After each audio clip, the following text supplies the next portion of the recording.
Hi! How's it going, Red? How are you doing tonight? Welcome everybody to the stream. I am Bogus Meat Factory. How are you folks doing today? I hope you're all doing wonderful. Now, tonight, oh my god, Martin, how are you doing today, my friend? I hope you're doing well. Folks, let's just quick recap here. Last stream, 2 nights ago, was brutal. We hit a wall. The game got excessively difficult. Our characters, the party got split up. The magician kid, Owen, and, Gorath, Shuma Gorath, are captured by the enemy Delicon and his forces. We escaped, but we're in enemy territory. So these 2 guys ended up being in constant random encounters that involved 4 to 8 enemies. And nope, no chance of winning that. And it was so frustrating. But we were able to make it through. Some inventive thinking, a whole lot of luck. We were able to make it through. I'm not sure how long I can stay, but I saw you were starting. I always wanted to check out Krondor, so let's do it. Let's just jump right in. So we have discovered a ally who is imprisoned in these mines, and we had decided to get ourselves caught and put into these mines so that we can find this guy and break him out. So we are right now jumping right in. So we're in chapter 4 right now, Martin. We are really close to finishing chapter 4, I believe. So let's see. We got torches for days. We got rings for days. Oh, there's Neff. A deafening explosion echoed through the caverns, engulfing them both and killing in flames. I just died. Never mind. I always thought this was just a typical Sierra adventure game. No, this is an RPG. This is a open world tactical RPG. So it's got a grid-based, turn-based combat system. Oh, I gotta get this to... Okay, hold on. You can take that. Give that to him. So we are right now in the Napth mines, where, hold on, what's everybody's stats? I think we're relatively high in health and stuff. Van Hart says, I haven't seen this since the 90s. Oh man, this game is great. It is fantastic. It is just very hard. It is a very difficult game. But I have to say, so there's enemies here, and we saw them, so we get the jump on them. But we didn't truly. He had a chance to get the jump on them. Oh no. Alright. So we are going to do Evil Seek.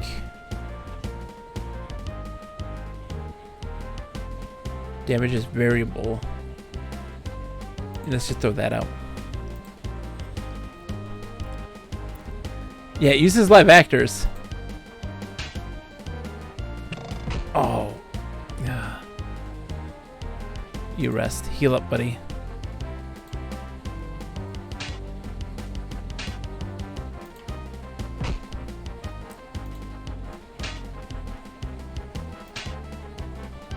What? Sakura, how's it going? So yeah, it does digitize actors. And Raze, how are you as well? Great. So Owen is poisoned, but luckily we have an antidote, but we don't have many. So I'm now very concerned about our winnable state here. We're going to make a secondary save here. The mines. Where's the mines? Good to hear. It's good to hear everybody's hanging out today. It's good to hear. Let me see if any of them have anything that's going to help me here. They've got all this loot, right? Not so important.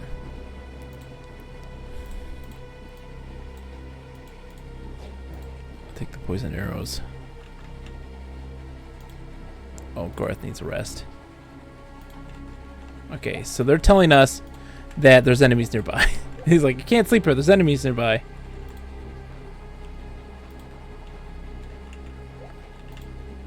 There you go. Yeah, oh my gosh, Owen was almost dead. Okay. I'm doing spectacular, Raze. I'm doing spectacular. We're playing this awesome game, which I'm very much enjoying. I just don't want to get... Oh, that's why this dude's here.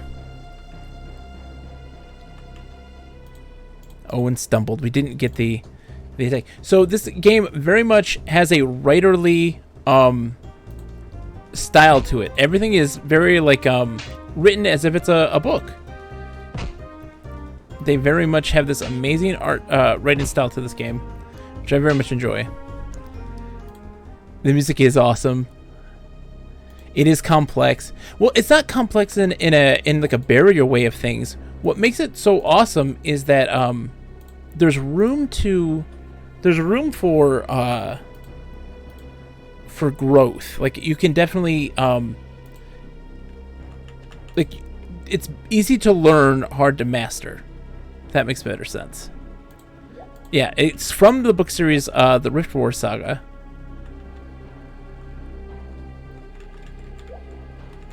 Okay. It's looking for guys here. There's typically... Oh, there's something here. What is this thing? The hatchling wyvern sensed their approach. Craning its olive-scaled neck, it greeted the charging attackers with serpentine eyes.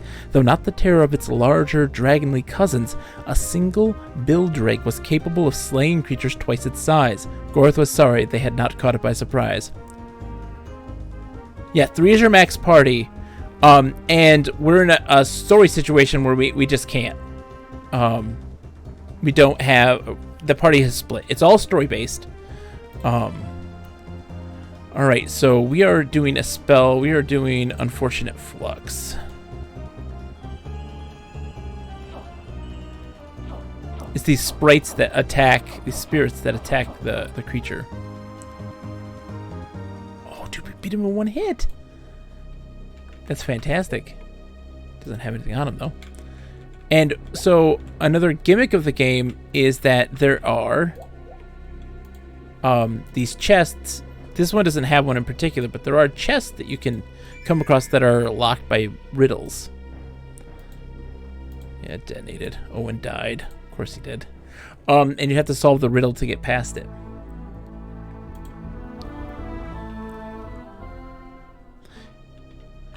It's brutal. You have to be like perfect. Sometimes the chest is not trapped, but it is in this instance, so I can't do much about it. We won't be able to disarm it. We're not strong enough. It's a dead end. The dungeons are pretty simplistic. They're one-dimensional. You know, they're this. They don't go up or down or anything like that.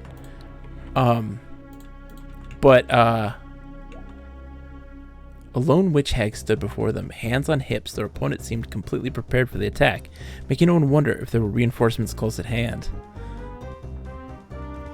Okay. So in this instance, right? Let's see. Can he get close enough? Yep, she can't cast a spell. So what happens there is casters can't cast spells if there's somebody directly next to them. So he's able to get up there close enough where she couldn't cast a spell then, which is very helpful. Oh, there's lots of chests too.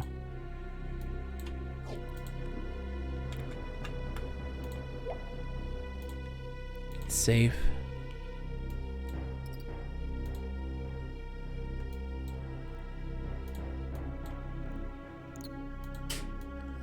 We're trying to find if there's any key that fits this.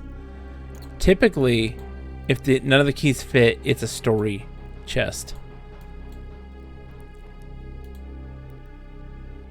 You have to try the keys or try to pick it. But the thing is, our guy is not good at picking locks. These guys are not trained for picking locks. And so like they don't have the skill to do so. Our other party member was like the quote-unquote thief character. And they were very skilled in picking locks. They were very skilled at picking locks.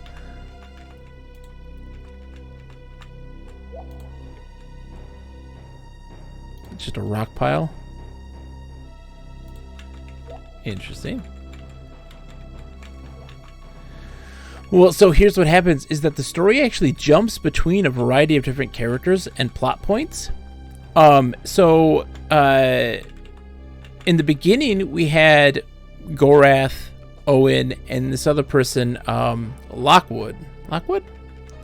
And that changed to Gorath, Owen, and this other person named James, Jimmy the Hand. And that was a dead end.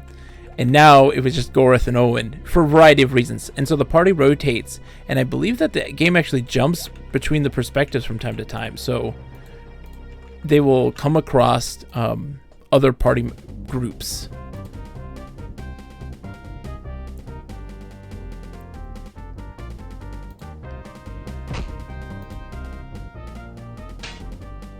Ouch.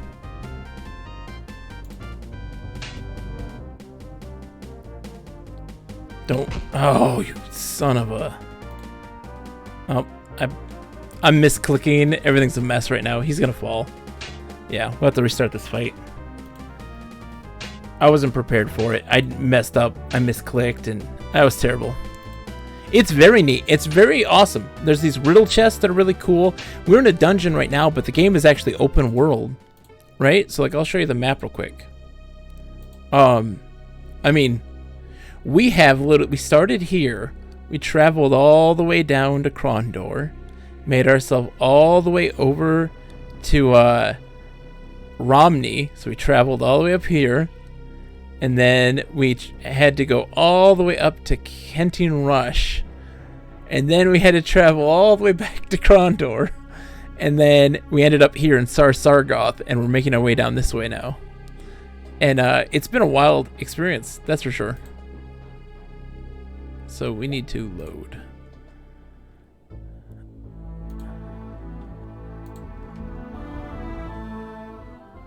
Because our guys weren't at full health even.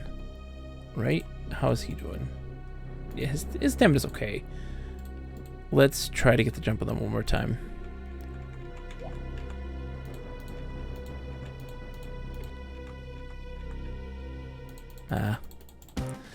Owen's holding us back. Oh, great. So he can do... Evil Seek is really good. It's costing stamina / health. So what you have is this. You have this life bar. You have health. And you have stamina. And you lose stamina before you lose health.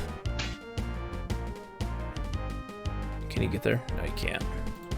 And those things also affect your overall... come on. Your overall combat ability. So, like, technically, Owen's not dead. He's near death. But the things that it's going to take for me to bring him back from near death is going to cripple us. Because we'll have to use these restoratives, and we have to then use these certain materials, but we also have to rest for so many days. And it really becomes a major hassle. And so what we're gonna do is have Gorath chug restoratives to get him close to full. You also can't restore up maximum by just camping. You have to use restoratives then at that point. You have to sleep at an inn or in a comfortable place to get that full impact. So what happens is he'll chase him, and typically in that instance, he's already injured. If that big sword guy comes in and hits him, he's injured, and then he can't walk as far. He can't move as quickly. And then that big weapon guy then gets to chase him, and just essentially it's me walking away and him coming back up to me and hitting me. But we got them by surprise in this instance, so we can do some more damage to him. But we want to do Evil Seek because it hits all of them. And it does a really good job. It does a lot of damage. And it uses a lot of stamina, but just, I mean, watch. I mean, the dead.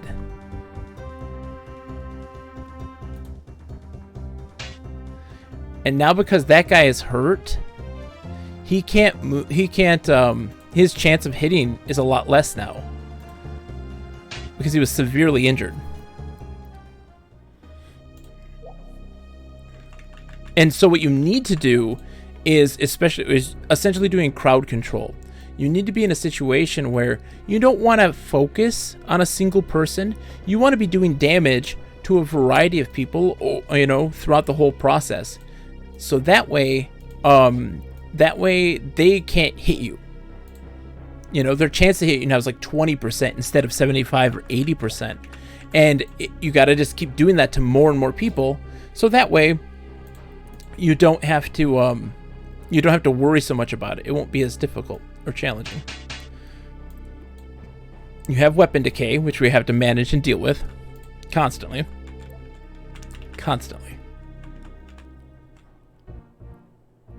Gorath halted, staring at Owen intently. He waited for the boy to explain himself. You tapped me on the shoulder. You wish to speak to me? Gorath grumbled. No, a voice answered behind them. I did. I had at first thought myself deluded, but I see I am not I'm not. How is it that you are here? I heard that your head had been pitted on a stake outside Sargoth. This is the guy we're supposed to rescue. You have the look of trouble. Not all who live in the Northlands bend to Delacon's will. Providence would have it that he posted a guard outside my cell who was a close cousin and sympathetic to my situation. He bought time for my escape. So your cousin's head now hangs in your stead. You have a grave responsibility on your shoulders. All the more reason to see an end to Delacon's reign, Hobkar. He shall pay his blood for mine. For each offense against my kin, I will redouble it against his flesh. I will allow him no quarter, give him no mercy, stay no blow against him, for all he has done to our people. I should think you would agree, Hobkar. It is very fake. That is actually the art director for this, and the costume designer. They were very adamant that be a part of it, even though no one liked it.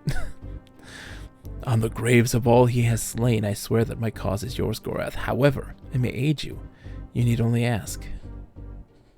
But all this talk is fruitless. We must first escape this place, or there shall be nothing left to avenge. I've been told by some who were taken captive here before that there's a river that runs underground and mixes with the Isbandi River. I've seen it with my own eyes, but the fumes that come from it may rob the strength from a man. On occasion, I've seen some Venutrier's men wearing masks made of bone and cloth. If we had them, I believe we could make the escape. We'll stay here. Your absence from this place might attract undue attention. The boy and I will find the masks in return. We will, with our inventory. Our inventory that just doesn't... Oh, look at our inventory. Not the most helpful inventory right now.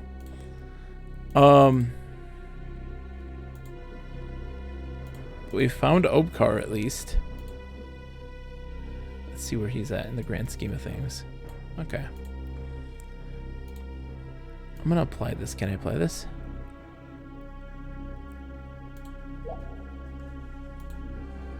Okay.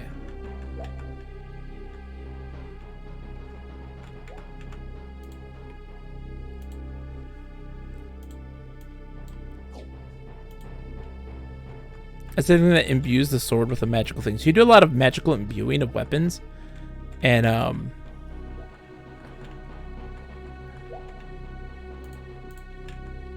lot of people dead here.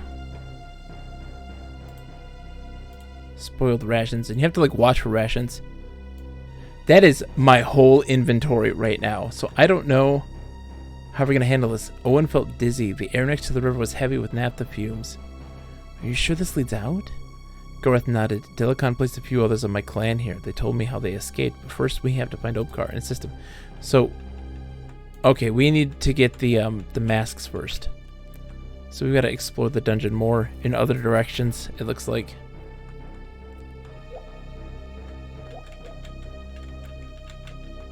So we came from here.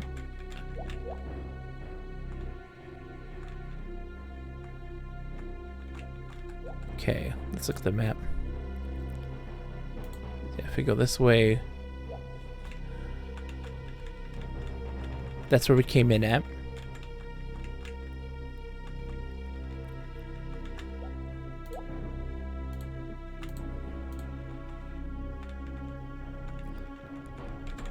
Let's continue. Dungeon logic. Yeah, they all died from the river. That's what happened there. The fumes from the river had killed them.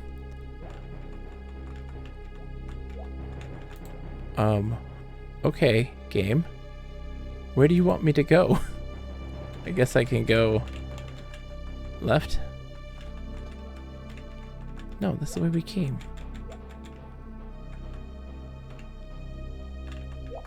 Oh, that was a dead end. Huh.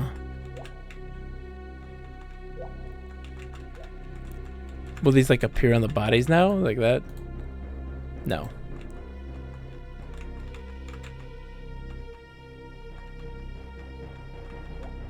Dead end. Oh no, is it going to be in those locked chests and stuff? Great.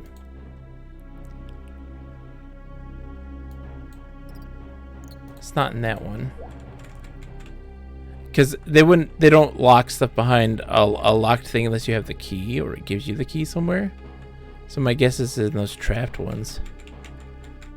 Alright, so there's that guy, the dead thing. And here was the open space with the witch hag.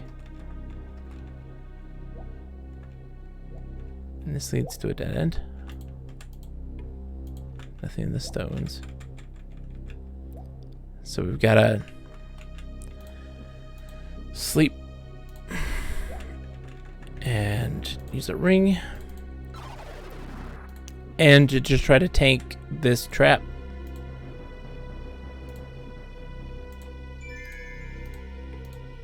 It's safe. Okay, it's safe. Well, that's good, but I don't think we have a key to open it. Ugh. We're so screwed. Okay, so that one I can't open. That one's trapped.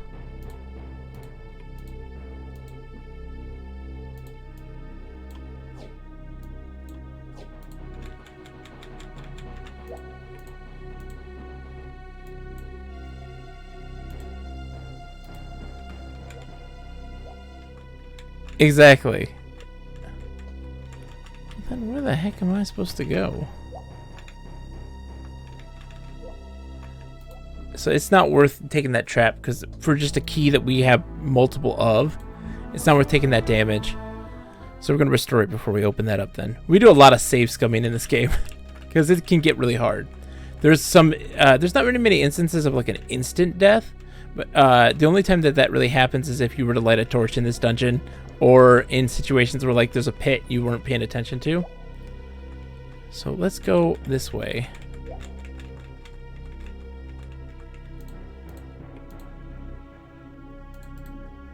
Spoiled rations. No shame in saves coming. None whatsoever.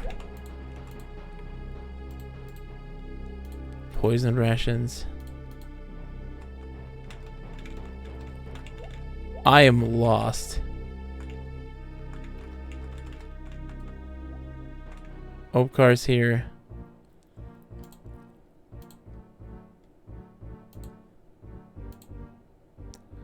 Go potential growing used to it.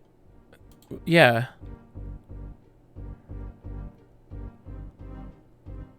Okay. He's unable to obtain a mask. Have we been more successful? Yes, take this one and make good your escape. We shall be doing likewise. What? Hold on. Okay, we glitched out here. I don't know if that was supposed to be the case. I see that there are many in the Northlands who will have amends to make once this war of Delicons has been halted. In amends I have no interest, Upkar. I'm long past thoughts of the throne in Sarsargoth. I dream only of an end to this nightmare. It is a sadness that those who most should lead often wish anything other. But I will not force you to take that which you do not want. You are an honorable creature, Gorath. Small comfort in a world gone mad. Go, Upkar, and good health. Let us divide and conquer. Okay, well that was weird. I glitched this out somehow. I don't know how. The naphtha fumes made Owen ill. We'll need to find masks for the vapor. Why do we need masks? It's a long swim. If your breath... Well... I'm worried that I like glitched this out.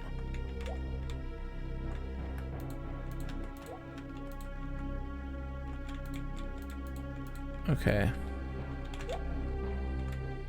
We're gonna just try to leave then.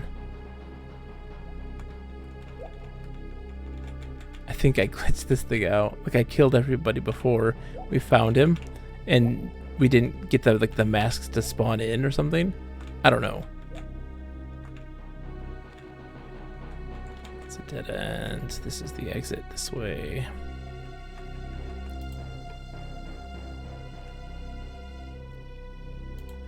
Oh, okay. Great. I think we really screwed up. I think we really screwed up. No one has the masks.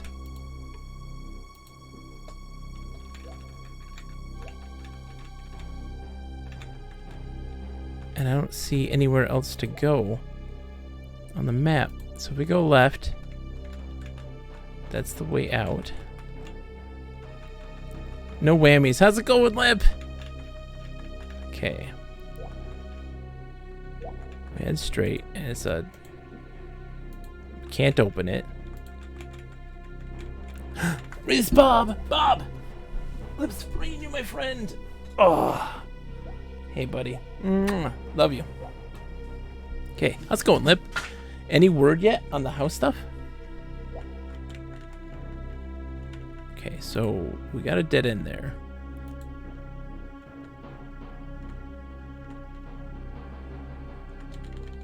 That's back the way we came. Okay, let's see. We go straight, it's a dead end. We go right. The one we made an offer on fell through. We went with a much... Oh, man. Well, have a wonderful night, Martin. Thank you so much for stopping in, man. I greatly appreciate it. This is worth it. It's really good. It's really good.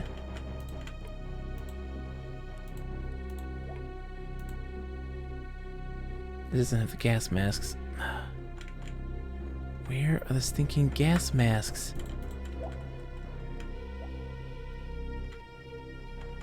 I'm at a loss. Here's the witch lady. Oh, there's a... I didn't see this passage. I didn't see this passage at all. Wait, we did. We did see this passage. It's just the stones. Ah!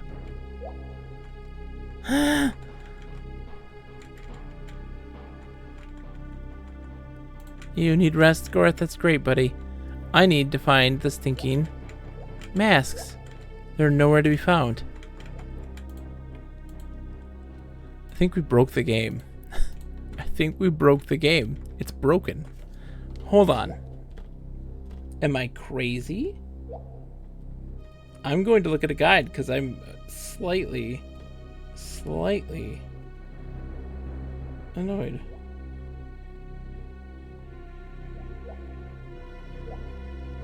Let's see.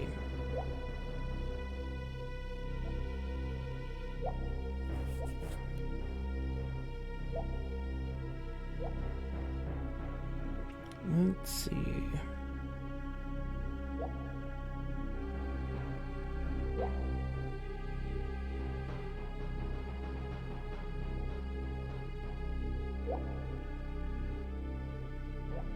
This thing doesn't tell me. This thing doesn't tell me anything about the...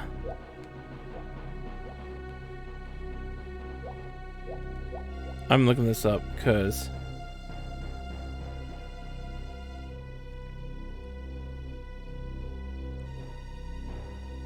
Witch hag, locked chest. Naphtha.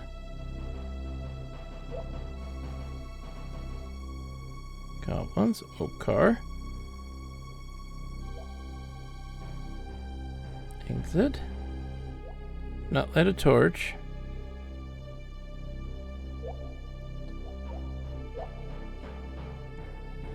Hold on. So we go this way. Tells me where the masks are. Yeah, I know you need a rest, buddy. Left.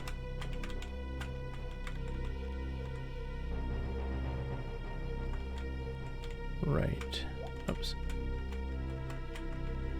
If it's in a locked chest, I'm screwed.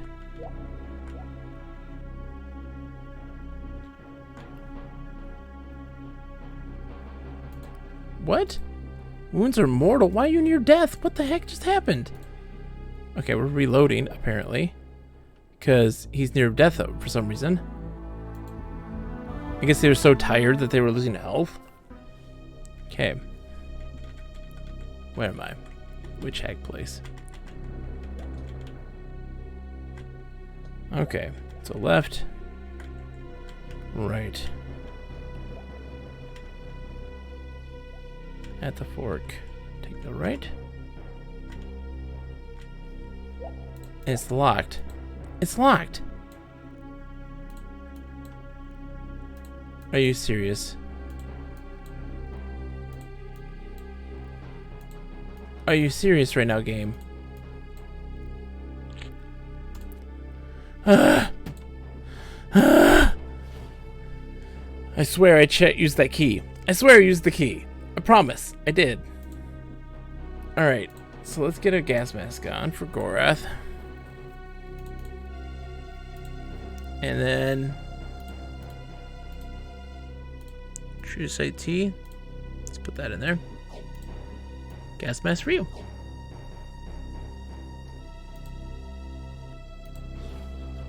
Because apparently I gave the guy a gas mask. The game said, like, triggered that I did, even though I didn't.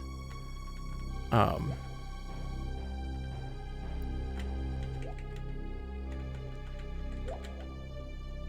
we don't want to go there. We want to go back. The game is slowly starting to melt down. Hold on. I want to make sure that he actually did leave. He didn't. Yep, take this to make your escape. Yes, we talked about this already. So did he actually take it? He did. Okay. So let's go get a mask then for Gorath, and then we can get out of here. Oops.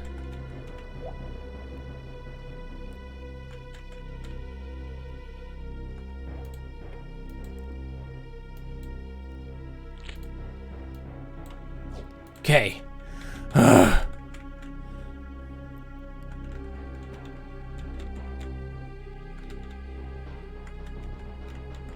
No, going the wrong way.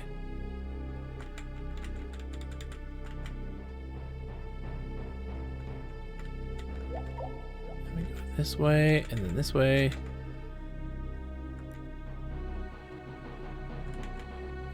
Boom. Owen felt dizzy, his head spinning from the strong effect of the fumes from the cavern. He stared at the naphtha tainted water. You prepared for the swim, Gorath asked? Or do you need to prepare a bit? We're leaving. As he fit the vapor mask over his mouth and nose, he studied the water before him, watched as it poured in a never-ending stream into the rock caves where he knew it must, eventually, empty back into the open air, and freedom. Breathing deeply through the mask, he felt his head finally clear and he dropped into the river, Gorath splashing in beside him. The icy waters was almost painful against his skin, and he found it somewhat ironic. The vapor mask had finally allowed him to breathe a little easier. But now the cold had taken that luxury away. Struggling against his pain, he let the water carry him until he reached the dark mouth of the cave that would swallow him up as soon as he loosened his grip on the sides of the cavern. With a deep breath, deep as he was capable of, he let go. The dark beast sucked him into its gullet, and Owen's world disappeared into total darkness. Owen saw a dim light. It was hazy and without form, but it quickly began to grow in intensity and definition, and rushing beside it, a pain. A dull throbbing pain in his head and limbs that hurt more than with each beat of his heart. His eyelids flickered open, and he could make out Gorath's form standing over him, though it was shrouded and somewhat unreal, like a dream. But he knew it wasn't a dream. He knew he had survived his trip through the water cave, and with the realization he was alive, he managed to whisper hoarsely, "If you ever put us through that again, I will invent a cantrip whose sole purpose," he began to speak more rapidly and coherently, "is to cause you to fall desperately in love with a warthog. May the two of you live happily ever after." Gorath smiled, unusual for the normally sedate Moradel, water still dripping from his hair. "Glad your sense of humor has returned. When you come up on the river banks and did not breathe, I was afraid you were lost." Owen stood slowly and painfully. Gorath helped him with his pack, and soon they were ready to leave. Where are we? Okay, so we're right outside that. So let's save. We're good in the health department. Let's take some restoratives then. Oh, he's fine. He's full. Drop that. We don't need those stinking masks anymore.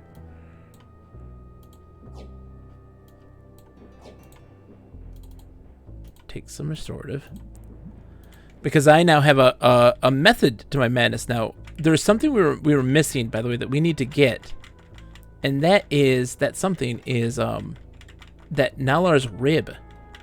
We said we were gonna get it, and we didn't. And we need to find it. I think we can survive long enough to be able to do so, at least somewhat competently. So I'm gonna save and bookmark constantly to get ourselves to it. Oh, we need rest. Sleep till morning. We have to get to Sargoth. Oh, crap. That's where... Okay, we don't want to go that way. We want to go around.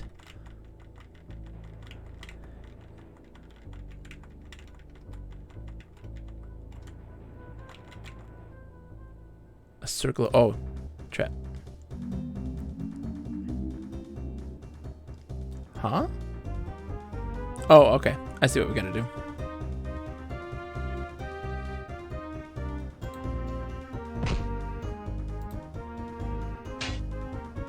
Oh, he's dead.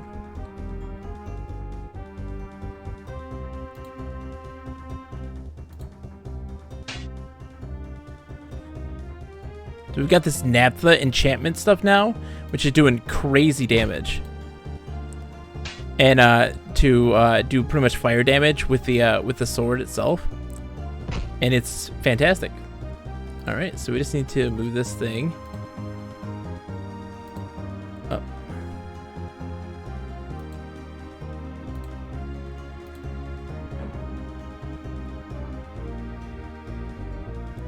And now we can go across, right?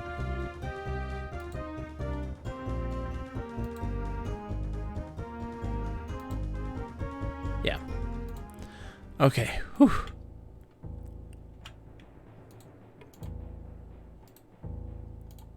Spoiled rations, but we'll take your gold.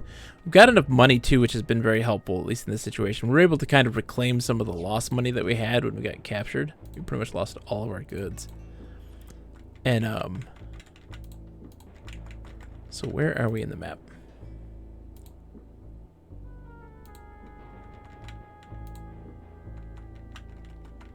We're looking for this thing called Nalar's Rib. I think it's Nalor's Rib or something like that. And it's supposedly a super powerful weapon. They mentioned it as being south of Sargoth.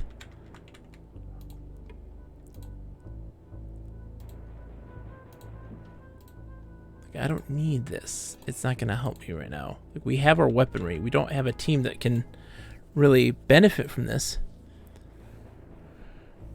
Work scribed in the third.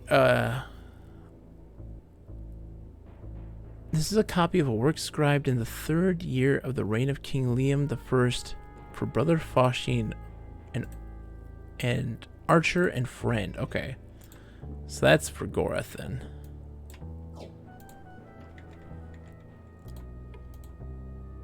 And it's just archery stuff, so he can read that.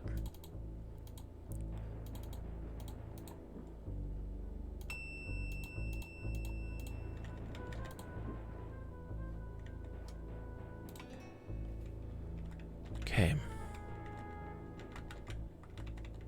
Because now we have a fighting chance. I've got some new, like a new spell, which is super helpful. I know kind of how to approach these bad guys now when we come across them. So I think we'll be able to take them. Just don't get in close proximity. Thank you. Seek evil. Max damage.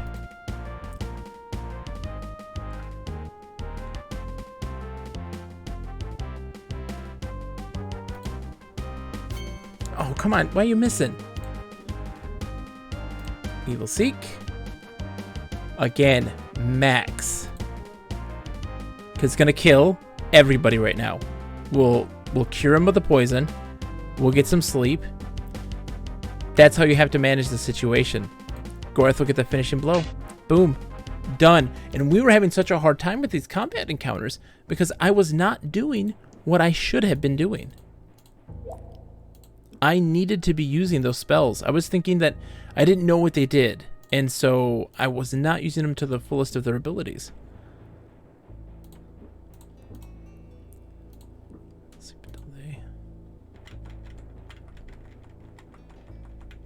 Oh, I didn't even search the bodies. Hold on. And those aren't random encounters. I'm learning that they're not random. So in reality, the situation where I was very much blaming this game for, you know, for my troubles, really the only person I had to blame was myself. It's one of those situations, once again, where we are set up with a situation, right? We're not approaching it properly, and then we're blaming the game for it. You know, it's like we only have one person to blame, and that's ourselves. Okay, so we need to go north. Save again. And I need to know where I am now. Let's see. Okay, so there's Sargoth.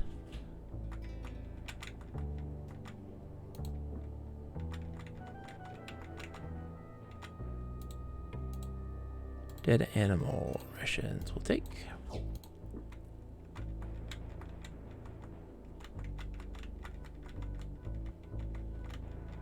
Let's get to Sargoth. Oh, come on. Just don't. Just don't. Just don't. Oh, you're in contact.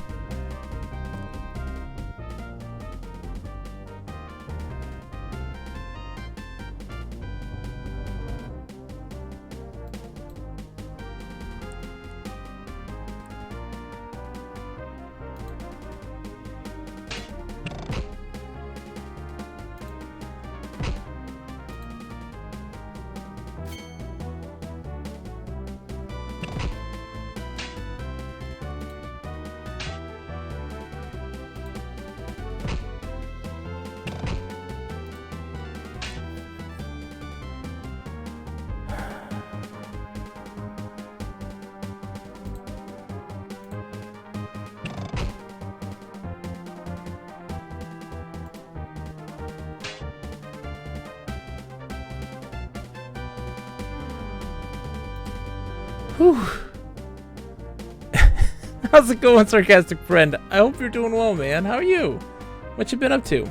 Oh, I can't. Can I? Hold on. I don't want to do Feathers of Rhine. What am I doing? No.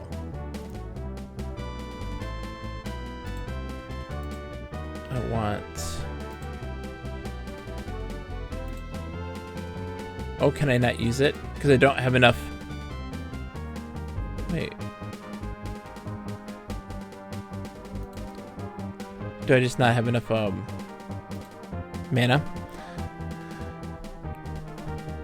What's that? What did you realize? Oh, I'm curious. Please.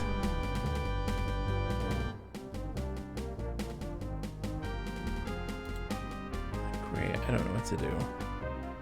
He doesn't have... I guess I can just pray. Because I'm... Oh, God. Hold on. Apply the Netha.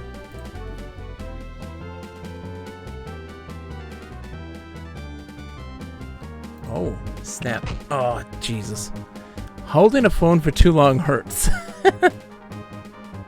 I mean, you're not wrong. Found a game on a whim since you kept talking about them, and now my wrist hates me.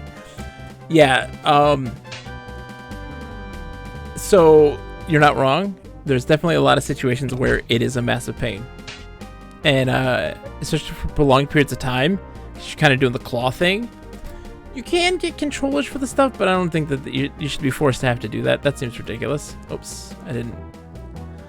So we got to load again because poor Owen's gone. What did you get, by the way? Out of curiosity. So what I do typically, you know what I do? I like lay down on the couch, put my feet up, like knees up, rest it there, just tap at it. Like this. I'm not saying this for everybody. Oh, yeah. Magic Survival. I've heard of this. Sounds like a lot of fun. I'll have to check it out. Okay. So, where are we at health-wise? Okay, so we need to take some restoratives.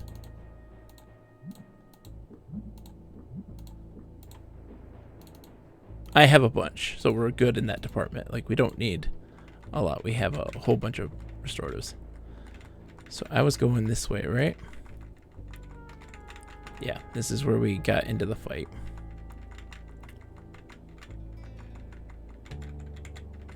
Because there's Sargoth.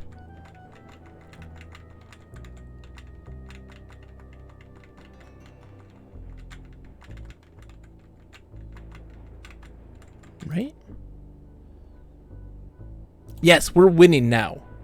We are winning. We aren't stuck in that rut. We're actually doing quite well. So I'm happy with that.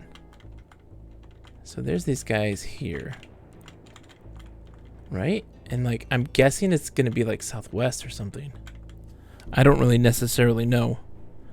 But I'm gonna look it up because, you know, because we're not doing any of that nonsense. Let's see.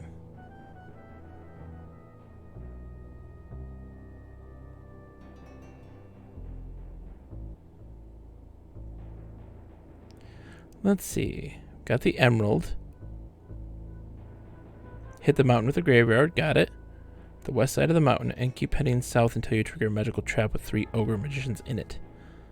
Head southwest and look for a large stone slab among a group of trees.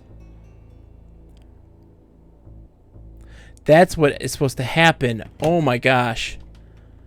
So what?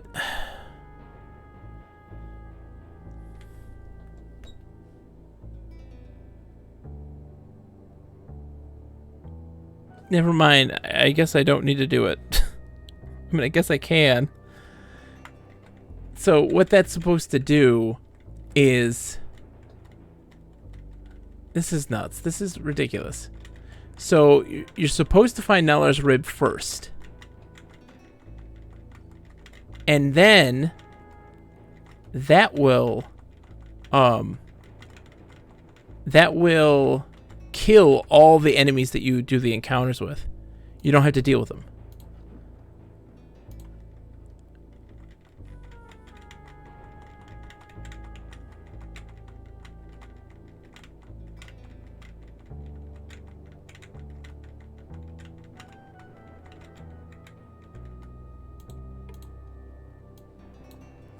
So that's what happened. We were in a situation where we were just in so many fights and it was so challenging and we couldn't get through it Let me find out that... Oh, you should have just found Nalar's rib.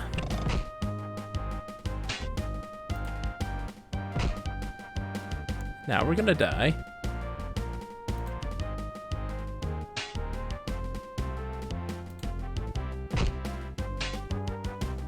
Yeah.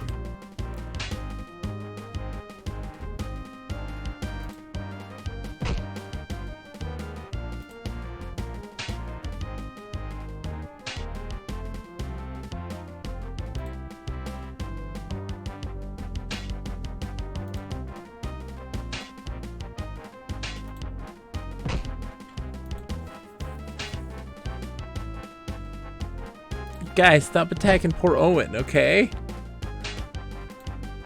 He's just a kid.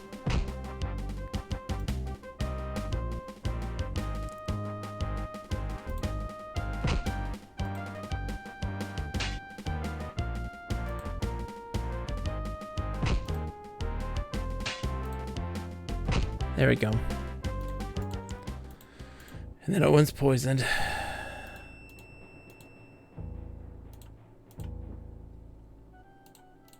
It's my last one, too.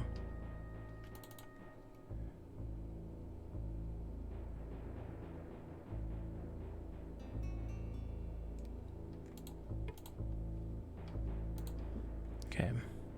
Let's see.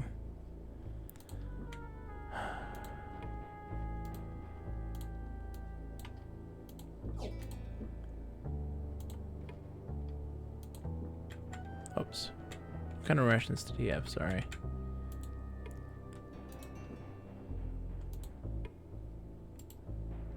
Spoiled. Okay.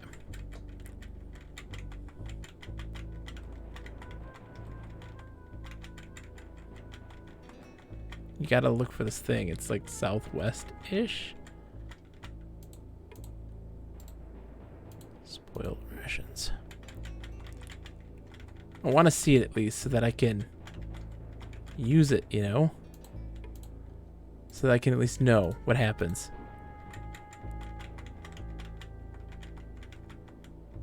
It's those guys.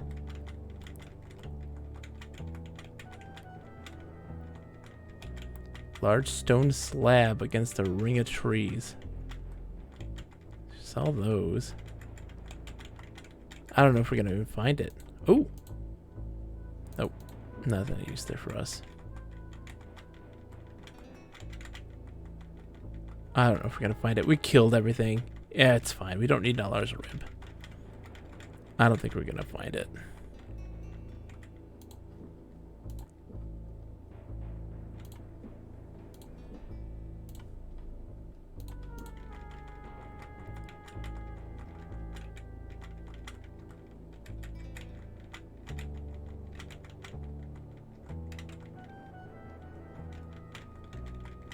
But we got some more combat in. We survived that combat now. We're actually far more competent in combat situations now, which has been very nice. Where are we at right now on the map? Okay, so we bypassed Harlech, which we're supposed to do.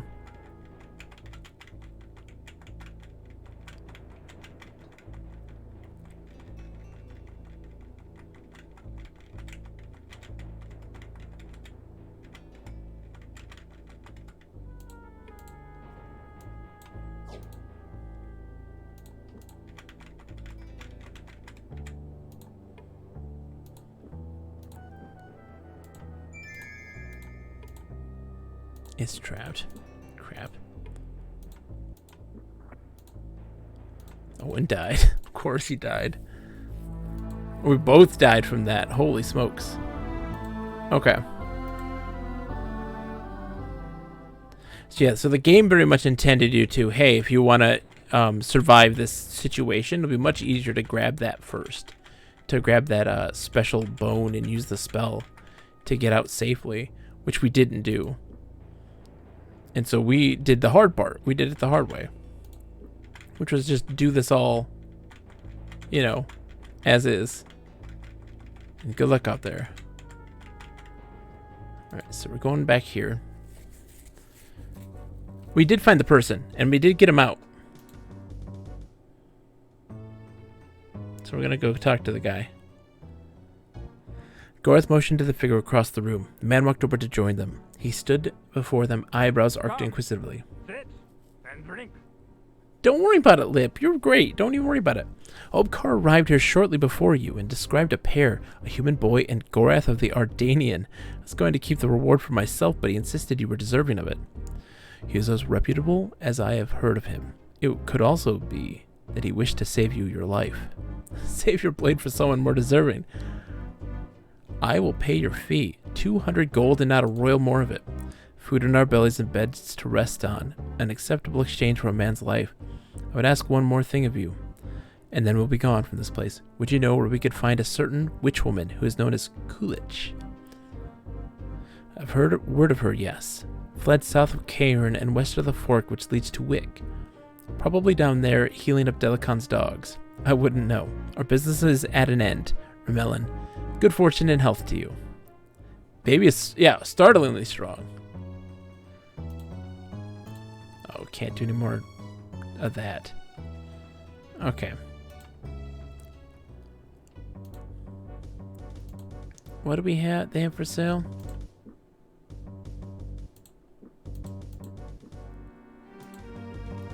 I just need a place to sell my gems and stuff, right? Like...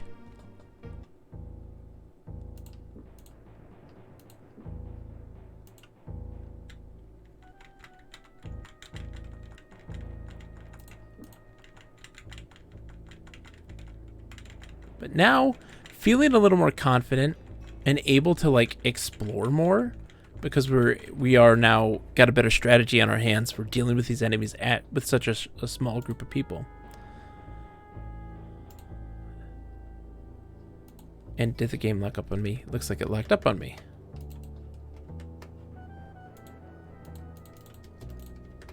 Gosh. Oh my gosh. Let's try that again. Luckily I saved. We saved recently, so that's good. Oh my goodness. Just not my day today. It's not my day. It's not my day.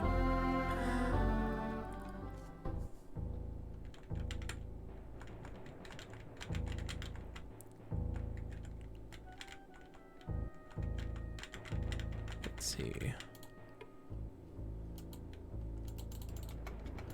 It locks up at this store. Why? Why does it lock up? That's so weird.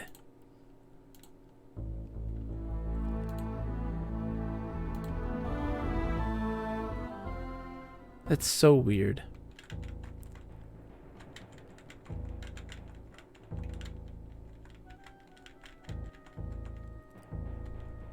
Do the same thing a few more times. I know, right? Let's approach from this angle.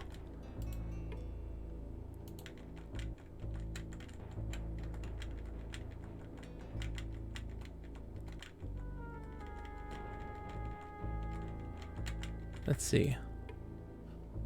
No, it really does just lock up. It really does just lock up. It's not a weird thing. Well, I hope that's not story-based. Let's hope not. Oh my goodness.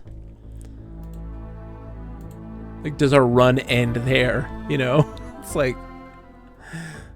So we have to go to the fork and go west of the fork.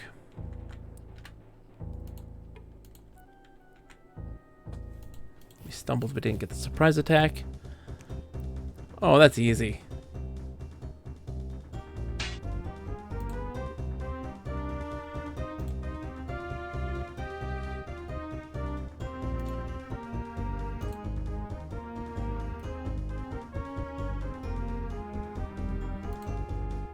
Dead.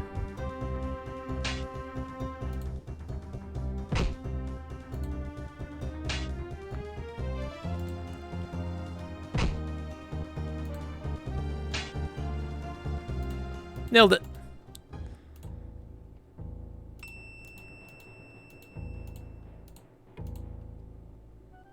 Ooh, yeah, we'll take that. We'll take those. I'm glad we didn't have to deal with that. Those guys with the magic arrows are the worst. Oops. Oh,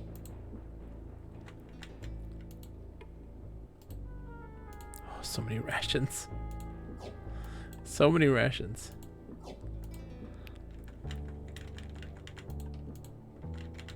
We're essentially saving because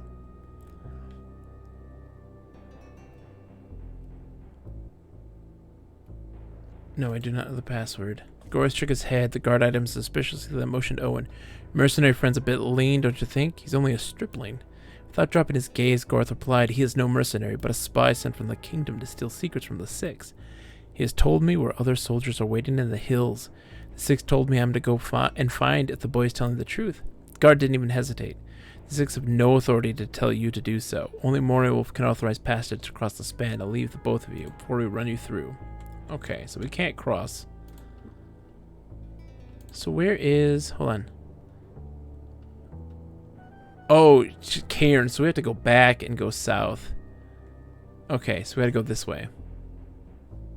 That's where we gotta go to get the info.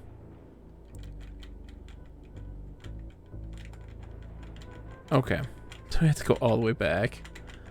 Oh my gosh. Maybe we'll find the bone on our way there.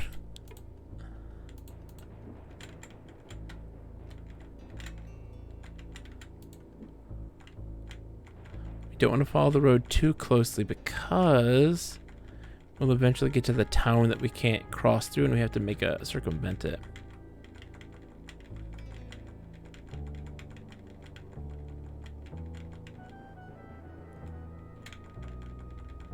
Which I think is coming up, isn't it? Oops. Wrong button.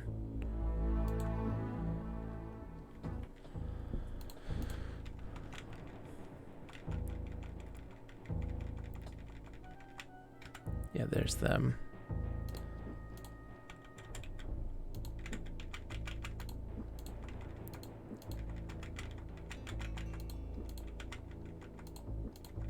Come on, sleep. We can't get far away enough to sleep. There we go.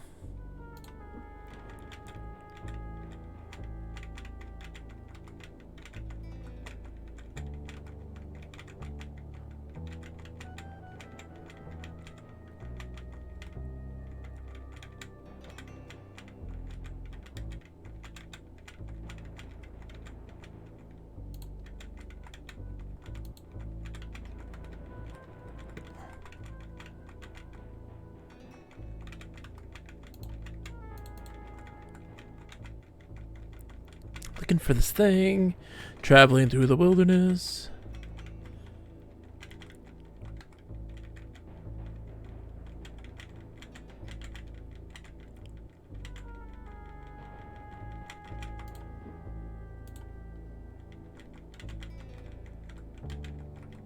Yeah, that's all the bow and arrow stuff.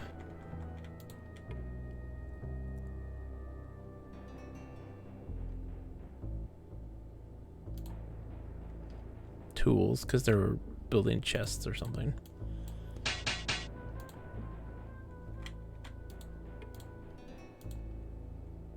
Yeah, okay.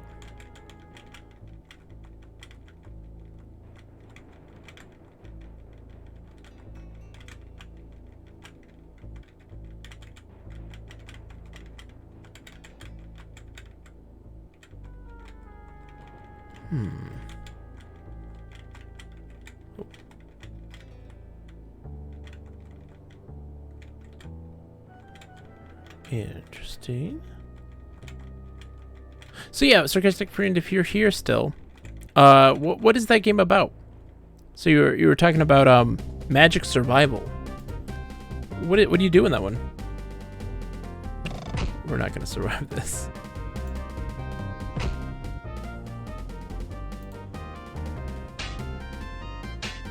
.26 points of damage. Survive with magic, obviously. We're not doing any damage. Why aren't we doing any damage right now? Gorth, buddy.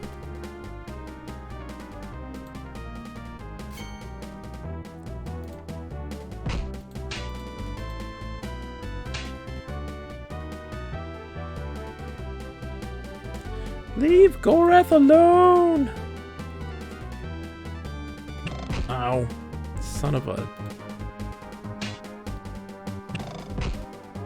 Guys, for real, Leave Owen alone. He can't do much spell casting out of that because he's... Oh no, he's poisoned. I'm so screwed. He's poisoned. I can't do anything. I don't even have an antidote. Yeah, I would say Asteroids is like an arcade shoot 'em up. Absolutely. It's like a running gun. Oops, messing that up. Yeah, one's dead. Alright, so we gotta reload.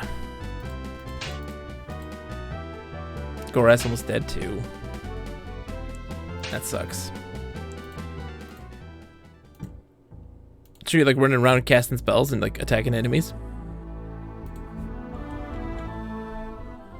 Oh god, we have such a long run to go.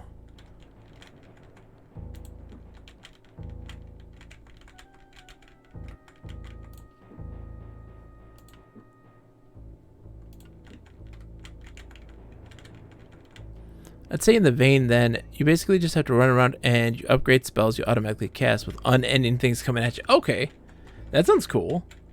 You know, that's very, it's like a run again, like a Smash TV kind of thing. If you ever played Smash TV, sounds like it plays like that, which is cool.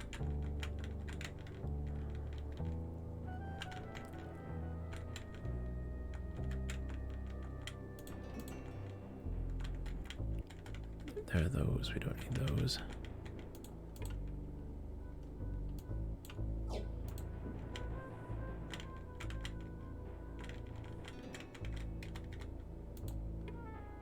Ooh, I don't think we saw this one.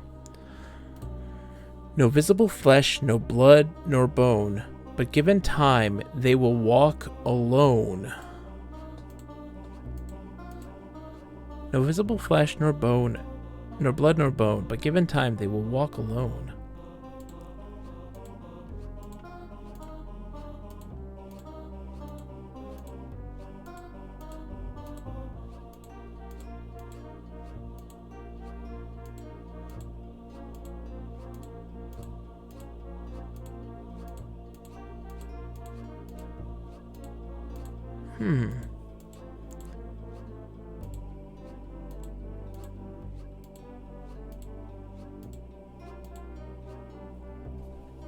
No visible flesh, nor blood, nor bone, but given time, they will walk alone.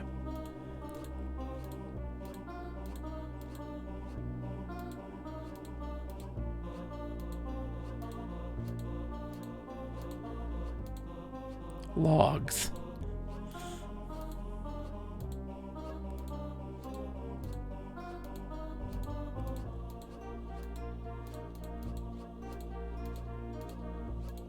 Toes.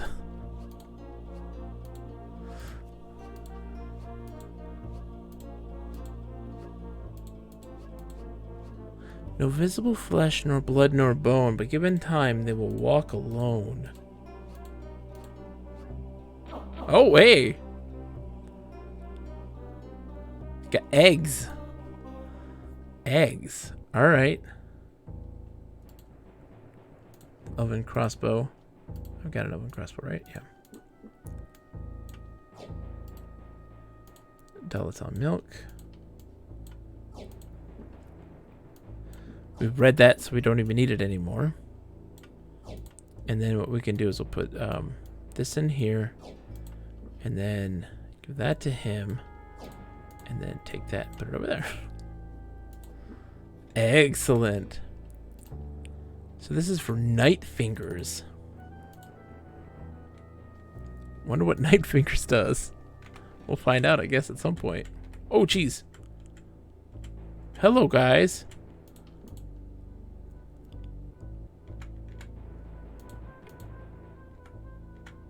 What?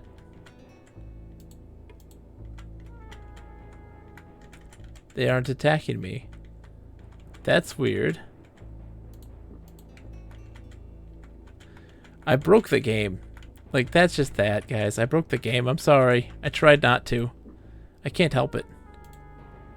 It's what I do. They're not attacking me. I don't know why.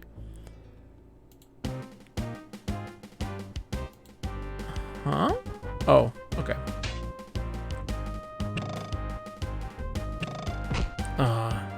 Don't be poisoned. He's poisoned. I'm dead, so we have We have to run.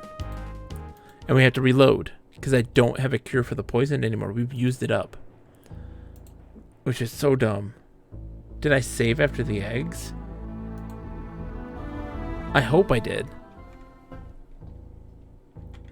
Yeah, I did.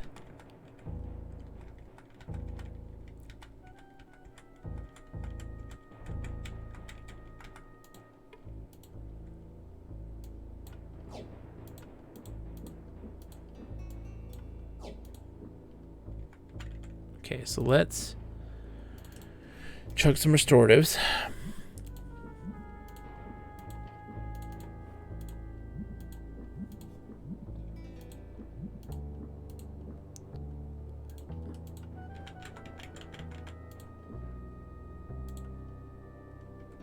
Going straight north. Ah, great. Okay, but we're fully healed, so we have something going on here. Guys, just go after Gorath, please. Yes. Oh, no. If I'm poisoned, I'm screwed. Alright. Oh, not Fetters of Rhyme.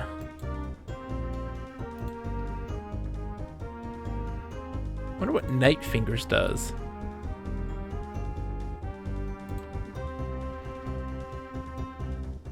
Allows caster to steal items. Weird. Okay. Evil Seek. Full damage.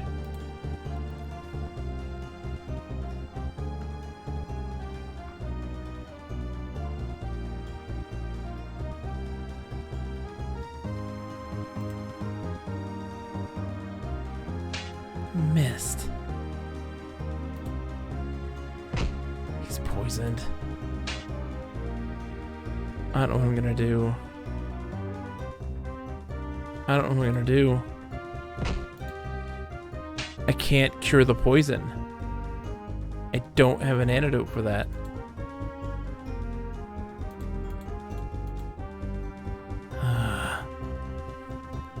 Let's see if they have any on them.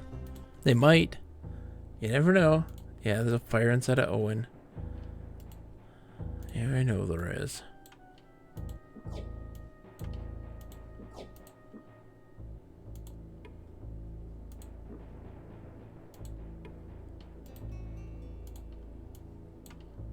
Okay. Where are we? I gotta get to the main town and see if there's a way to get healed.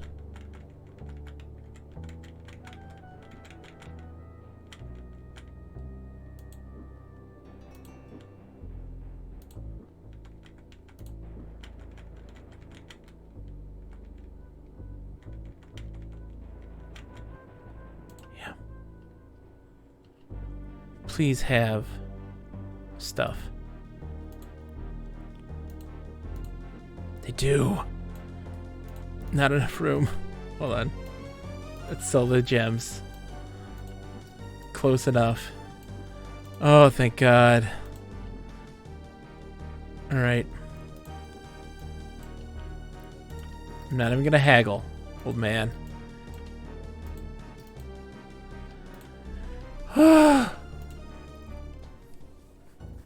Okay. Because what's his health at right now? Okay, he didn't actually get close to dying, which is nice. And he's cured now, right? Good. Let's just save. We'll heal in a sec. Oops. Save. We'll heal in a minute. I just want to... Oh, this is late again. We've already talked to you, lady.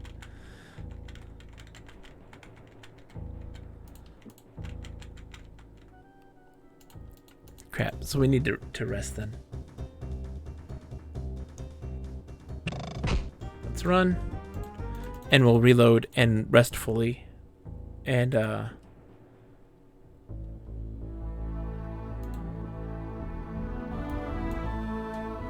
okay. This has been a journey. A journey and a lot of struggle, but it's been worth it. It's been worth it. We're making progress, at least. It's not as hopeless as it was before.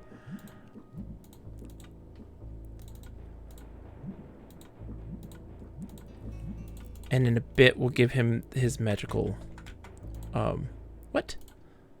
Already? Oh my god. Alright. I thought to have like even a second, you know, of being able to do something. But nope, apparently not. He's starting to believe.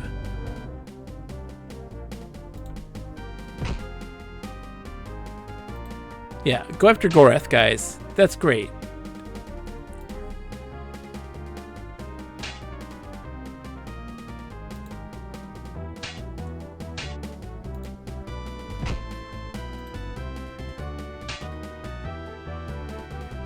Yeah, run. Run, chickens.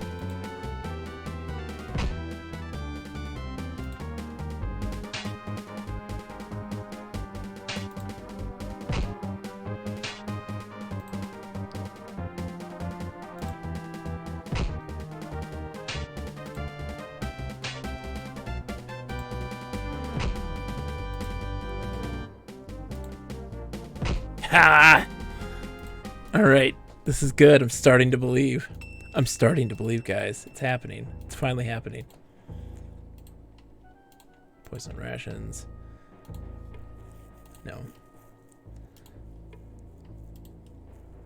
Oh, regular rations, yes.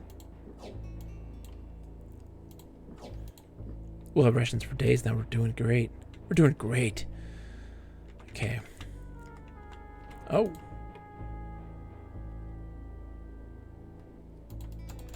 What? No. What is going on? Game. I'm very concerned. I'm very, very concerned right now. Going into buildings is locking up on me.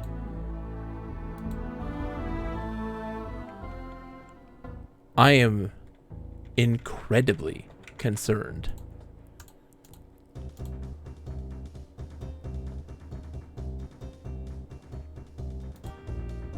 Oh, I didn't heal. You gotta be. Oh, damn it. Apparently, when I did this, I didn't heal. That is worrisome. I would hate for nothing more than to be in a position where we can't progress this far into this game. I'm genuinely concerned. Genuinely concerned.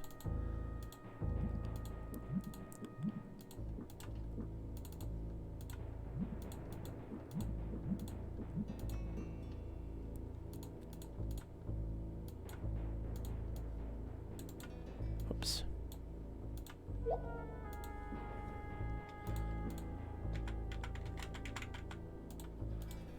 Okay.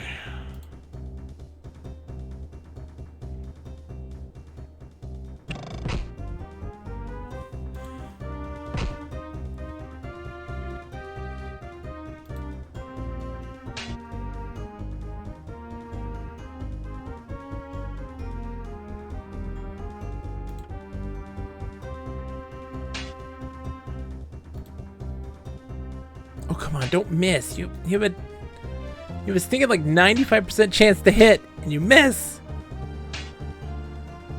Just stop missing. Please and thank you. Oh, God.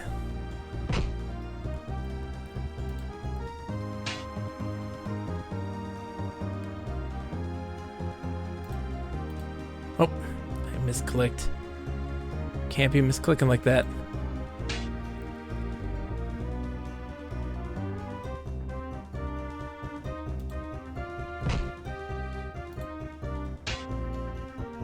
Okay.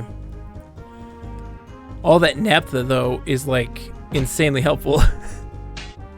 Doing so much more damage. I can one-hit kill these enemies now, which is just fantastic. Oh my God. Anxiety's now through the roof. Like, my heart is racing. I don't know what's gonna happen here. If this is the end of our journey over a bug and technicality, like, I don't know what I'm gonna do. I don't have an answer to that. And I wish I did. I wish I did. Not necessarily. Oh, come on. It's not the time for this. At least I saved before this. Evil Seek.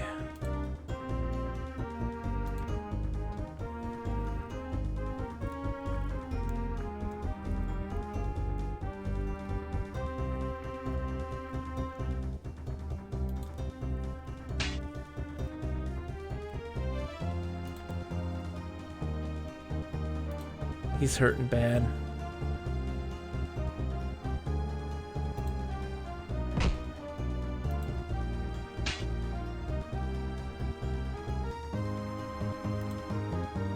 Well, we survived it at least. I mean, that's a positive, I guess.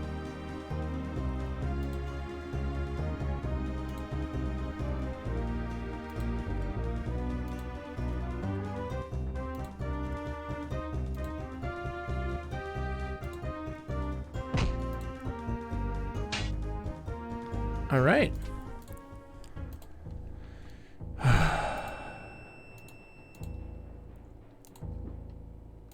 Oh, great. There's more enemies here.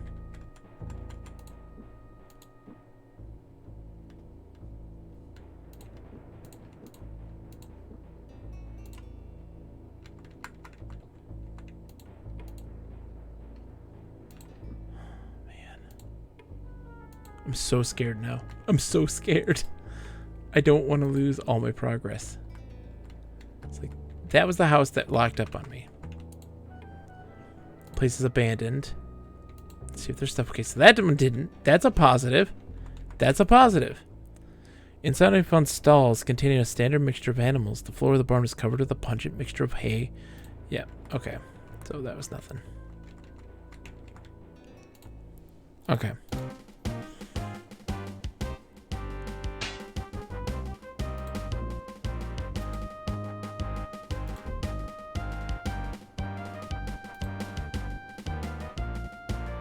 $120 points of damage. Oh my gosh. Evasig did like critical.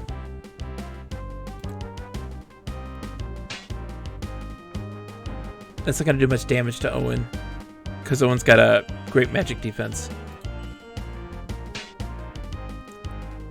He's currently frozen, but it's not end of the world.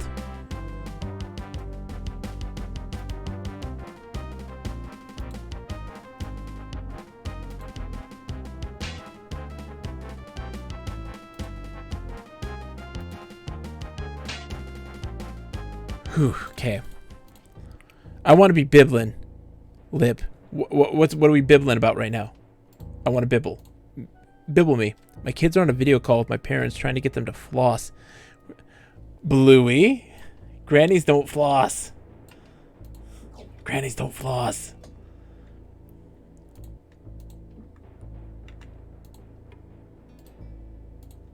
That's funny. That is very funny. It makes my day. Hey, Lip. Disney Plus is getting Bluey Season 2 next month. Are you excited? As excited as I am? Season 2 of Bluey. Okay, so we checked that barn. Did we check this house? I think we checked that house.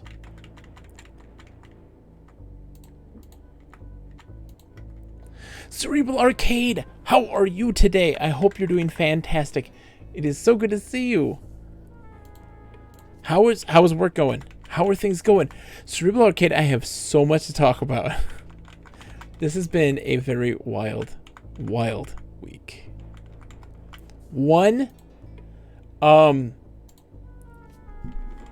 So I've been working on a tabletop RPG system, which I need to get testing. So folks who may be interested in offering feedback, who are not antagonistic players that work as a team with everybody, who may be interested in testing this tabletop RPG system, slide into the DMs. Let's talk about it, because I want to do a weekly test stream of it. Doesn't have to be a stream. It can be a private session if you guys wanted to, but I would love to stream it. I don't want to be antagonistic. No one be antagonistic. And because there may be a possibility that one of our amazing viewers works with some tabletop RPG publishing companies, and would be willing to introduce me to them. And so that was really incredibly nice of them, but I would like to get it set in stone and finish my writing, at least to get a quick play series of sheets out, and to be at least in somewhat good standing in the player's guide, because after rereading it on stream, I realized how terrible it was, and it caused a whole lot of anxiety and stress, which I was able to slowly overcome. And so I want to test the game and get it ironed out better, because I do think there's some aspects that need to be fixed and need to be tweaked, and just to get more specific sense of how that's going to go. So there's a possibility that that there may be a published book for that, which would be really cool. I don't know, we'll see. Or at least give me into the industry and game design in that regard. I'm excited and very anxious about it. No one's lived here. No one's lived here. It's a ghost town. Gorth frowned at the door and turned to leave. Wait a minute, cried Owen. Where are you going? Do you know who lives here or something? Gorth, annoyed, turned around and went to the door. He knocked lightly. There doesn't seem to be anyone here. He was interrupted by the sound of the door creaking open. The door was to his back, so only Owen could see the pained look on Gorth's face. He turned around slowly. There was instant recognition on the face of the female Moradel. They obviously knew one another. She smiled at Gorth salaciously and pulled his reluctant form into her house, leaving Owen standing in front of the door. After several minutes, Gorth returned, backing out. Game. Oh, there's some bad news. I can't. The game seems to be locking up on me constantly. Lip, it's snowing. That's fantastic. It's supposed to snow here tonight. Overnight. Supposed to get at least an inch. 1 to 4 inches, apparently. I'm very annoyed that this stuff's not loading. Like, I can't get into places. Yeah, it locks up. Goreth got it on for a second, and we can't find out what happened to him. I'm very worried about this.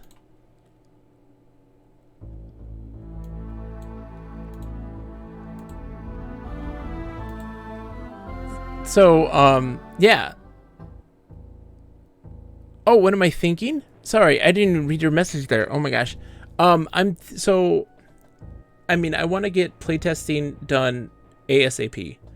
And thinking of doing like Saturday evenings, Eastern time. And do it once a week regularly. I am writing feverishly at every possible opportunity, every night that I'm available to, so that I can get this thing done. We had the same thing come up in I know. We'll get there. Used to be a shop. It's out of business now. No one has lived here. The only person that lives here I want to talk to, and I can't.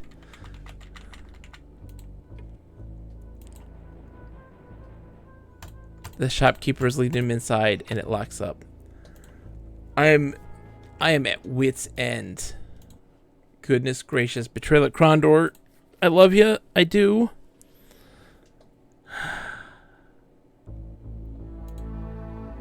This game has been magical, by the way. Cerebral Arcade, it's been a very good game. Up until this moment, things have just fallen apart. They have fallen apart. You're down in principle? That'd be nice. And it doesn't have to be a regular thing. I really want to get it tested and get it figured out. And I'm gonna dig up some stuff. Just a body. Colden Volk, Yulvin the Clan. Just a body. Pobble Clan. We're grave digging right now. It's just bodies. They don't keep anything with them.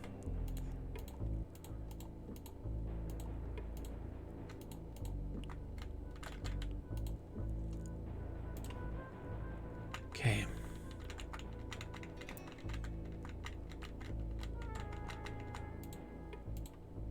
Nothing in the stones.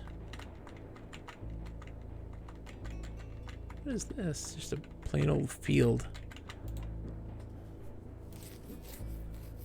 So we need to go down to Wick, I believe. So yeah, so this is GOG's release of it, right? I did this on GOG. Probably can't commit to more than one Saturday in the next few weeks. I will let you know for sure. Poisoned and spoiled rations. But I am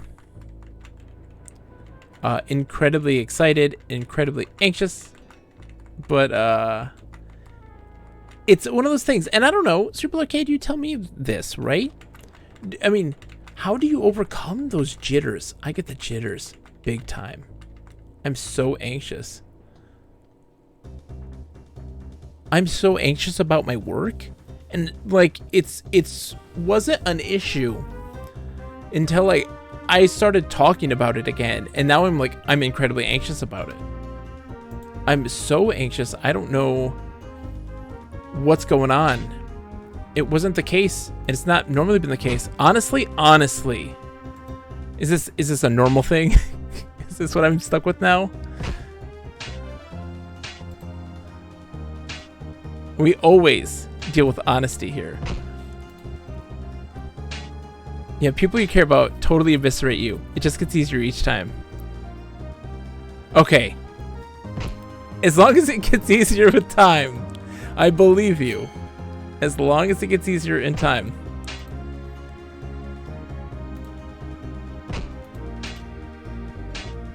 We're just mashing it out. Come on, Gorath.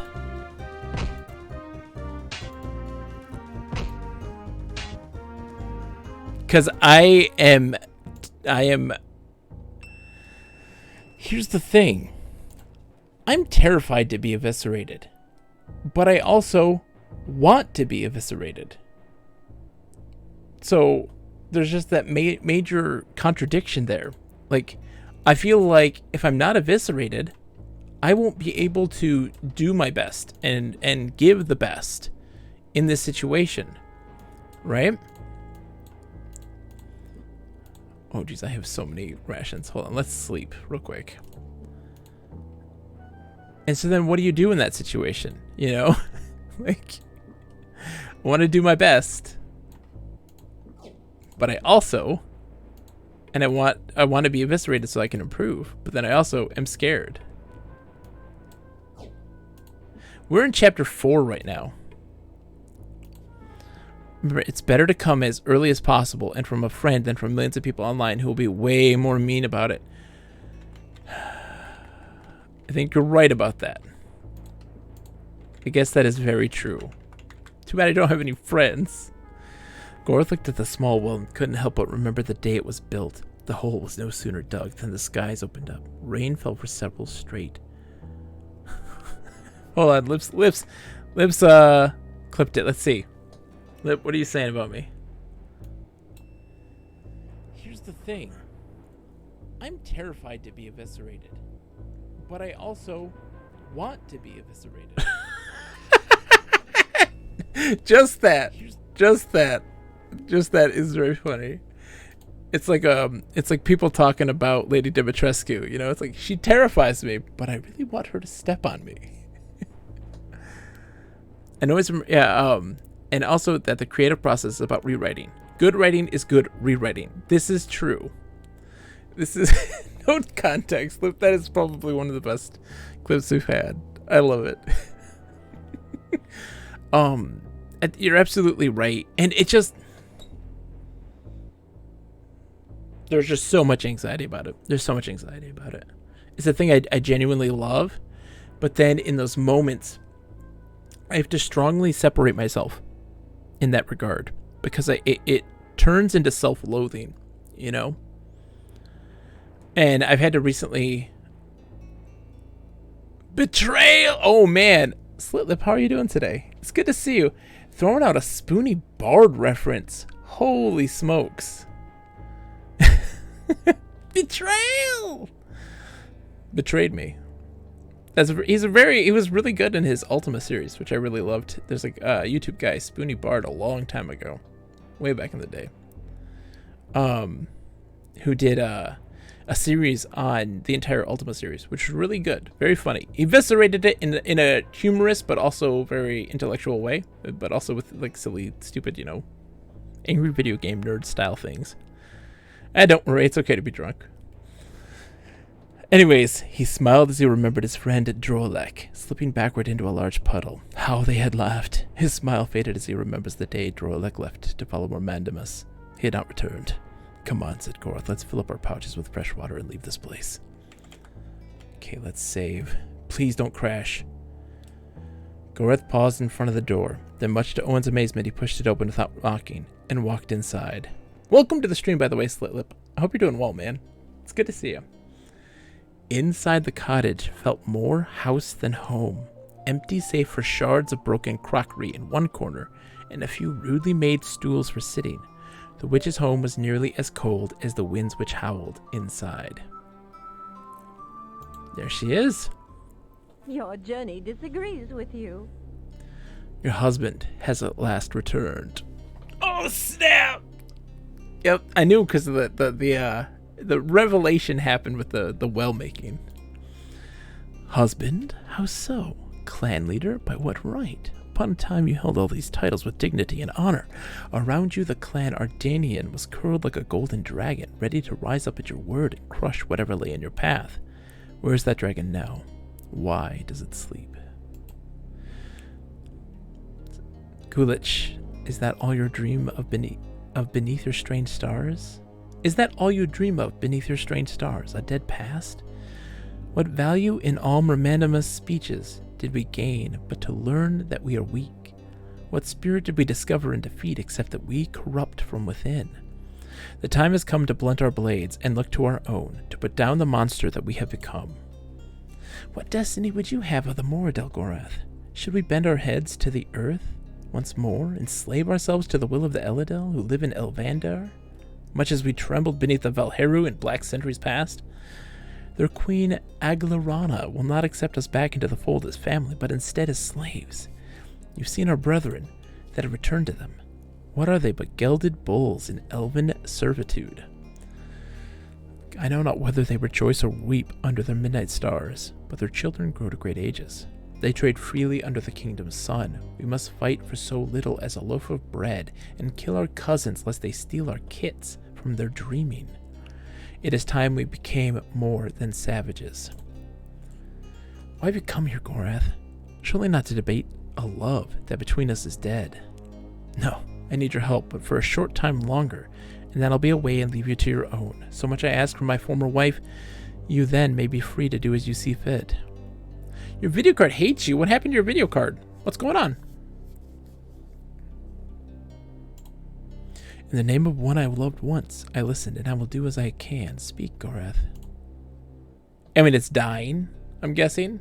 Mine died recently, and I had to get a new one before everything went kaput. Oh no. Oh no! That sucks, man.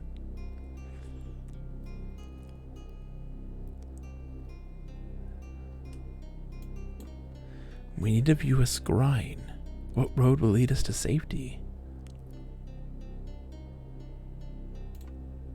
I needn't consult the stars for your answer, for I have looked upon it for days since you left. Delicon masses on the kingdom's borders. The banners of the clans Crieta, Dargelis, and Oerdo flutter on the fields near Raglam. I would seek no passage south through the teeth that leads by the kingdom. Fortresses of North Warden or High Castle, doubtless Narab shall be at their head. Narab has turned on the old wolf. Sarsagoth is encircled with his clan. He shall not trouble us. I know, right, man? Here's the thing, like, I realized, so last year I was able to buy, my graphics card died, and I was able to buy one. And it was like $180. And now, that same graphics card, $1,000. $1,000. Are you kidding me? I don't want to buy another one. I know. No one wants to buy one right now. It's insane. Nonetheless, the armies are gathering, and you'll find none among them friends. Neither may you pass across the great northern mountains through Moralen. Morewolf works with the Six to ensure that none of the former clans of the Green Heart may escape through the fringes of Elvendar. Limbs Kragma feast on his soul. He believes if we cannot run, we will join his accursed march. Again, your only means of escape lies along the Inklendell. For whatever reason, the Six have allowed the snows to lift. Perhaps they are otherwise occupied focusing their magics. These Six who now serve Dilikon, from what clan do they arise? Perhaps their loyalties may be reversed. Hey, well, at least you got old RPGs you can still play, right? Yeah, you can use the internal graphics or whatever. You should be able to. And then you can play some old RPGs. Have you played Betrayal at Krondor before? They are mighty in their arts, husband, far beyond even my powers. Oh man, this is super good. I highly recommend it. It's been so much fun. It's really challenging in a good way. It's a really great open world RPG. They claim the ancient title of Spellweavers, though they are vastly different from those of our magical cousins in Elvendar.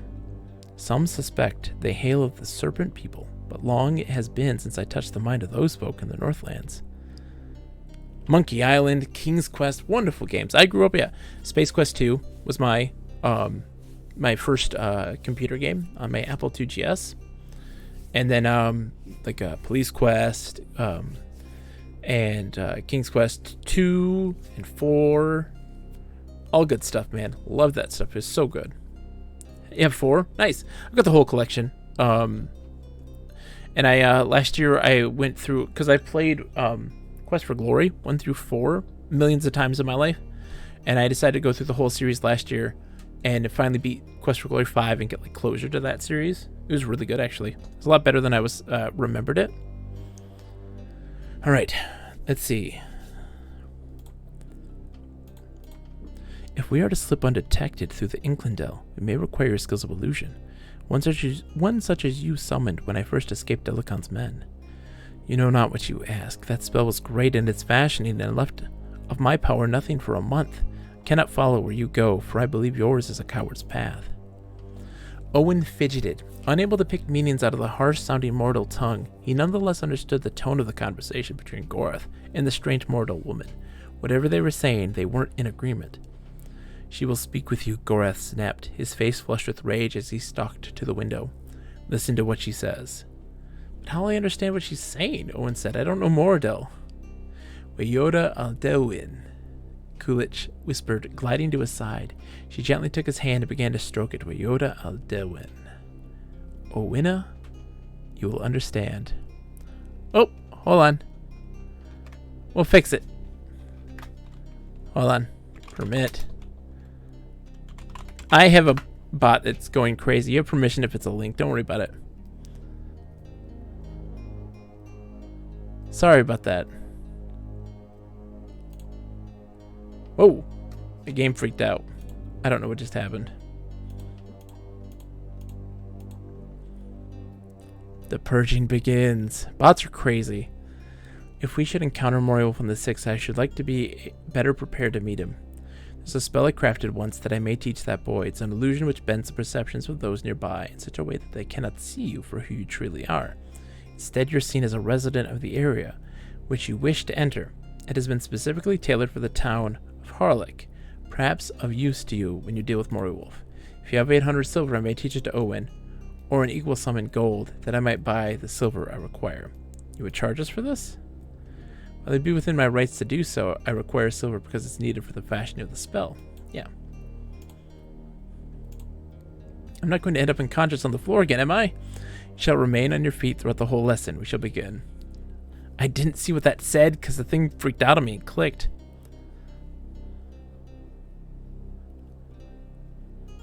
Time passed, his head swimming with the details of the spell. Owen repeated the cantrip line by line to Kulich. When she seemed satisfied, he had learned all its details. She nodded her head. You've learned well, she said. Go and rest for a few moments. I thank you for saving our lives. Without your assistance, my companion and I would have perished under Delikon's hand.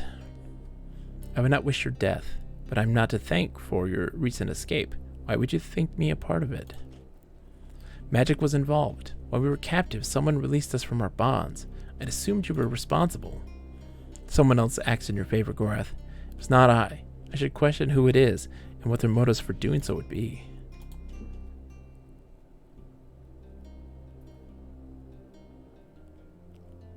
I know, right?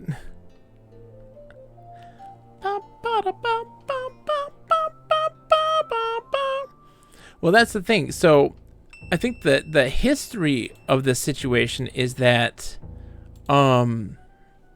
they were a people that were like enslaved and like subjugated and got their freedom, but are stuck in this really crappy place, this crappy situation, these Northlands, a harsh environment, and wanting to have a better piece of the pie. And so having these people come up who are saying, you know, we will lead you through this, but through just massive bloodshed, and in reality only in it for themselves and taking advantage of them. It seems to be the case. Sounds like pirates. Fried rice, how's it going, man? It's good to see you. How are you doing today, good sir?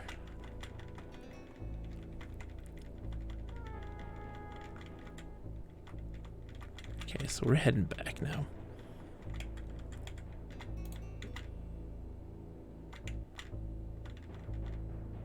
I'm not going to any of those buildings that glitch on us and cause us to completely not work.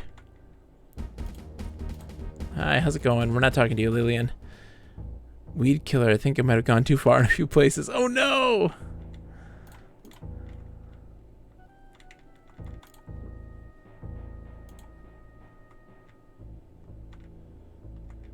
No, I did a lot of yard work last week, so now just kind of taking it easy.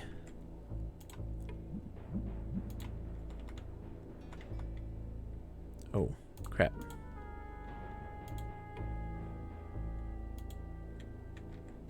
I don't want to deal with those guys. We're gonna go around. We're going around. Not doing it. Not dealing with it.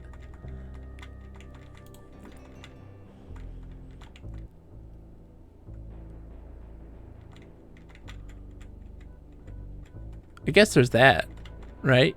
Won't have to mow for a while. Got a point. They'll all be dead, right? Where are we? We should be getting into that town. Yeah, we're getting into that town now.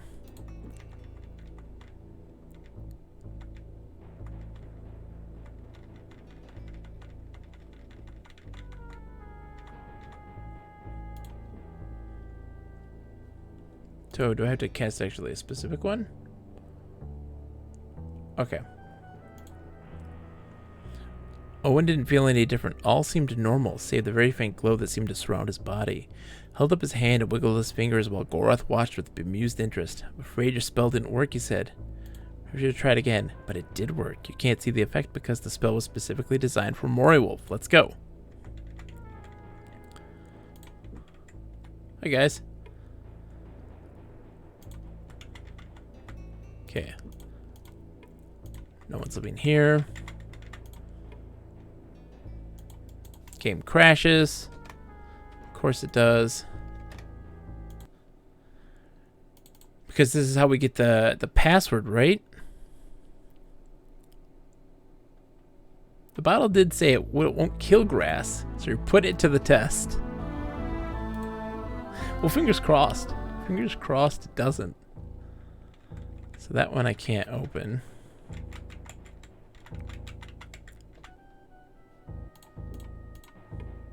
Nope. Gorath knocked on the wooden door. They were greeted by a uniformed Moradel who stared at Owen for a moment before ushering them inside. After leading them into a back room, the guard presented them to Morrywolf. Report, soldier. What news? What have you? Make it brief. Oh man, look at those ears. Who does he look like? Who does that guy look like? Looks like somebody. Sargarath has been besieged. Lord Nerub and an unknown number of confidants freed dissidents trapped in the dungeons and fled north. Delicon requests that you and the remaining member of the Six lend immediate assistance. Madness, I have my troops in position, ready to march, and our target's only a week's expedition from here. If we leave now, we'll not be in position when the time comes for the final strike. Surely Delicon doesn't intend to divert us into snow plains to chase a handful of cowards. The intentions of your father are unknown to me. I merely bring this message. Further, he requests progress reports on your activities. If he were not my father, I would slit his impertinent throat. What does he wish to know? Father has expressed concern that he has been inadequately informed about the activities of the Six. He demands an immediate report. Father knows as well as I know. How the Six conduct their business. They did not report to me anything beyond complaints. Their lodgings are too cold, and that they do not care for their food. I do not trust their motives. They speak only to their leader, and he comes only when it suits him. If I were in my decision to make, I would turn them all into the snow and let them freeze. But they're crucial to the attack at Northwarden, are they not? Northwarden's of little importance. It's the goal beyond that concerns me. What shall happen should we have Mermandimus back among our ranks? 2 cops in the hallway. Oh no, man, I hope everything's okay.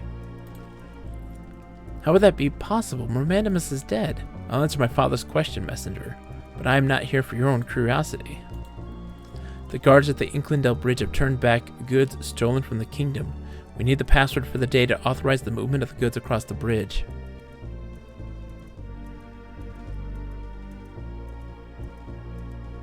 Oh, are you here to protect or hang out? He said protect. So I left and said nice. Where do you go with him? With us, back to the mustering at Sarsargarth. The supplies are desperately needed there. Many hungry soldiers to feed. My soldiers are hungrier. You have new orders. You're to stop in Harlech with a shipment before proceeding north. We shall take what is needed. I don't believe Delicon will be too pleased. Delicon be damned if he likes. He may come here and retrieve the goods himself, but I'll take them. Tell the man at the bridge you are a serpent slayer. I shall expect the supplies immediately.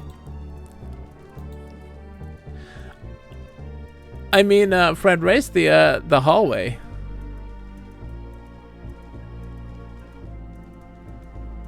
They're protecting the hallway, obviously. Enthralling. Now take leave of me and send my father my good wishes. Your will, Lord Merewolf.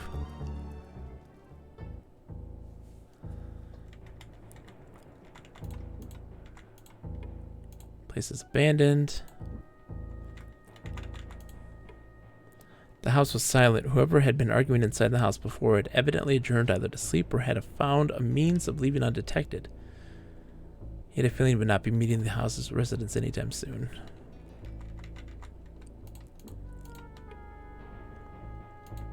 Tavern. Yay! Gambler. We won!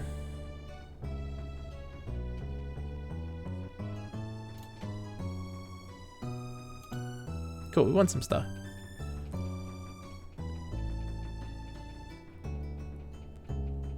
Oh, in Toronto? Nice, dude. Toronto's a great place. Okay, we can't get anything from them there. We can't stay either, so we gotta get out of here. Oh, dude. That sucks. I'm so sorry, dude, that you have to be embroiled in that craziness.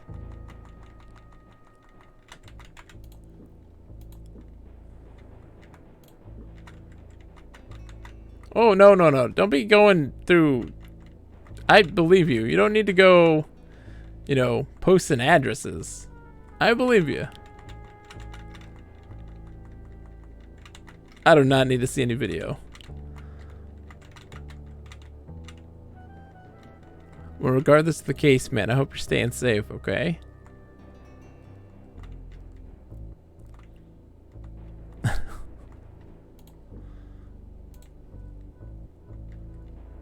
It's fireworks. Just fireworks.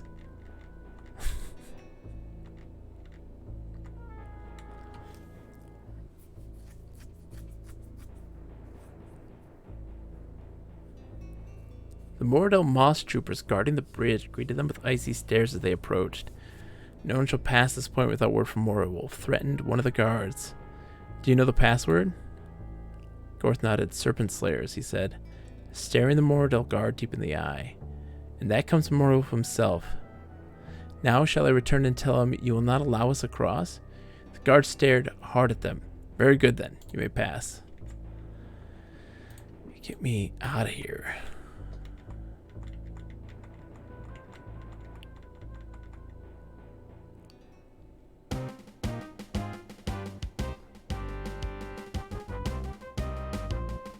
Okay, so they recognized us.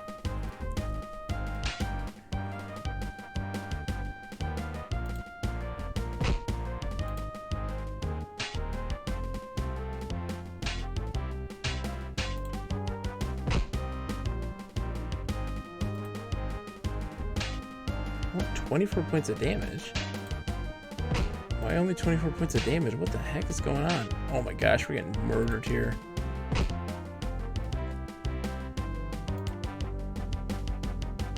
Gore us down. Exactly, you want to die of dysentery. Nobody wants to die of dysentery.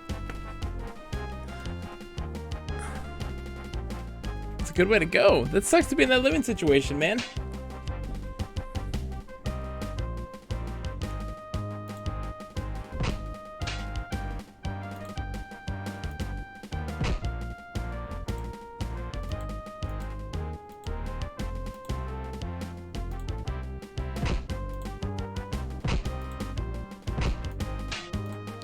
He's dead.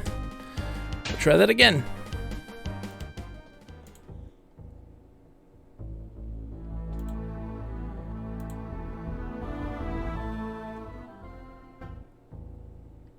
Okay. So let's give him his stuff.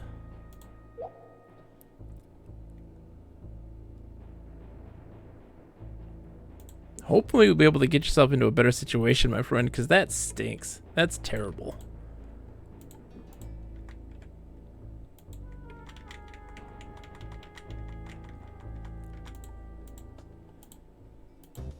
Okay.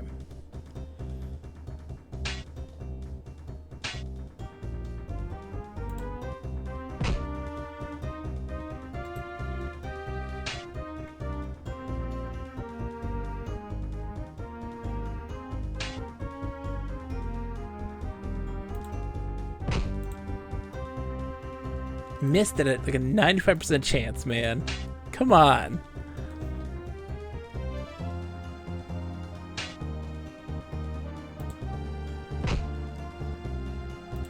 Yeah, I used to live in a place that was really gnarly, and we'd have a couple shootings every year. But it was a really nice community because people were very much taking care of each other. Like the good people were. We were part of that, which was really nice.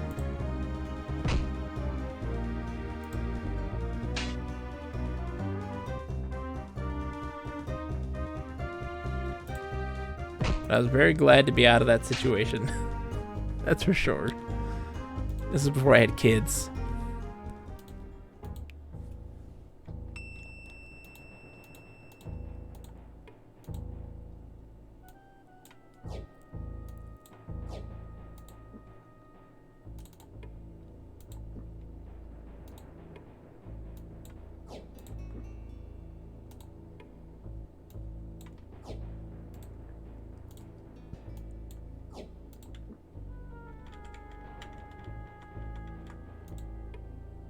What is this?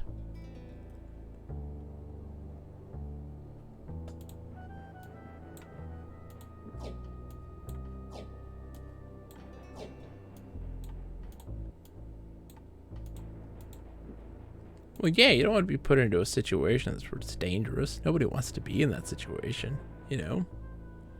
So definitely get a perspective there. That's for sure.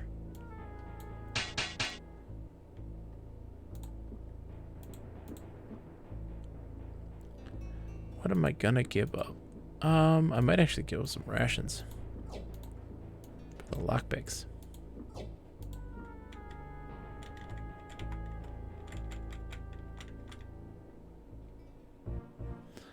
Men approached them, still breathing heavily from their fight. Owen barely managed to wave a greeting at the kingdom soldier who lumbered towards them.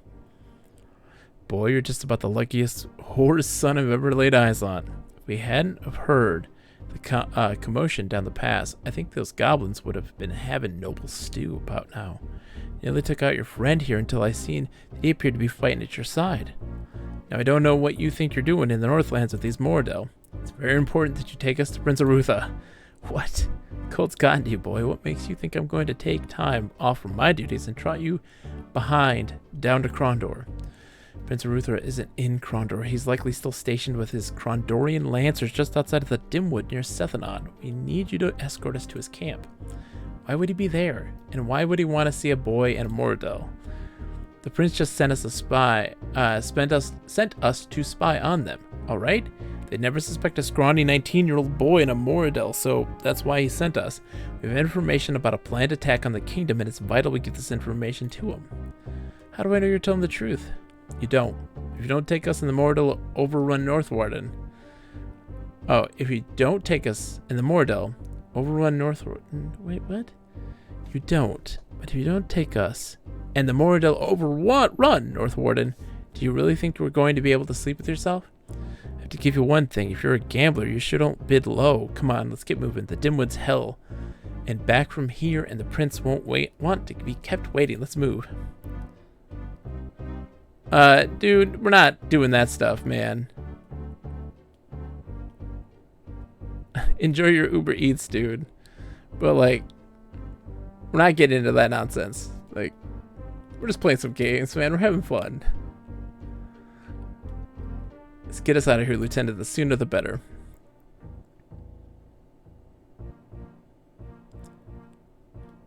Gorth evaded capture, and at last we were intercepted by our guards in the Inklindale Pass. The journey south to our camp here outside the Dimwood took many long days, but we moved with great haste as our message is vital.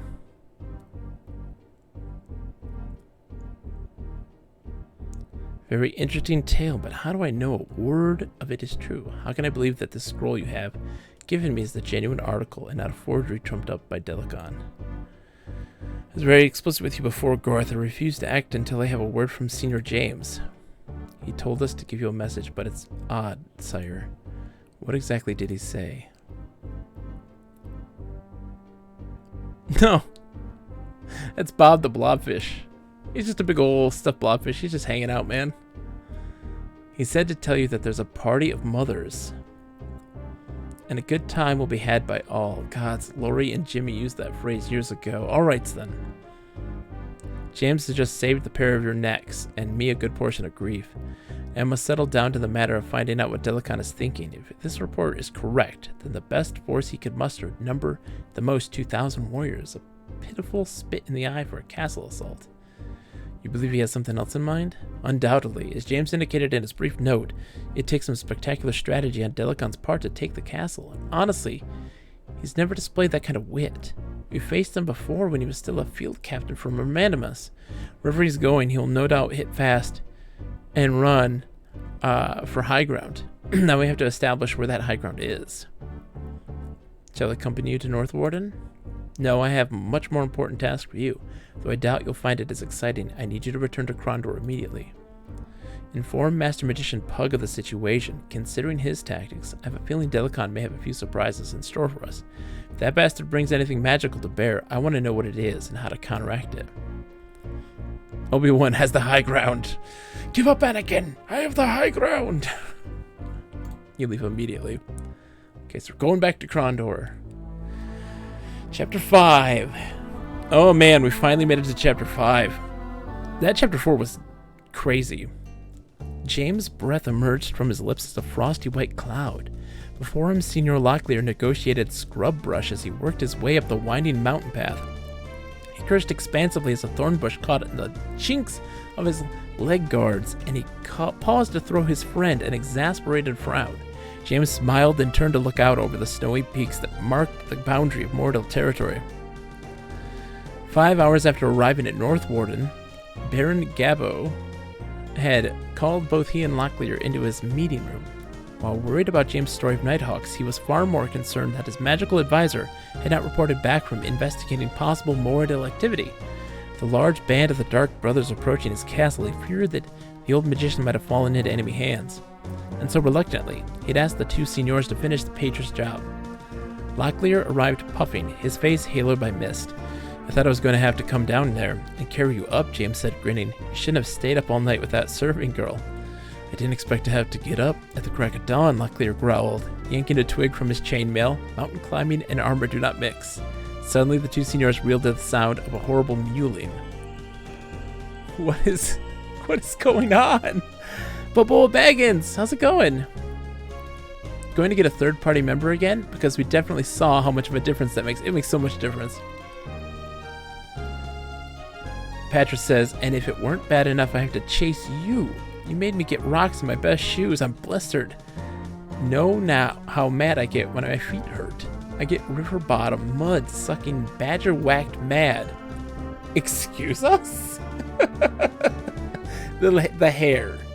Locklear's hair is ridiculous. This is ridiculous right now.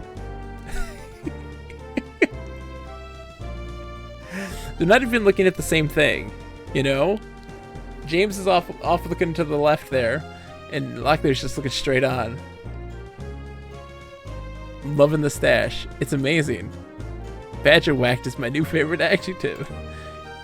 Go away, I'm busy right now agitating this here Moradell. Begging your pardon, but I'm Senior James, and this is Senior Locklear. We've been sent by the Baron Gabbo to find you. You are his magical advisor, aren't you? Just Patras, please. I don't ken the titles much. Glad to meet you. He's getting old dude. He's like, hey, look at what I'm doing. Just been out trying to get some information about these Moradell. They've been getting too close to the castle and it was making my tongue itch. Man can't respectably eat that a ways. Have you learned anything about the attack? Only that there's 6 companies of them out creeping in the woods somewhere, but I don't know exactly where yet. I think they've got their own magicians, too. Magicians? The Baron will be sorry to hear that, I'll wager. We need to return to the castle. Which way would be the quickest?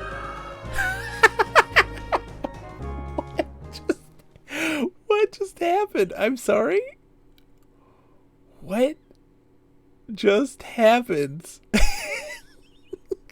That's ridiculous. Are you serious?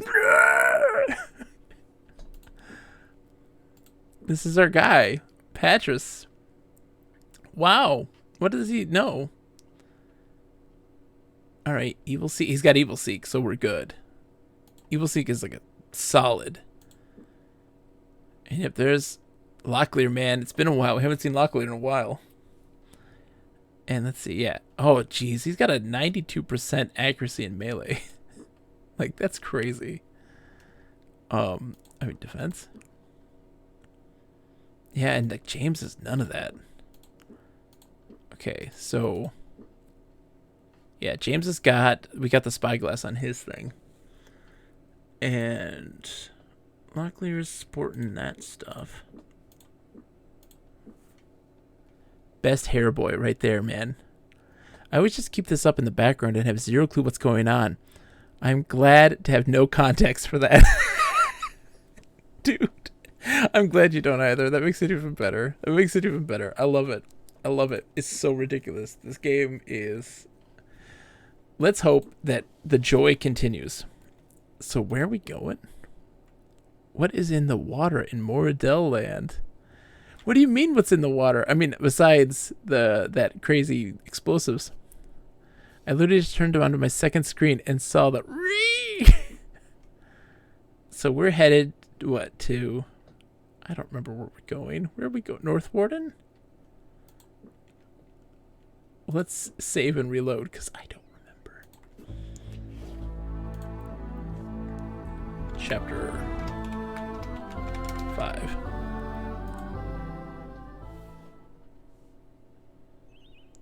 Let's see, whoops. Because it'll tell you real quick, it'll pop up. Okay, so we're going to North Warden. Alright. Let's see what happens here.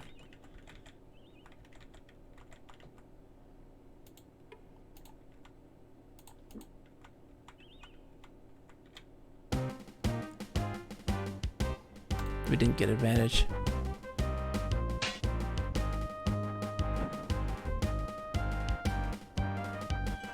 Oh, that hurts. Okay. gotta move up here. Oh, they're using magical weapons and stuff. This is nuts. I don't... Oh, boy.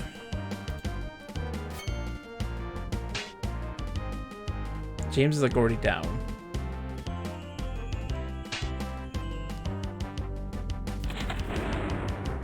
Are you for real right now? That was that. Good game, everybody. That was insane. That was insane. Hey, how's it going, Clyde? It's good to see you.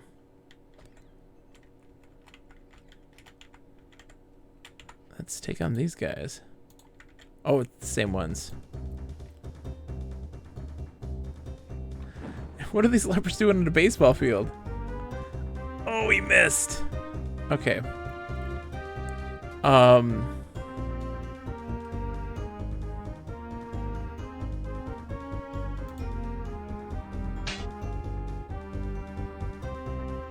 Okay. Luckily, get over here and take out this dude. Yes! Bunk. We're in a much better situation now. Much better situation. Holy smokes.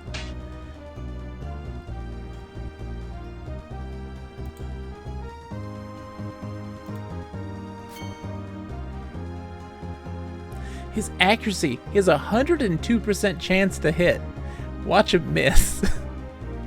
Yeah, miss. He had a 102% chance to hit, apparently.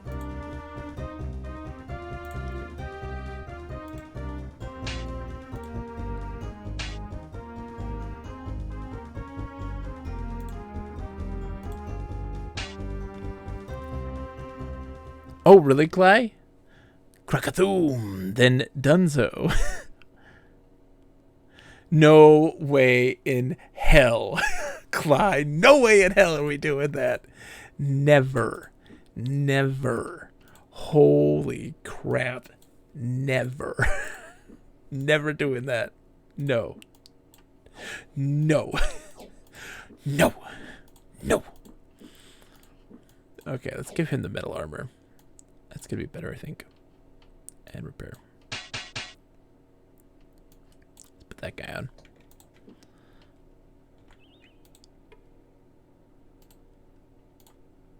Let's give him to that dude. So how much does the greatsword do? 36 plus strength and 52 plus strength. So what does this one do? Oh, actually, no. I really want to keep that going then. I want that still equipped.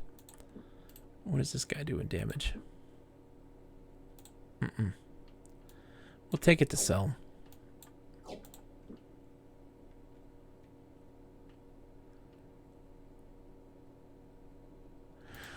Well, here's the thing though, guys. Like if it's like anything like Elder Scrolls, it's really easy to speedrun it because it's so glitchy, you know?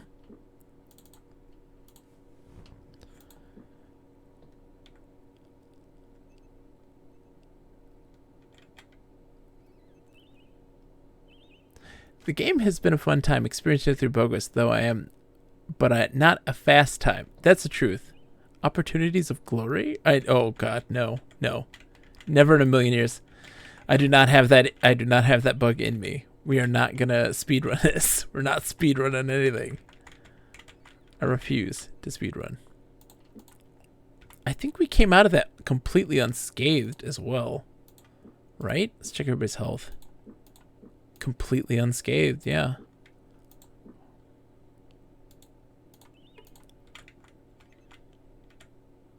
This is a big one. Hold on. Do we have stuff to enhance our things? This one, metallic qualities, yeah. Let's enhance.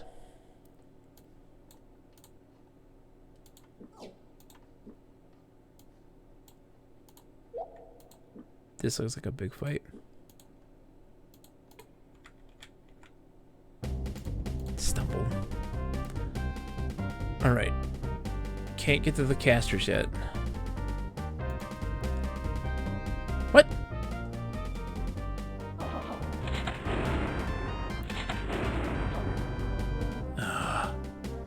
Locklear can't even get to him.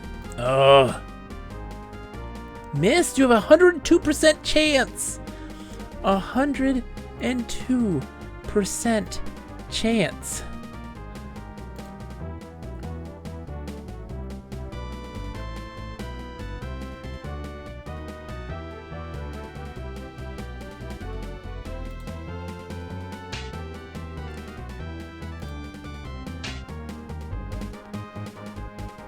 The world record for this game is 2 hours and 51 minutes. You can take that easily. No way in hell can I take that easily. Are you all insane? You're all insane. You've lost your minds, chat. What happened? What happened? Where did my wonderful, encouraging chat go? You're like, yeah, do a speedrun of this game that you enjoy but has brought you much suffering.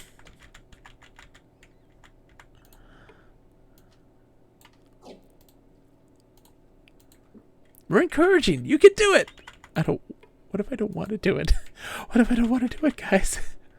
I don't have it in me, okay? I don't have it in me. I don't want to do it. I don't want to do it. Don't make me do it.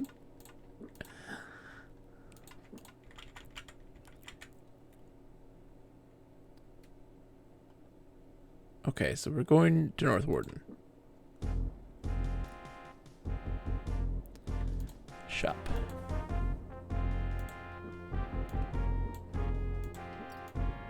Oops.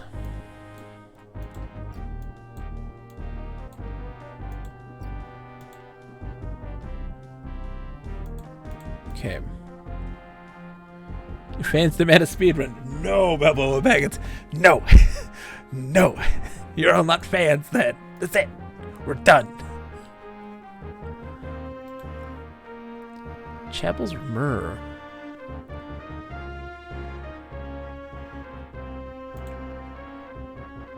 Oh, the weapons book. Okay. I think that we need that for him. He definitely needs that.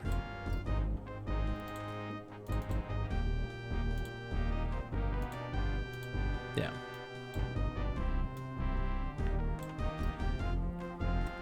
Ah! Whip, fix it! I'm sorry, Sakura, I'm sorry.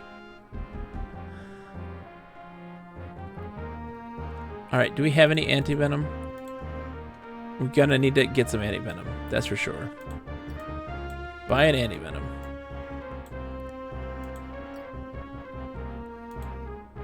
This guy costs us an arm and a leg for all this stuff.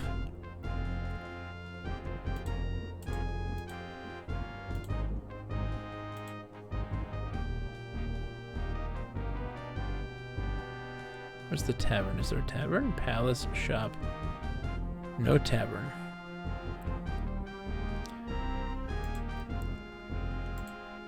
Yeah, I know. The money. Hey, is that's from our party before we lost everything. It didn't get lost after all, which makes me happy. The Great Hall. So speedrun website has 2 speedrunners for this. If you enter your time, whatever it may be, you'd get 3rd place. I wish to speak to you. Yeah. So the speedrun records are 2 hours and 30 minutes, 3 hours and 20 minutes, and 60 hours and 45 minutes.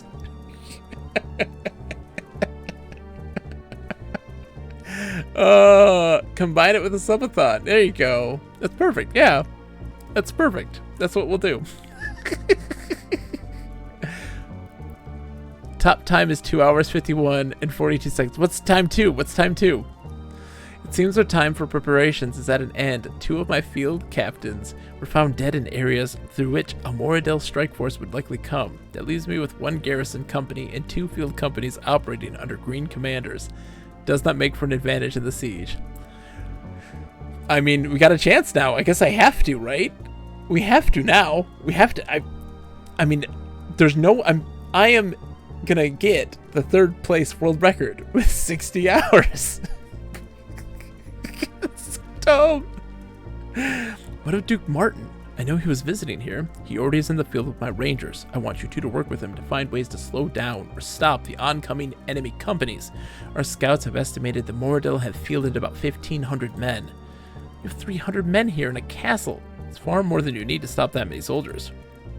If there are Nighthawks that have infiltrated my troops, we will likely lose more than field captains before this is all over. We have to assume for the moment that the Moradel knows something that we don't. If we can't stop even half their number, I imagine we can defuse whatever plan it is they have. So, any questions before you begin? Where can we find Duke Martin? Is he in the castle somewhere? Ask him to stay relatively close to the castle so my guards could find him in the instance of an emergency. You'll have to search. What has happened? Okay, you gave permission. Good. What, Daggerfall 100% time? What's funny, Cly, is that when I played some Daggerfall a couple years ago, and the world record holder for Daggerfall showed up, and Adi is his name, and yeah, you can beat that game in like 5 minutes, glitched at least. Just think, people will be coming up to you on the street like, are you Bogus Meat Factor with the third fastest time for beating Betrayal at Krondor? I'll be famous with my 60-hour speedrun. While you're at it, perhaps you can also find what has become of our minstrel, Tamni. He may have quit the castle. Minstrels are not noted for their staying power through great battles. It will work against the morale of the men should he remain absent. I want you to find him and use whatever means you have at your disposal to bring him back here, even if you bring him back in chains and rucksack tied over his head. With the battle coming close to hand, I want nothing to divide the men. So Clyde, yeah, we're talking Daggerfall. Have you never seen Daggerfall? So they procedurally generated the cities and such. A true 100% clear is impossible. You can't go to all the dungeons, and there's a variety. I mean, you can, but it would take a lifetime. But you could do a 100% as in do the story, all the story missions, you know. It is the largest game. I believe it still holds that ranking. It's enormous, and it's fantastic. Oh, I haven't checked out Daggerfall Unity yet, Sakura. I hear it's really good. But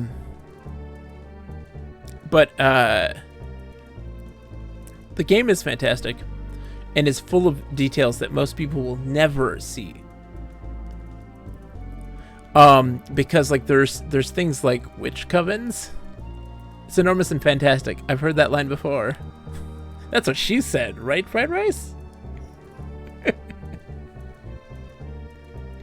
So dumb. But Daggerfall is really good. It's very special and really awesome and a lot of fun. And it has a really great ability to make the world feel personal amidst all of that randomness. It genuinely feels like, because you can buy a house and buy like a ship, you know, you feel like you're setting down roots in a place. Even though those places are procedurally generated, the world just is so unfathomably large. But it still gives you this feeling like you are an adventurer doing adventures. And you don't have to follow that main plot line. You can just go around and do stuff for guilds and raise rank in those guilds and gain access to new features of those guilds. Being able to discover some of the guilds, like the Dark Brotherhood and the Thieves Guild, they require you to have to do stuff to figure out how to join them. And the game mechanically has some flaws, and their dungeons are labyrinthine and insanely confusing and difficult to navigate. But it's still such a really cool concept. Who is in charge of your guards here? I'd be interested in speaking to him. My guards are hard at work. If you wish to speak to the guards, I can arrange for you to walk guard duty, Senor. Otherwise, I'll not have their schedules disrupted. Shall I have Lieutenant Aaron put you on the night watch? Yeah, sure. Sounds marvelous. Where do I start? Lieutenant Aaron, I have a new recruit I would like for you to assign. It was late. Breathing warmth into his cupped hands, James paced the frost-touched flagstones between the postern and Bailey gates and looked out into the darkness. Beyond the castle, nothing was moving in the mists. Like the world within the gates, things seemed orderly in the extreme, too orderly. Even in Krondor, the prince's control was far from complete, with the upright man running matters in the sewers and scoundrels of various stripes calling the shots in the poorer quarters. Here it was if the world outside Northwarden simply did not exist in any other context than how Baron Geba dictated it to his men. It would be entirely too easy for an outside force to take advantage of the rigor with which he ruled his men. It's time Jimmy the Hand did a little something off schedule, James muttered, scaling the Bailey wall with little trouble. Settling himself in a patch of shadow, he focused his eyes on the courtyard below and folded his arms across his chest. Now it was time for the real guard duty. I would be most interested to know why you felt it necessary to have me awakened in the middle of the night. It would have been preferable if you had come when I called. Your guard shifts are utterly inadequate, Baron. Last night while I was on guard duty, I decided to vary the schedule a bit and see what happened. When I watched the Bailey Gate, when I was to be on the other side of the castle, I noticed a soldier slipping a note to another man who was waiting outside the castle gate. A few minutes later, when I shifted to the opposite side, again I saw another instance of someone attempting to steal a grief maker from the castle armory. I stopped him naturally. There were several other instances. And the note passed through the Bailey Gate? Harmless, a love letter from a soldier quartered here, named Corby, to a girl named Tia. You become too regimented here. Your schedules are known outside the castle, very likely made known by a spy working within these very walls. I urge you to make greater precautions and to reevaluate your staff. It could be a great downfall of this castle. I shall consider it. In the meantime, I ask you accept something as a token of gratitude. There's a suit of Evlilico armor that I no longer have a need for. You may have it if you wish. It makes no difference to me. Here's the thing. Also with Daggerfall, what's super interesting with Daggerfall very particularly is that its story is the last time that the Elder Scrolls series, or the only time that the Elder Scrolls series didn't put you as a savior character. Its story is incredibly intimate, isn't some grandiose state of affairs. At least it is epic, but it is not you are the savior of the world. It is simply the king of Daggerfall passed away and his ghost is haunting the kingdom. Find out why. That's it. It leads you down a rabbit hole of political intrigue, deals a lot with a lot of interesting concepts, like for instance the orcs are wanting to regain their independence and reclaim their country, Orsinium, which was taken from them by the people of Daggerfall, and like their struggle there, and just a variety of these different political struggles and all these kind of casts of characters. And the key to kind of there is a piece that everybody wants, a MacGuffin of sorts, and it's really good. It's really, really good. I've never beaten it myself, but I know lots about it. I've got to beat it at some point. But its story is very captivating for that regard, that it isn't some, you are the chosen one and you must fulfill some prophecy and all that nonsense. No. You're literally just an agent of the Emperor, and he wants you to do a job. And there you go. Excellent. I shall be glad to see you in Locklear in action. Patris, you stay with them and help them in any way you can. You're far more familiar with the area and as lucid at giving directions as any of the rest of my men. We're off then. We'll come back and report to you later if we find anything important or if Duke Martin sends us. I very much enjoy that, and that's also the thing here, right? This is another story that's like that, which I greatly appreciate. I do not enjoy chosen ones fulfilling prophecies, and you are the only one that can save this world. I'm tired of it. I'm incredibly tired of it. I very much enjoy intimate stories, or stories that seem or tied in some way to the mundane, and those make things much more special, much more interesting, and again, much more intimate. I use that word very strongly because I do feel that we need more games that aren't trying to constantly one-up themselves in how epic and grand they can be. I'm tired of it. And I feel that the Elder Scrolls series is one of those series that very much tries to do that. You know? Morrowind, you're the chosen one to stop this plague, right? You're like, okay, this evil god has come back up and is starting this plague. You have to stop him, right? It's actually not too epic in reality. The stuff that you have to do seems very kind of down to earth, and it leads to a big fight. Yay, win. Then Oblivion. You know, the Oblivion gates are open and hell has opened itself up, and you are the one who will be able to close them and help the prep Martin, the descendant of the Emperor, the long dead Emperor, to rise up and fight them. Giant dragon battle nonsense. And then Skyrim. Dragons are back, and you are the chosen one who has this unique ability to use shouts and fight them and purge them from existence. Like, Fried Rice says, I played Elder Scrolls Online beta. At the start, a character says I'm the only one who can help. Oh gosh, Fried Rice, I know. Don't get me started on that one. That one really bothers me. There's an instance in the Elder Scrolls Online where it's like, you're gonna go into these drummer ruins. They've never been opened in thousands of years. And we're going to go in for the first time. How exciting is that? This NPC tells you this. And then you open the doors and you go in. And there's like 50 people teabagging a clockwork crab.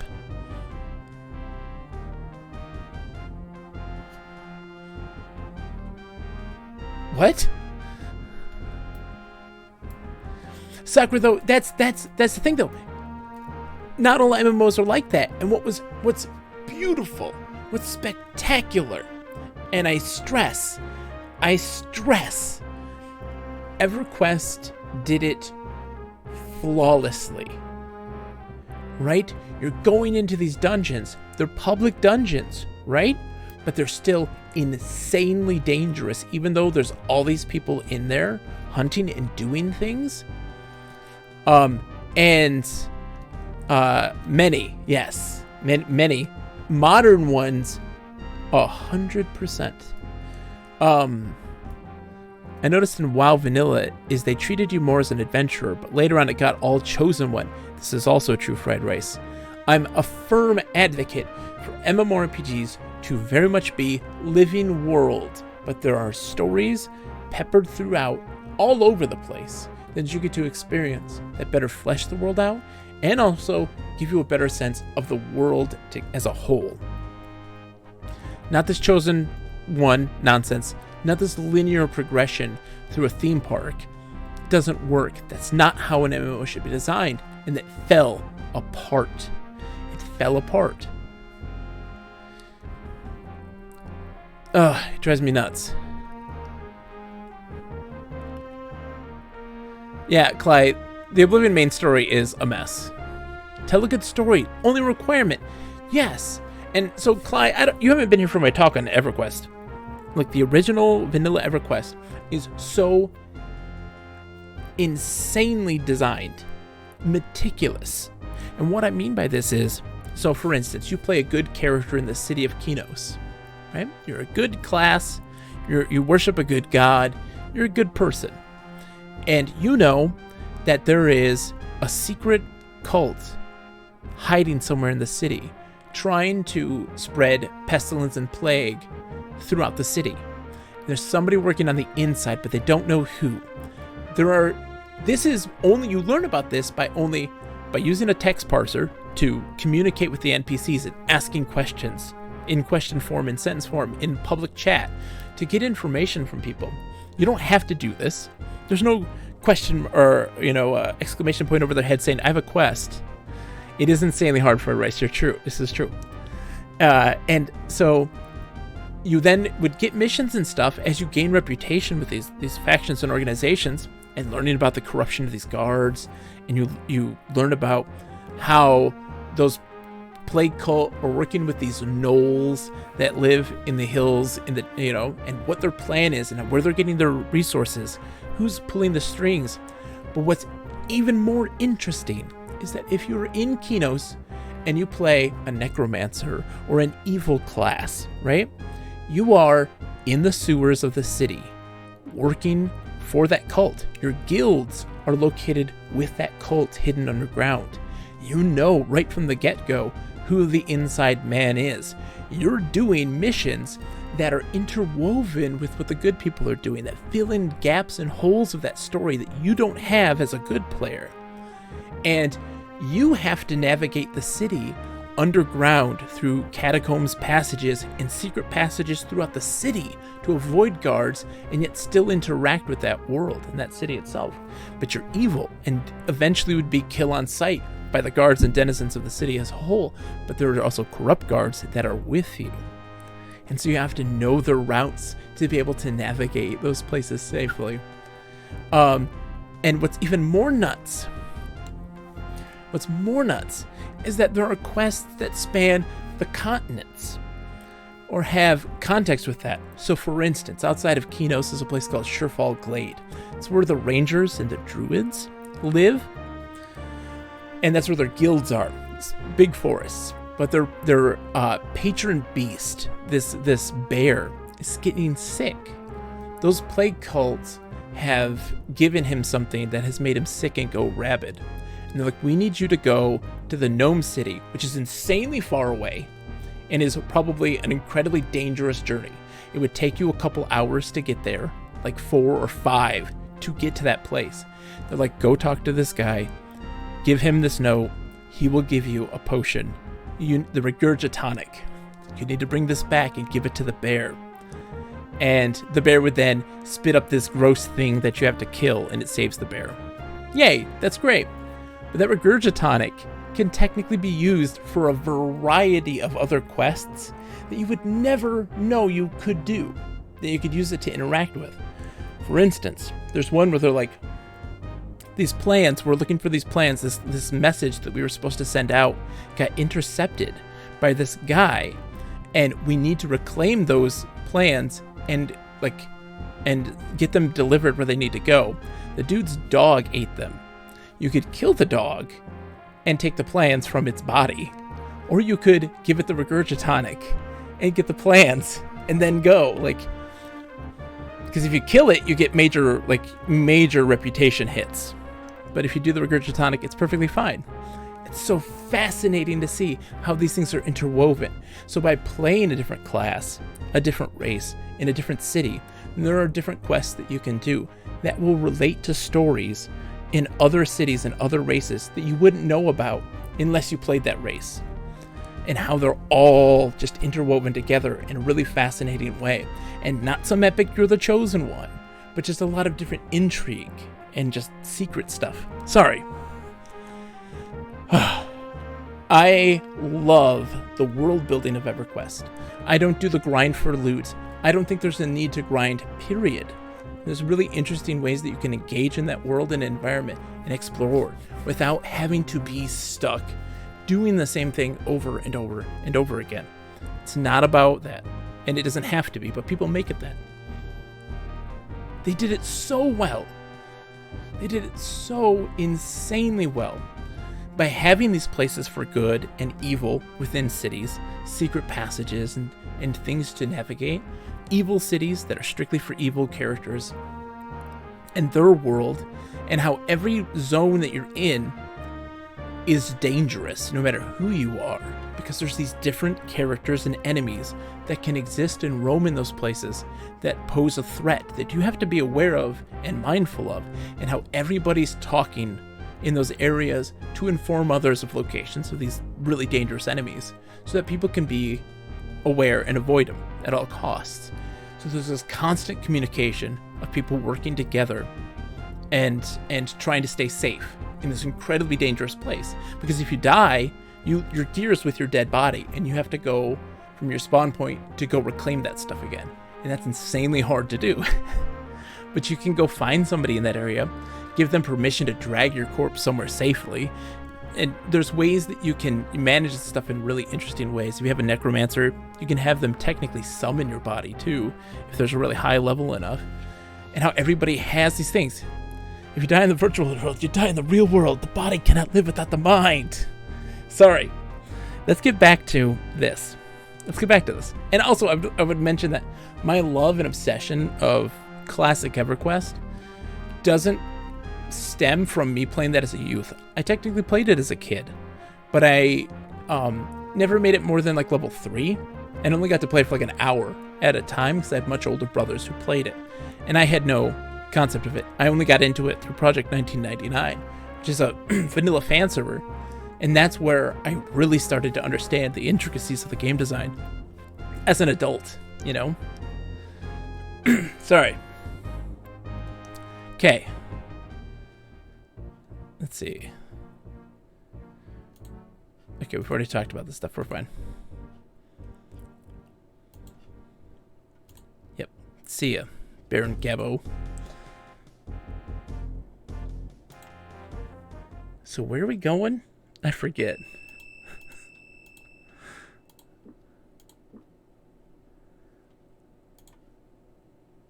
Okay. We are going north?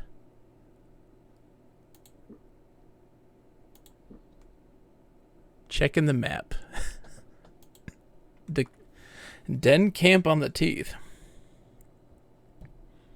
Let's see. Where am I headed?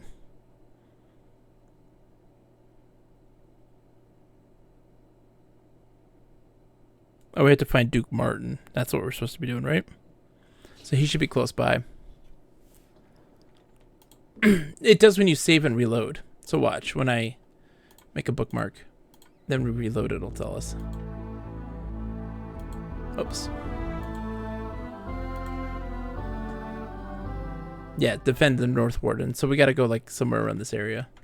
So I'm guessing probably somewhere south, because we don't want to go, if we go north, we're going into the enemy territory. That's probably not a good idea.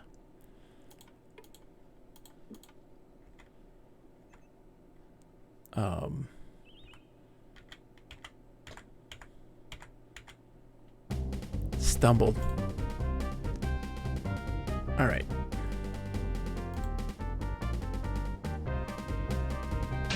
Oh no.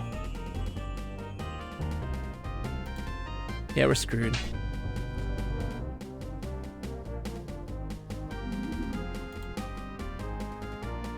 Hit! Hit, you crazy person. Nah, you gotta kid me. What? Did like 100 points of damage.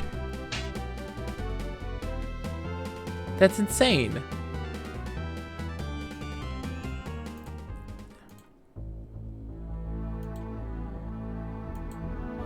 Accuracy has to be bugged. I know, right? I gotta, what I have to do is enchant their stuff. Right? That's where we're at now at this point. We have to enchant their stuff to get anything done. He's still got his enchanted, so.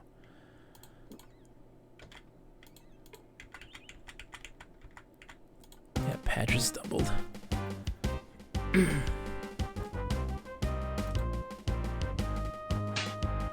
10. Missed. Thank God you missed.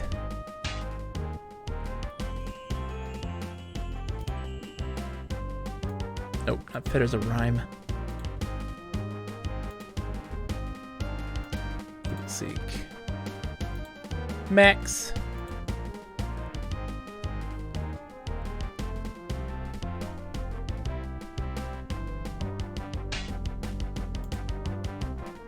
There we go.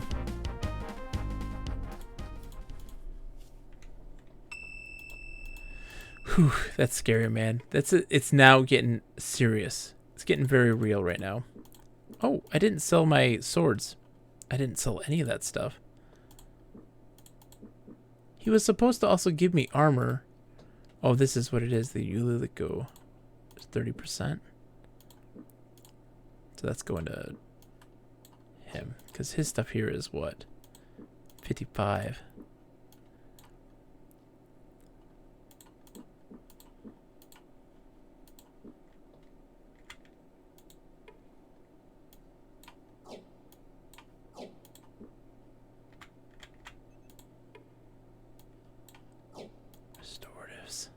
Oh, we need those so bad.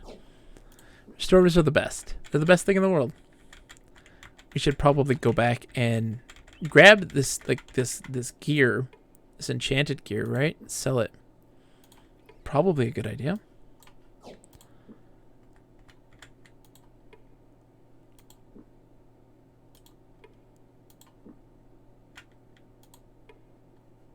Yeah, very good idea.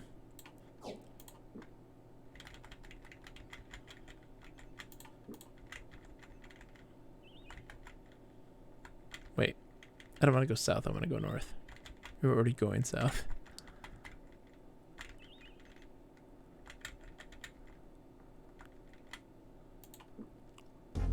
Okay, let's go sell this stuff. Whoops.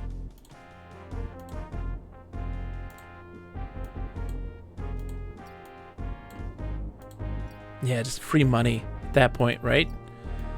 Why not at that point?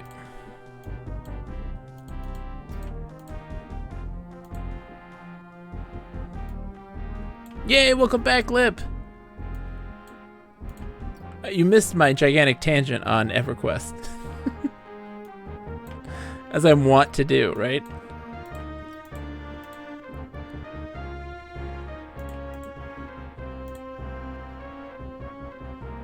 The Sword of Krondor.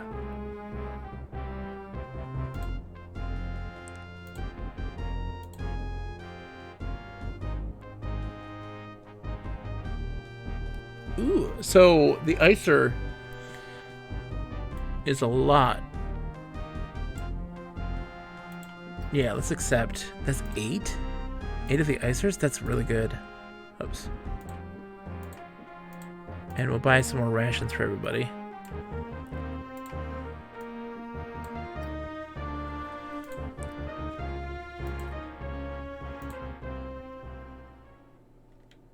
There we go. Because now we're set. We got so much money now. And let's see if these guys they got enchanted stuff. Let's just take it and sell it. We'd essentially make our money's worth, our money back on the enchanted stuff, the Icer. Oops.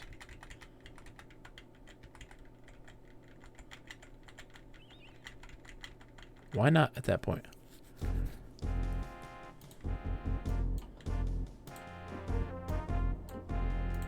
$139. Like that's quite a bit. That's nothing to balk at. Balk. Okay. So we are heading south. On the road to the south. Absolutely impossible. Impossible to has. Impassable.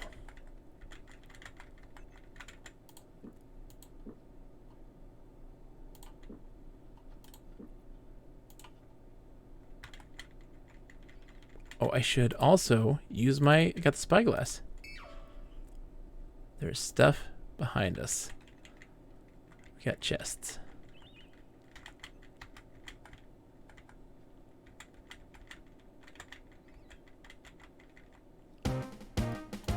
Traps.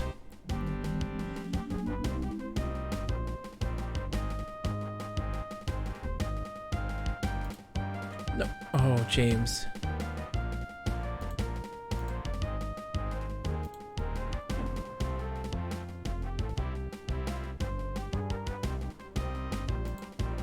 Oh, you dummy. Oh my God. Likely, you idiot.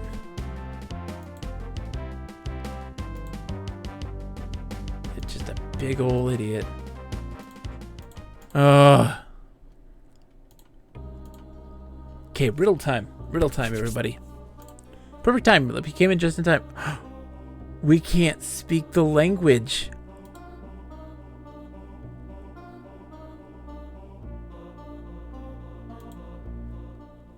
We don't speak the language.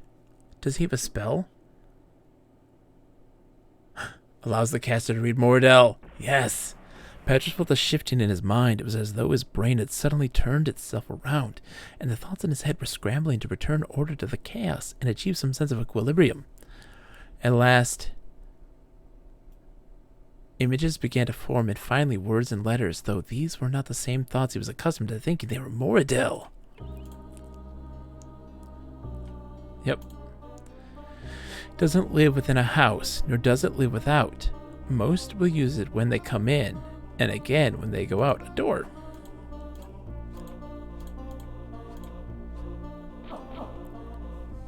It does live within a house. That's nonsense. People have doors in their house, okay? They're not a bunch of savages. Yeah, we're gonna have to take all that too, because we almost died.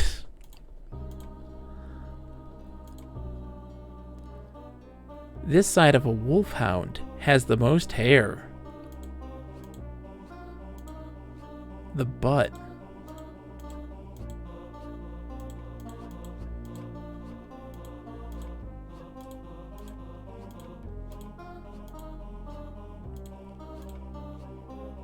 This side of a wolfhound has the most hair.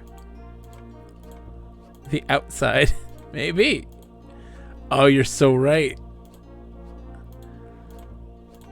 That's ridiculous. That's ridiculous. Good job, Sakura. That's beautiful. We have rations for days now.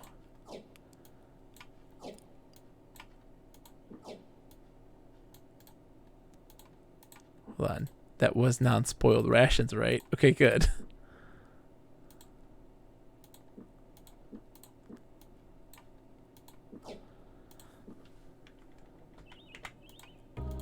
Okay, last one here. She has tasteful friends and tasteless enemies. Tears are often shed on her behalf, yet never has she broken a heart.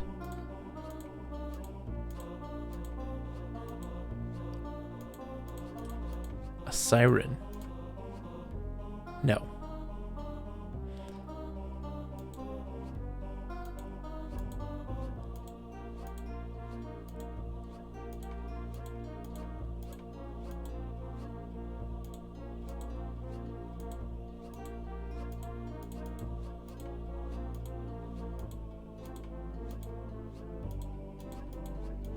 Is this like a god, you know?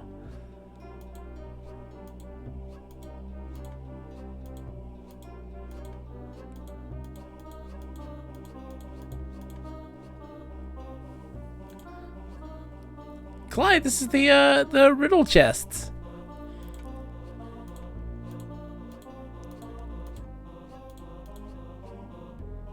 First letters S, T, K, and O.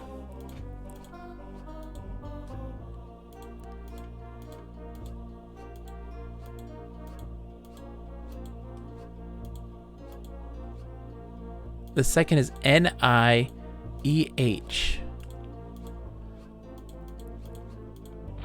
Whoa, onion! Oh, I got it at the same time you said it. I guessed it. I just. Whoa, there's so many rations. What are we gonna do with all these rations? I'm just gonna give them all to you for right now. We're gonna need them because we're gonna sleep for 1,000,000 years. Because our dude is a nozzle. Look at this. He almost died because he triggered the trap. A lot of healing. That's the truth. Here we go. I was wondering where you two were. Duke Martin. He's like a really young Nicolas Cage. Who's also very dirty. You open the rations. They're only onions. Enjoy. I knew when I saw Senior Locklear prowling about with Barrow Gabbett, you couldn't be far behind. Gabbo. How's my princely brother Arutha? Fine. When I last saw him, he's outside of the Dimwood with a small force, waiting for my messengers to reach him. What are you doing so far from Cryde anyway? Brianna have you hunting rabbits for the ducal stew? Nick Cage, Academy Award-winning actor. Not the bees! Not the bees! No, but soon we four will be hunting for larger game than that. Seems the small wrinkle developing in the Northlands is about to become a kingdom problem, if what Locklear told me was correct. I'm just glad to have you two here to lend a hand. Is King Liam going to join the party? Doubtful. This engagement isn't serious enough to warrant bringing the king into it, and he's got his hands full enough with the Keshian Empire. Seems one of our kingdom's ships accidentally mistook one of her Empress Imperial frigates as a pirate ship and sunk it with all hands on board. Naturally, Lord Hazar Khan is having a conniption. We'll have to fight out North Warden's battle on our own. What can Locklear and I do? I have most of Baron Gabo's rangers out checking up on the movements of the enemy, so I'll need you three to give me a hand with various missions. Hope you three are in the mood for a bit of running about. Prince Arutha has told me on several occasions you're about the finest archer he knows. Arutha also used to tell his sister Carleen that his father was going to rope her to the main master Krondor's glory so the Quegians could have target practice when they passed her in the harbor. Doesn't mean it was true. And I wasn't a Jimmy the Hand, you're being modest, Duke. So it might be handy with a bow. Why the interest? I was hoping you could give Lockie and I a few pointers. We both could stand to learn a little bit about how to use the crossbow more effectively. Unless the Moradil don't seem to be charging down our throats. This very minute, I suppose I might be able to teach you a little bit. Yay. Martin sighted his crossbow and fired. Feathers drifted from above as the lifeless sparrow crashed through the branches to the ground. Crossbow quarrel neatly driven through its head. Ugh. Don't look, Bob. It had been dead even before it touched the ground. That's incredible, James said. At the range, I would have thought it impossible. No, Martin said. His look somewhat enigmatic as he knelt to touch the bird at his feet. I've hit them at twice that distance, so it was merely difficult. Handing his crossbow over first to James and then to Locklear, he gave instructions as each attempted similar shots. You both made some progress, Martin said. Just keep doing what you started doing today, and you'll both be fine marksmen. Baron Gabo told us we were going to report to you until the siege begins. Where do you want us? I was just planning a little fun, Petrus. How's your Moradil? Which are you talking about, Duke? The one I got under my bed or the one that makes my breakfast in the morning? Amazing, Jimmy. Is it just me or does Petrus remind you of a certain admiral we both know? I think he and Amos Trask would either love each other or hang one another from a gibbet. I think the Duke meant, how well do you speak Moradil, Petrus? I know perfectly well what he was saying, you court rat. I can read it. But don't ask me to pronounce any of that dog calling yow-how. Yeah, no, James. Sakatako, yes. So it's James and it's Locklear. And we now have Petrus, this old crazy person who likes to throw people and be weird. And how are you today, by the way, Sakatako? I hope you're doing well, my friend. You won't have to for what I have in mind. There are some boxes near here that have mortal plates on them. I want you to crack the codes on them. Imagine this box will have supplies or rations for the Moradil once they begin the siege. But I doubt they'll suspect we've tampered with them. If there are any rations, find a way to poison them. Then replace them in the boxes. Come and find me once you're done. Best begin. Okay, so just for you three to be careful. We can't afford to lose any more men. I think we can handle that order. You stay out of harm's way as well. Duke Arutha wouldn't forgive me if you somehow got arrow shot by some goblin archer. Farewell. Oh, so we got to get rid of those rations we have accrued. I wonder if it'll count if we just do one. You know? Do you think if we could just put one in there, that would help? I want those rations, man.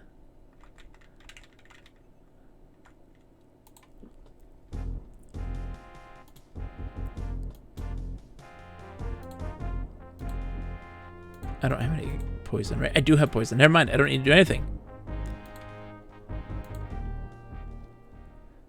Luscious Locklear. I'm gonna. That's gonna be the plan. That's the plan.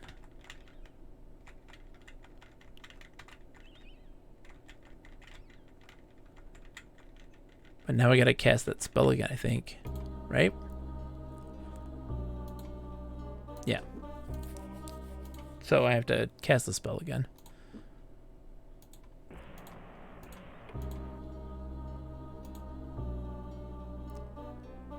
Door.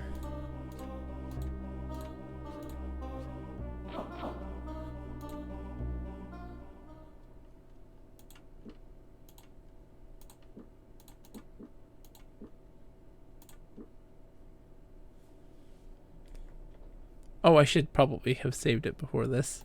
Let me save real quick.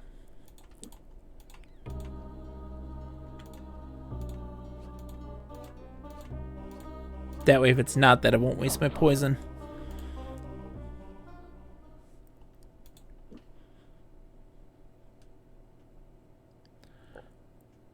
Oh, I see what I'm going to have to do. Oh, let me put it in the chest real quick and see if I can do that. Nope. Okay. So what I'll do is...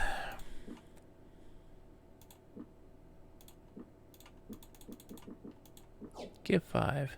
Apply the poison to that one. Right?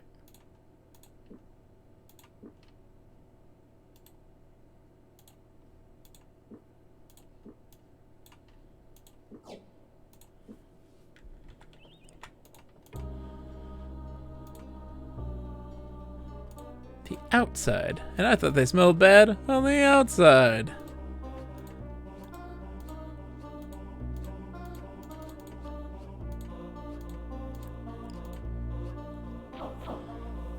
This is interesting.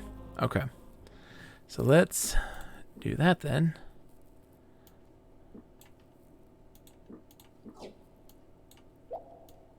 Oops.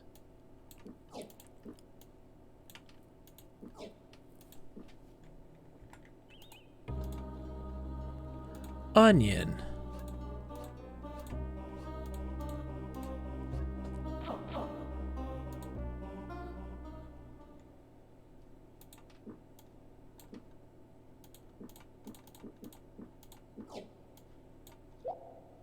Blop.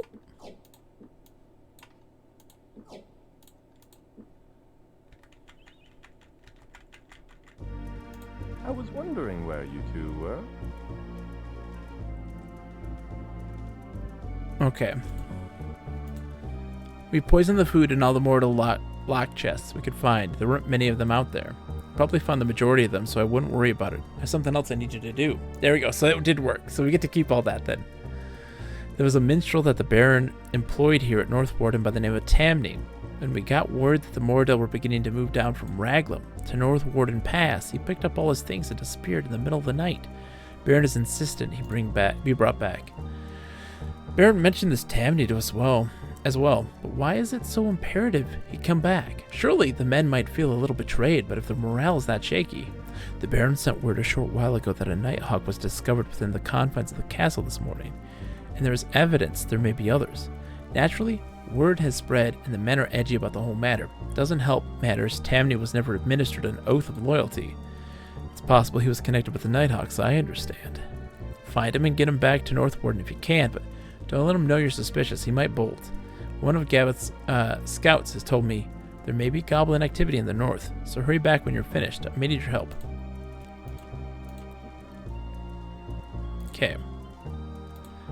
I think we can handle that order. You stay out of harm's way as well, Duke. Arutho couldn't forgive me.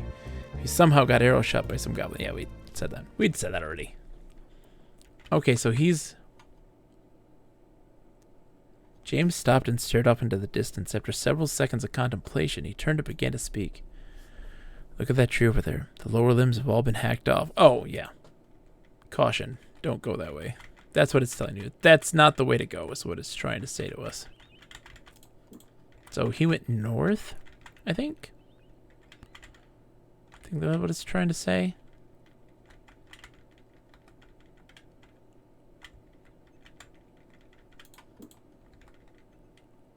Yeah. All these dead guys.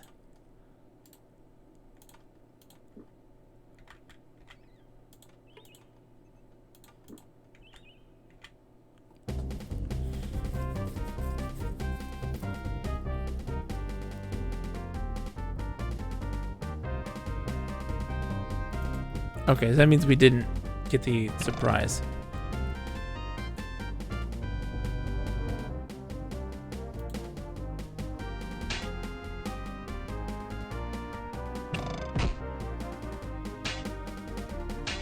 Ugh.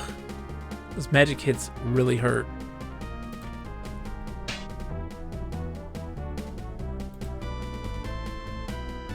Oh, come on, man. Yeah, they all have, like, enchanted blades now, which does not make things easier in the slightest. Oh, Jesus. Come on, man. Yeah, because they're like all almost dead now at this point because of that. Like I can't get my magician away and stuff. So he's like, boom, he's dead. I've enchanted my blade, so like that should make things easier, but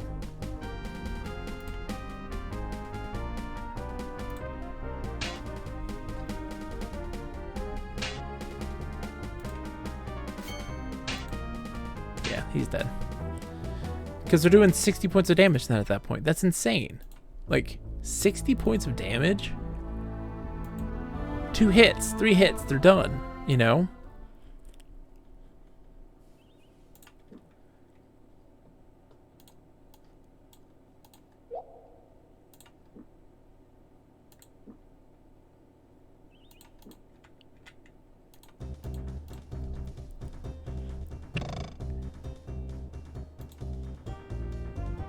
Yeah, miss.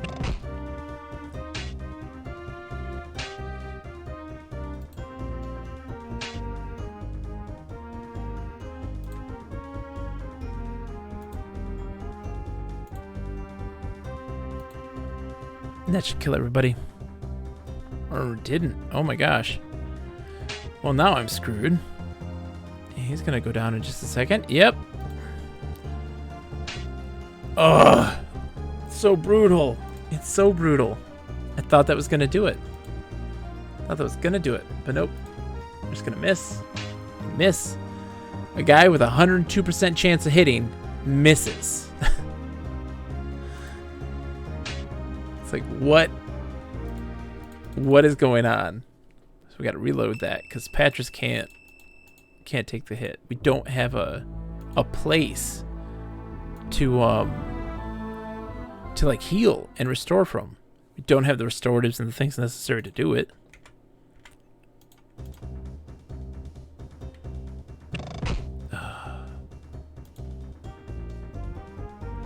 Miss.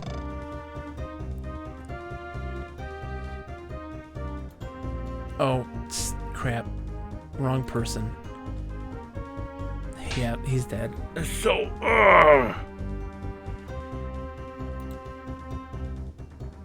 miss.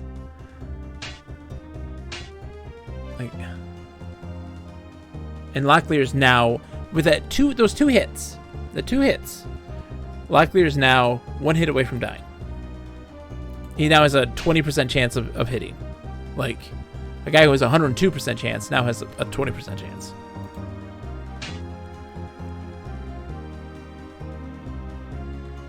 And he misses with, you know, a 102% chance to hit.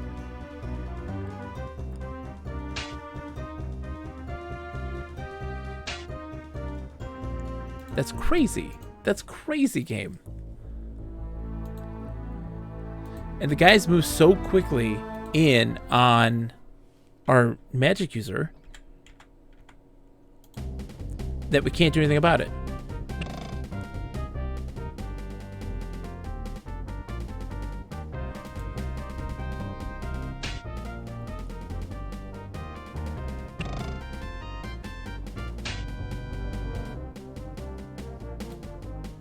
Miss, you had a 102% chance.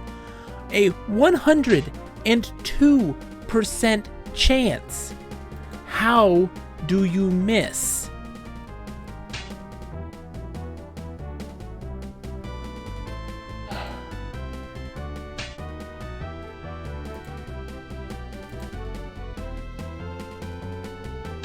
It's not okay. Now he doesn't have a 102% chance. He's got like a 2% chance. Because his health is so low now. His accuracy now is 49%. They aren't suggestions. If you have 102, you are going to hit every time. His melee attack is at like 92% his skill. Like it's almost, or 92, it's like almost maximum.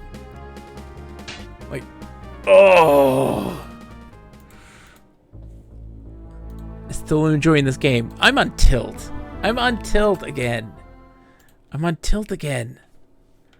This game gets to me. Patrick struggles to make sense of it all. He's already almost dead. You just have to hope.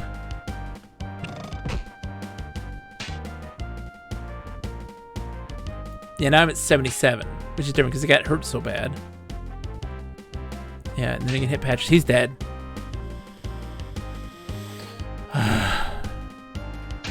Lynn's Crag curse you.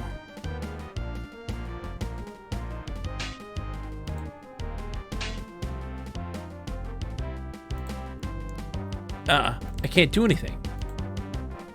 That's the crime in this.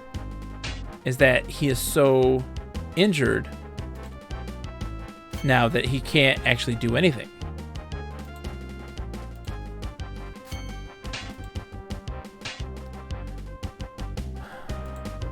Just healing.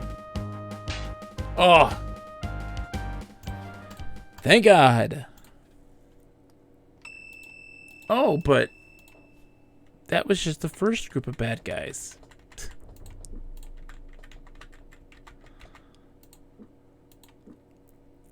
What's this? Hit me up, Clyde. Thank you, Sakura. Thank you. What's up, Clyde? Hit me.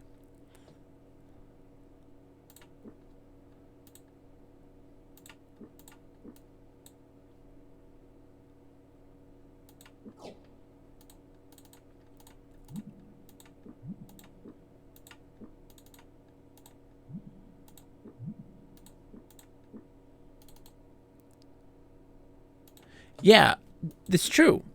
But here's the thing, right? My guys were hit at the point when they actually could attack.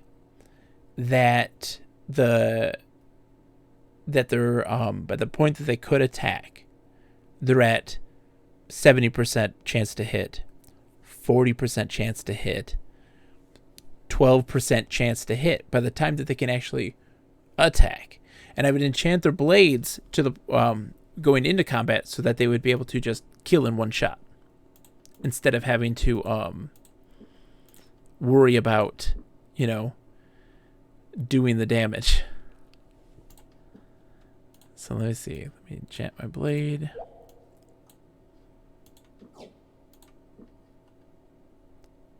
Then you can spam the R button to recover.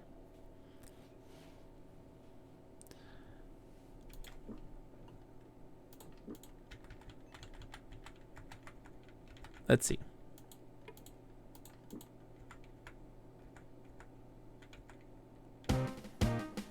You can play with it. I see. I see what you're saying. Usually, though, they typically try to...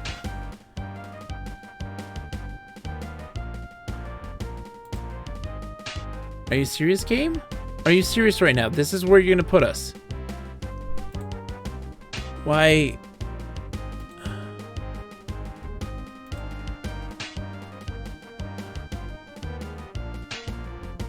Okay. Okay, game. You know what? Alright. On tilt. He couldn't move. Because it... Yeah. I don't know. I'm on tilt hard right now. You start them off surrounding my guys, but we clicked on them so at least we were aware of their thing. They couldn't surprise attack us. There's more still. Of course there is. Of course there is. What in the world? Is this a situation where they're just unlimited enemies? I think it is. I think that's what happened. That's them saying, don't go here. You're not supposed to be here. That's what I'm guessing. That's what I'm guessing. I think you're right. So we're supposed to go, this area is a speedrun killer for sure. Going, yeah, the Mordell territory. I thought he'd said to go north, but I am guessing I was wrong. So we're going, let's see,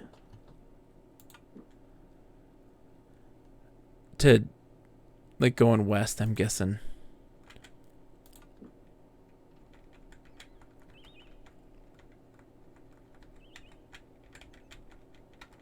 That's my guess. I Yeah. was wondering where you two were. Hey, have a wonderful night, Clyde. Thank you for coming in.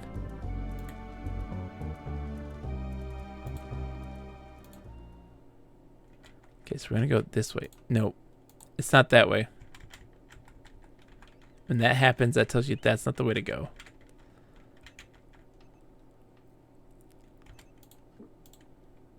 Okay, let's save.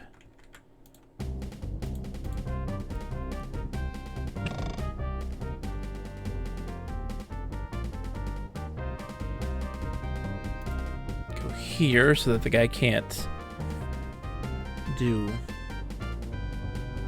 the ranged attacks. Miss! Why is it a... Oh, his accuracy right now is 62. Oh, that's his accuracy. That's a different person. Hold on.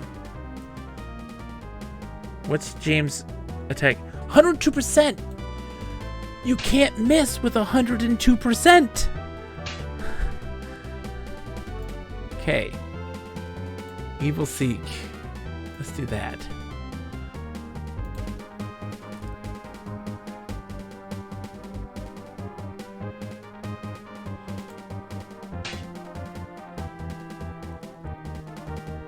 You know, you might be right. You might be right. Miss.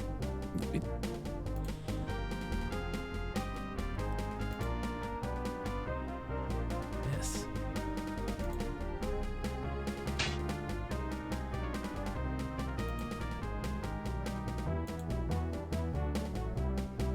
On tilt.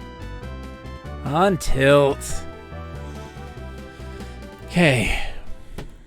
Okay. The game is devolving as we speak. Is devolving as we speak. Okay. Patrick's on fire, so he's poisoned.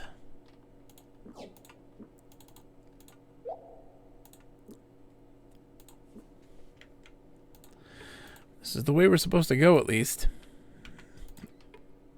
So I guess there's that.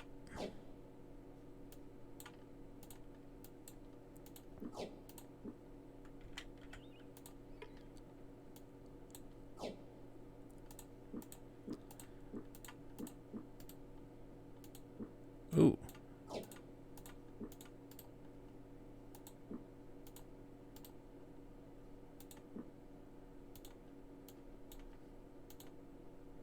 Okay. Oops.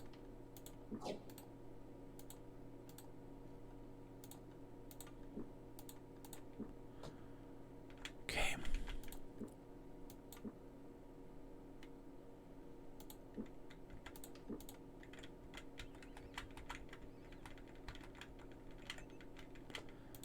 Let's use the spyglass, see what we got. Nothing. Interesting.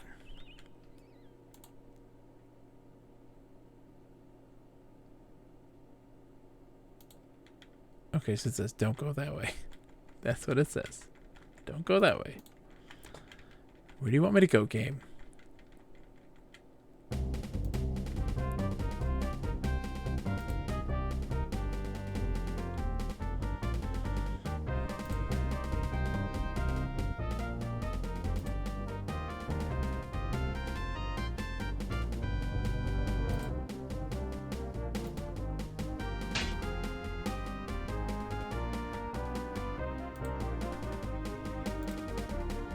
Full blast. 120, 96. There you go. Those are the numbers we need to see. Oh my goodness. Could finally do some damage, you know?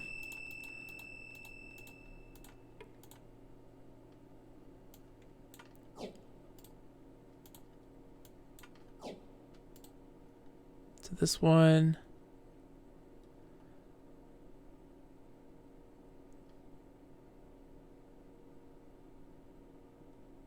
Okay, so that's one that you sort of distract an enemy.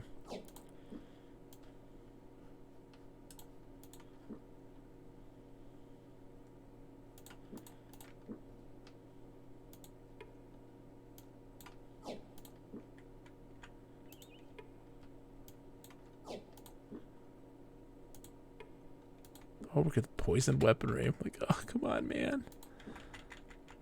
Let's come around to this side.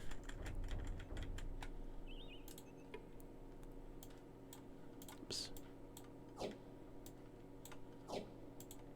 Okay. Here we go. Saving. Taking the road less traveled. Ooh. House. James sniffed the air. The smells coming from the house were heavenly. They made his stomach grumble hungrily as he knocked on the door. An attractive woman in a brightly colored apron greeted them a moment later. She invited them inside and offered them some of the pastries she had just removed from the oven. They accepted graciously. My name's Tia Halfgate, she told them. I'm the second eldest daughter of Flendel Halfgate. She went on to speak of her late husband and of a certain soldier at Northward she now had her eye on. He's responsible for repairing and maintaining the weapons at Northward, and perhaps you could teach me these skills so I could make a good impression on him. I could give you my husband's crossbows. I have no use for it. Will you teach me? Yes. Lesson began. Tia watched with great interest while Locklear told her about his sword and how he kept it sharp and in such good repair. For close to an hour, the lesson completed, she opened a wooden chest beneath her bed, retrieved a handsome wooden crossbow, presenting it to Locklear with a warm smile of thanks. They thanked her in return and left. Yep, the lady with the thing. A medium crossbow. That's all it was. It's just a medium crossbow. It's not that great. Good. Thanks. Thanks for that.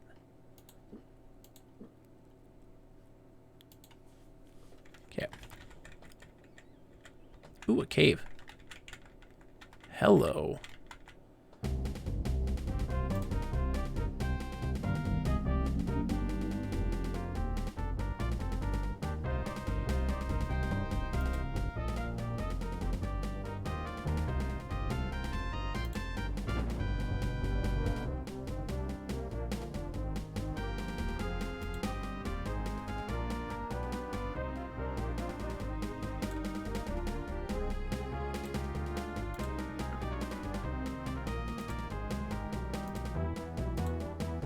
What? No! Whatever. Grumble, grumble, grumble. Ah, grumble, grumble, grumble.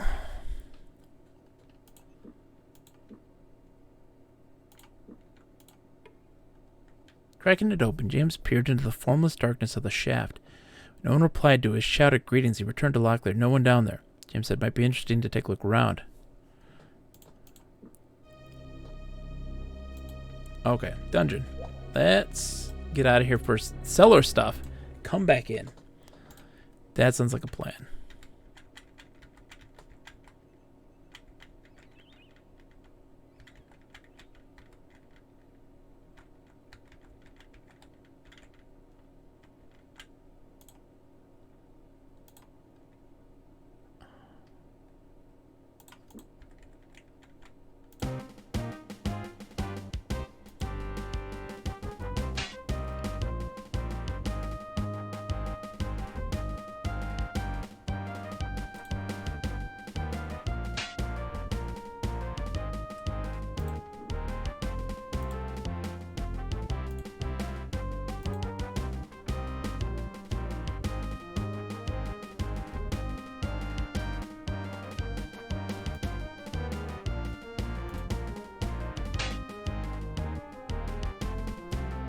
Okay.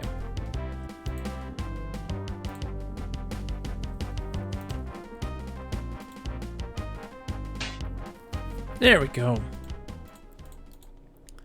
Making some progress.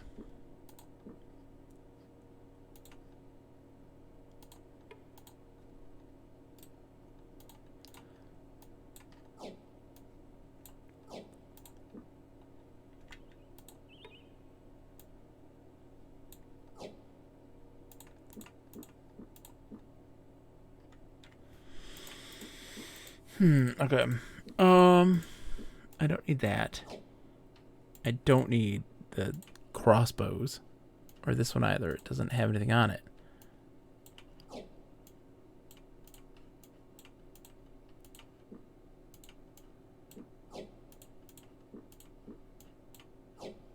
There.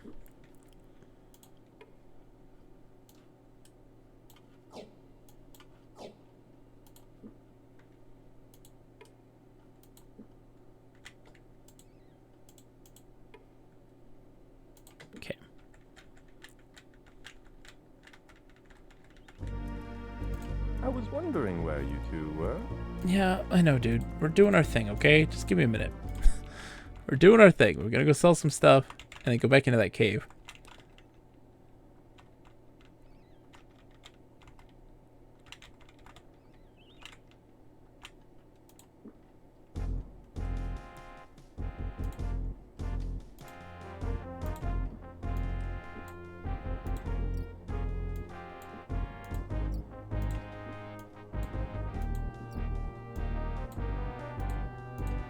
Sell everything we can.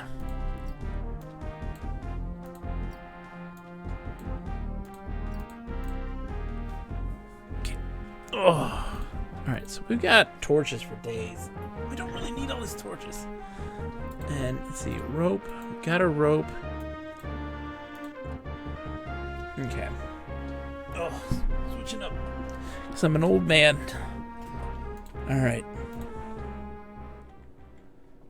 Let's go into that dungeon. See what happening.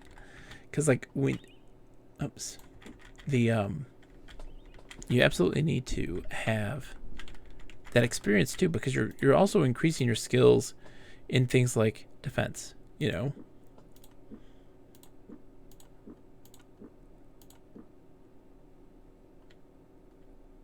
Yeah, 93% and his melee accuracy. Like, he shouldn't be missing. Shouldn't be missing at all. It's insane to even think, to even suggest. I was wondering where you two were. I know, Duke Martin. Look, we're working on it, man. Just give us a second, please.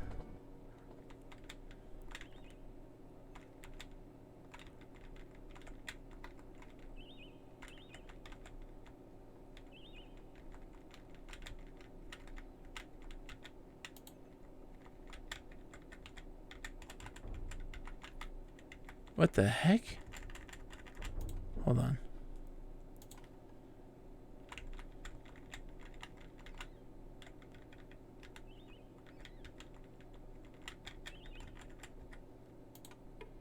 There we go.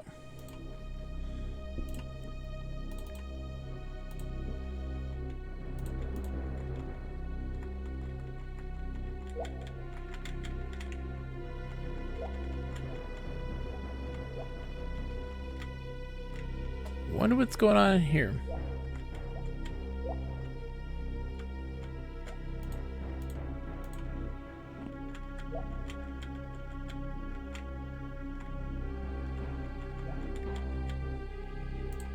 It's like, have I been in here before? No.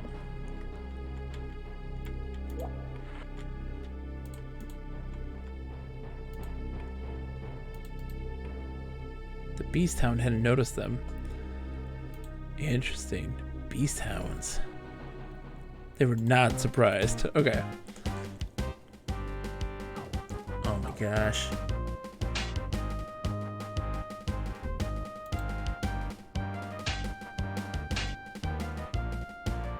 They're not doing a lot of damage at least. But I'd like them to not be bothering my magic user guy. Such is the way, right? Oh, come on.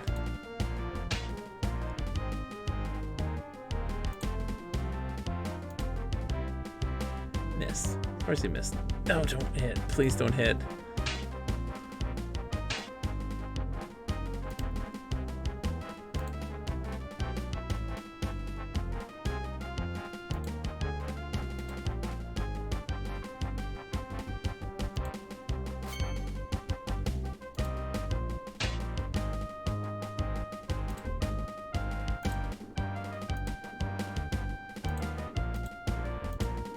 Yeah, I see. I see.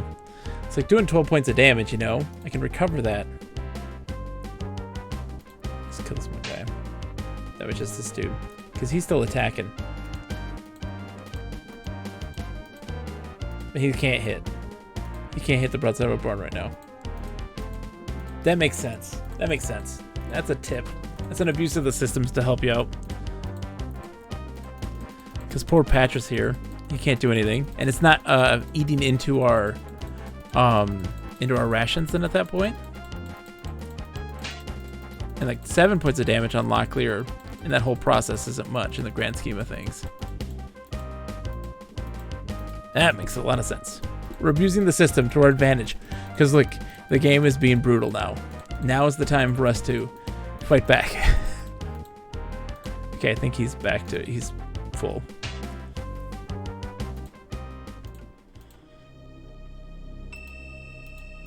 And increased James's defense, which is nice.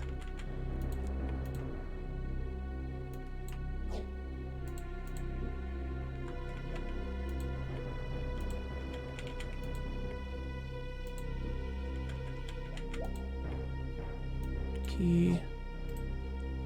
More rations, I like it.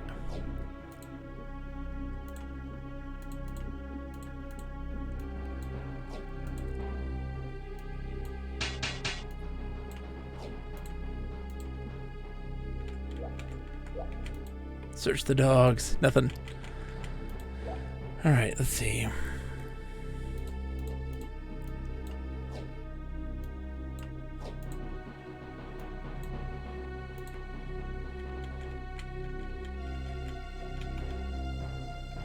Okay.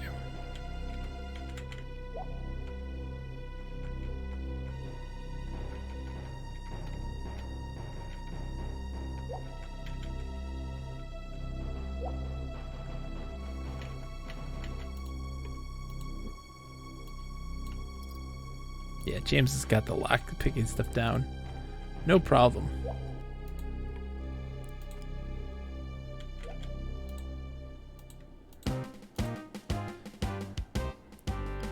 ARG Wi-Fi issues tonight, so I keep cutting out.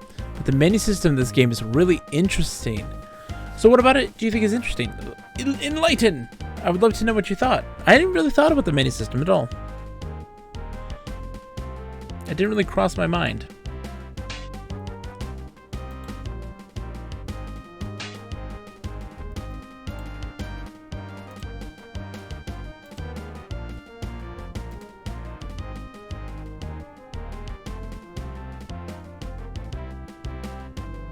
Oh.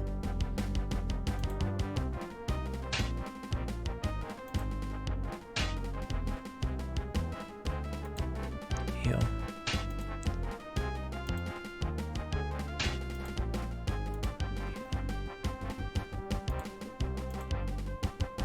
My speed's 1. Okay, so we can heal up our guy then.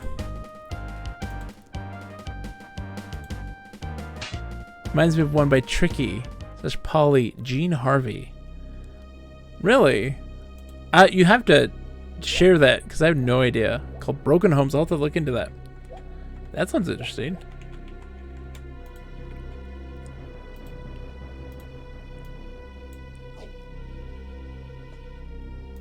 Oh, absolutely.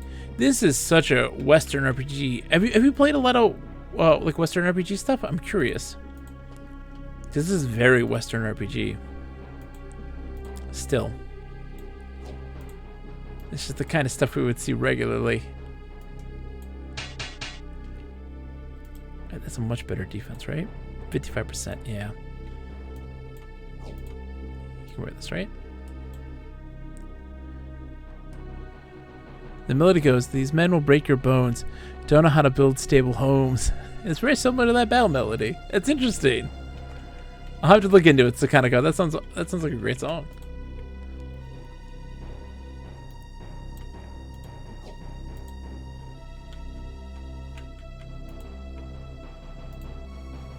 Spoiled.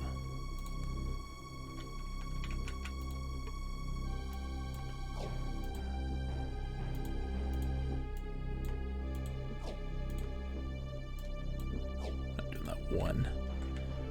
Let's see.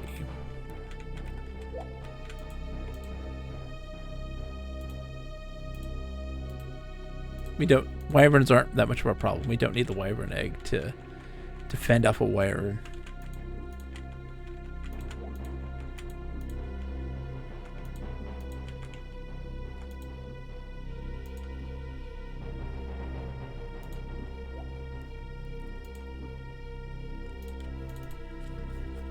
This is interesting. So yeah, I'm curious to know what the whole point of this dungeon is. Typically, there's some kind of story that gets involved in these, right? Typically. But this is just for loot. Western RPGs of the 90s were very different in design from others, and there are actually, in my mind at least, far more variation. What's so fascinating, right? We always talk about, like, let's take a second. Let's talk about this. So, I mean, Japanese RPGs were heavily influenced by Western RPGs.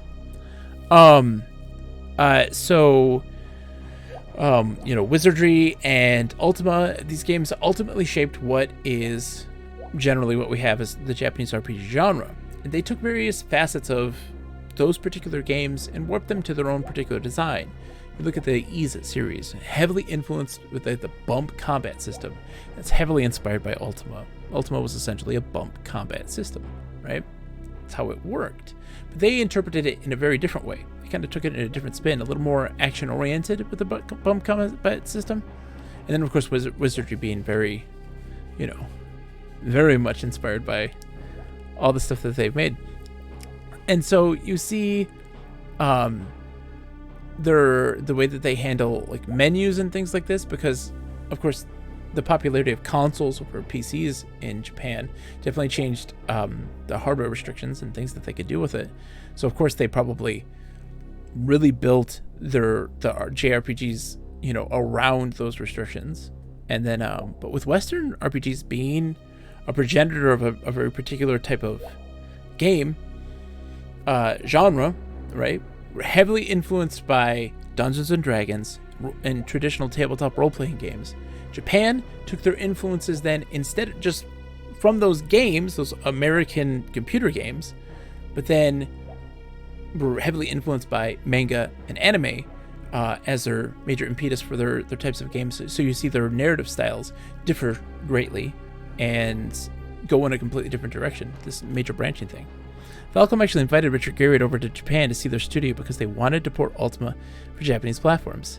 And you saw, like, there were Ultima mangas, and there was Ultima was huge there, and Wizardry is still very much huge to this day there. Then they showed him their game, Xanadu, which had directly ripped off some Ultima 3 art. He agreed not to sue them if they changed it in future releases and left. Yeah. The one thing that you can say about Richard Garriott is that he's a very kind man, but he is also a very shrewd businessman. Then they made Ys. Yep. Ys is so like mechanically inspired by Ultima. so mechanically. And so with the Western RPGs and how they evolved over time, they were influenced greatly by the gold box games of SSI and how they handled their combat and their activities, and then games like Bard's Tale, how they used their exploration, Might and Magic, you know, having this first-person perspective with your party, and a grid-type movement like this, you know, that grid-type movement, and how that evolved into the 90s. You had later SSI games like Dark Sun, which were kind of a more natural evolution of the previous games that they made in the 80s. And then you have these other games that were, the Forgotten Realms series, stuff like Menzo Baranzan and Strahd's Possession and Ravenloft, and Betrayal at Krondor, this first-person perspective and engage with enemies, Elder Scrolls. And it's really interesting how they typically did a lot more, and American games are weird for this. They're weird for this. So their menus and their user interface for American games in the 90s and the late 80s are very like button iconographs. They're images, right? So this is spell casting, this is resting, this is map, quick save, and a menu, you know? They're always this. They don't have just like save, load. A lot of Japanese games, it's menu based with words. It was very much like word oriented in how you navigated these things. I don't know necessarily why Western stuff decided to go with just images to describe what they did versus words, maybe to make things more easily translatable and open for more markets. I have no idea, but they always did. They always had just images for their buttons and their menus. All right, let's see if we can take this guy's on. Yes, we got the surprise attack on him. Then when you click on one of those, you get something with a really interesting visual layout. Resolution may be a part of it. You know what? You might be entirely right there. Oh, come on, man. Poor Poochers here.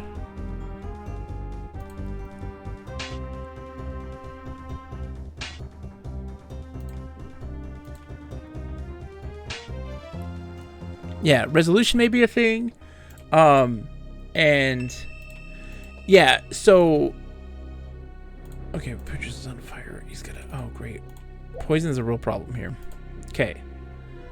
So like, yeah, when you look at this thing here in Magic, right? Using these glyphs as a thing, this stuff really, the 90s is when Western RPGs really started to play with representation of magic and how that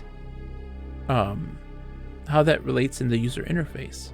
So you look at games like Ultima Underworld, or another game that I played just at the end of last year, Amulets and Armor, a 1996 action RPG, which was really, really fantastic. It was really good, but it was, you know, very dated. It had dated visuals for 1996 even, because it used a Doom 2 style engine. And but what made it really interesting is the representations of magic, mix and matching runes to create different effects. Those runes had attributes to them, and mixing and matching them to experiment into magical creation, having these weird symbols and patterns, because in this, their magic is a visualization of patterns and tapping into portions of those patterns, I think, to like cast things.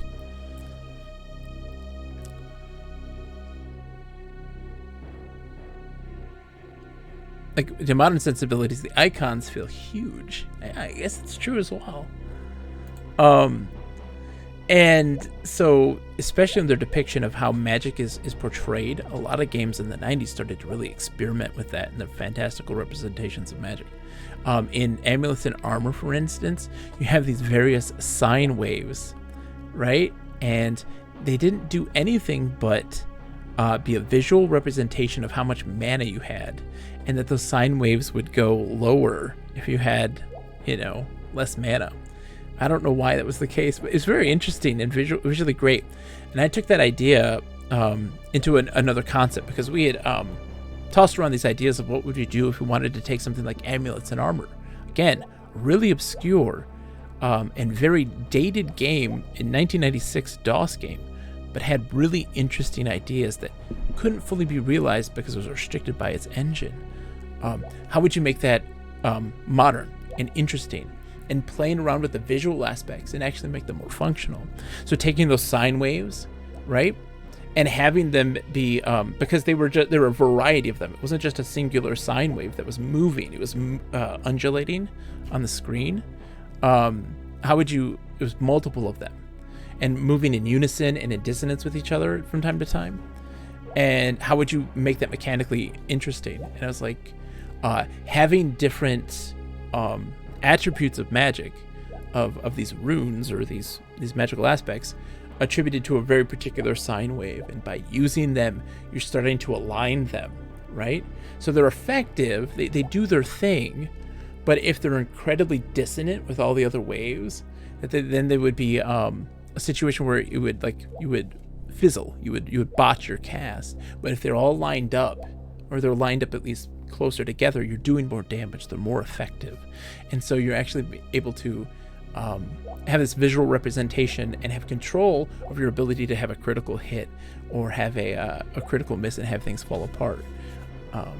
And while that, I don't know how well that would be in practice for people, and if anybody would actually even try to do that, but I still thought it was a really cool idea to play around with, you know? That's something. Sorry, I'm just ranting. I like talking about games. All right, where's your rations? Like 4. Okay, so you need rations.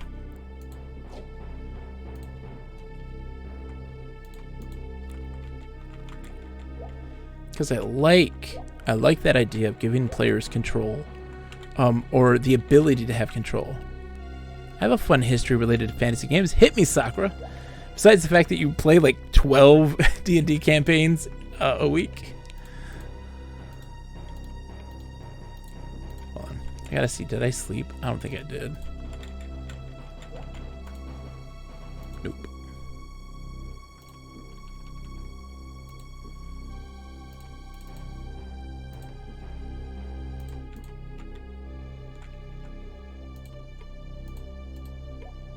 The Highland Ogre hadn't noticed them. Okay, it's a Highland Ogre.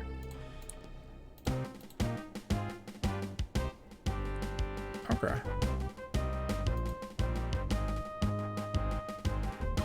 Oh no.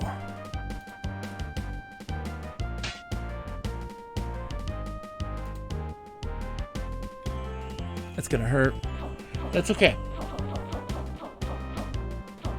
We're gonna have a move in a second here. It's gonna do some major damage, but we'll be alright.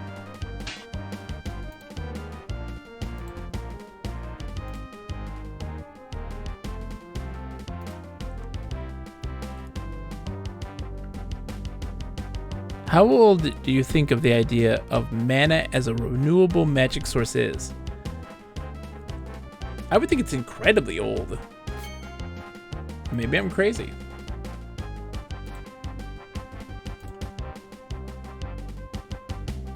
Can't cast the spell because I don't have visual. I do have visual, guys. Let's see.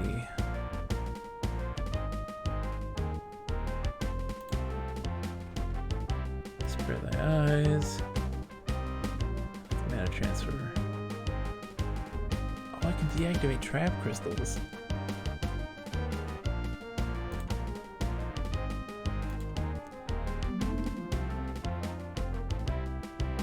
Oh, not very specifically magic source. Yeah.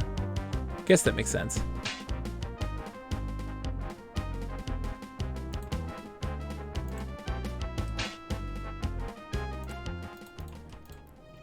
I don't know. I do not know.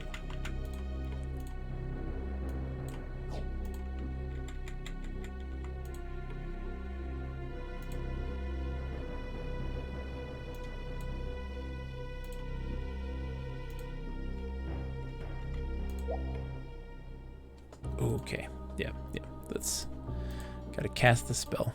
It's first done by Arthur Larry Niven of Ringworld fame in '76, in a short story called "The Magic Goes Away." Interesting. Patch is at 28. How much does it cost to do this? 15. Okay.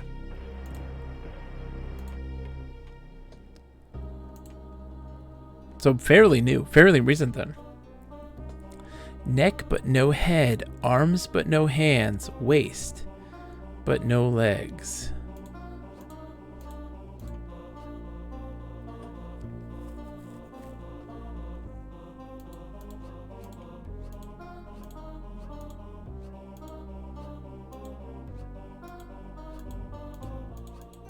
That was like a guitar, right? Neck but no head, but no. Which his character discovers that the more he used mana, the less there is in an area. It's quite interesting. Bottle. No.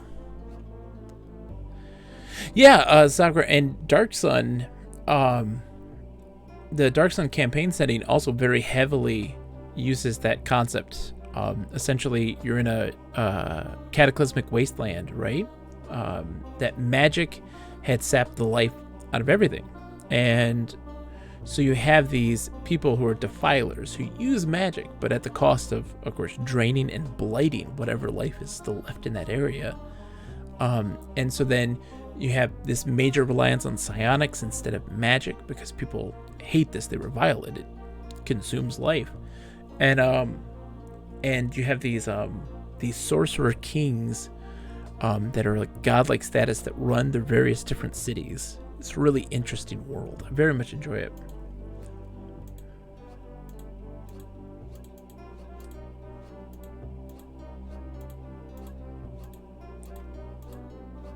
Market. Oh, a jacket? Jacket. Now, fun thing with games used spell slots and magic points. The word mana didn't appear in a game in context until 1987 with Dungeon Master. Interesting. No interest in your shells, but I'll take it.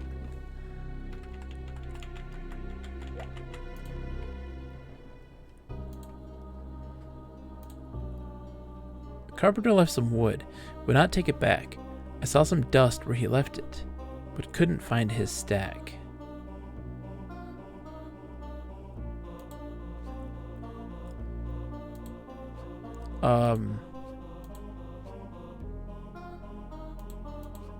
Termites?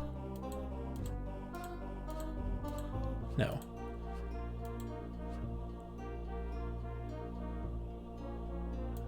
What is this even asking? A carpenter left some wood, would not take it back.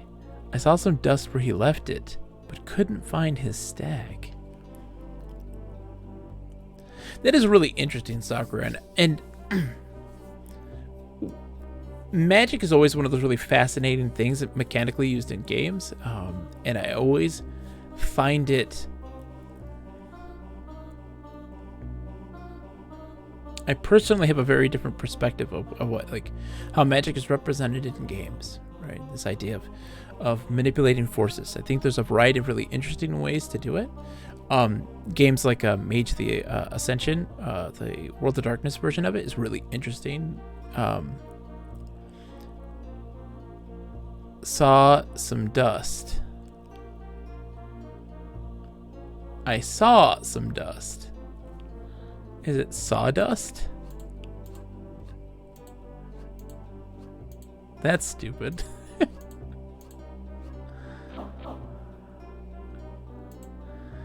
Sawdust. I thought that oh, my brain. So anyways, Mage the Ascension has this interpretation of it, being something where if you pull on the threads of magic too much, you make things too fantastical, that you're incurring this whiplash, essentially, that you're getting this what the heck is this? Geomancy stones. And so yeah, by pulling those things, the world of magic, the forces behind it have this backlash against you, so you have to be able to weave and use magic in a way that doesn't break reality. And so that's an interesting interpretation of it. But I also feel that we very much overcomplicate that concept of magic, that we always try to mechanically make it very complex and fascinating, right? But that then in contrast negates or makes the non-magical world in fantasy very uninteresting, right? So the work of a wizard or magician in Dungeons and Dragons then very easily overshadows the works of fighters and monks and things like this, even though they may mechanically still have activities and things that are interesting and engaging on a mechanics aspect, but a player's perception of them is that they're not interesting. They'd rather play something like a paladin or somebody who has some kind of fantastical element behind it. And that's why I really enjoyed 4th edition, is because they really made everybody feel awesome and look awesome when they did stuff, which is really cool.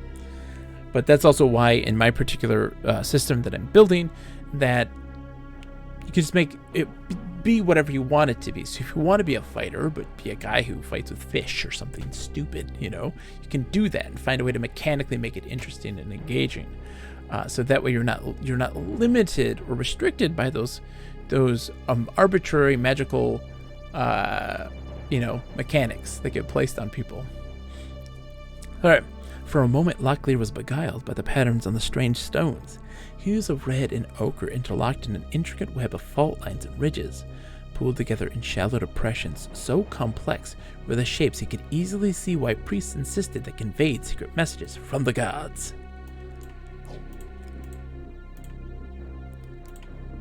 Alright, well let's Here we go there. And we will give that to him. And equip that? I don't even know what that does. I bet you that's for like a mission that we have to do later that we are jumping the gun on right now. Excuse me. I always find I never was happy with Dungeons and Dragons use of spell slots. It seems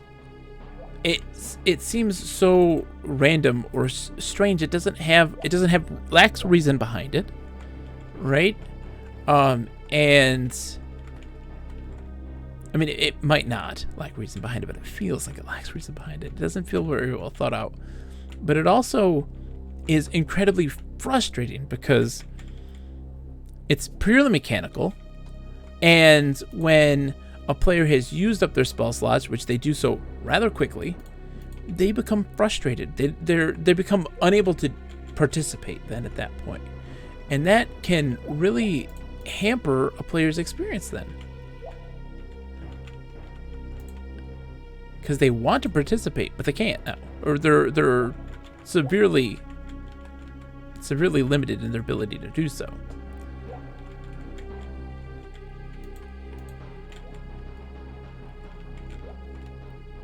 Which is frustrating. Part of the game is management. I know, and like that's just not my thing. That's not my thing. I don't enjoy having to micromanage those sorts of things. I think that things should move quickly and in players' favors in that regard. I don't think that's a bad thing. Again, I do not want to stress. I want to stress. Why is it so bright now? Oh, because we have the torch still on. I want to stress that I do not feel that it is a bad thing that they do it that way. If a wizard is able to cast Fireball every turn, every combat, things would just be dumb. Well, that's why, I mean, absolutely. I don't think that they should have unlimited access to their power. Absolutely. I agree.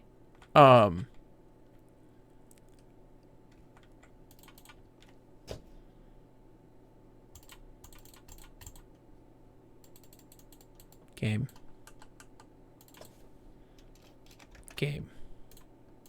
The game is just crashing constantly.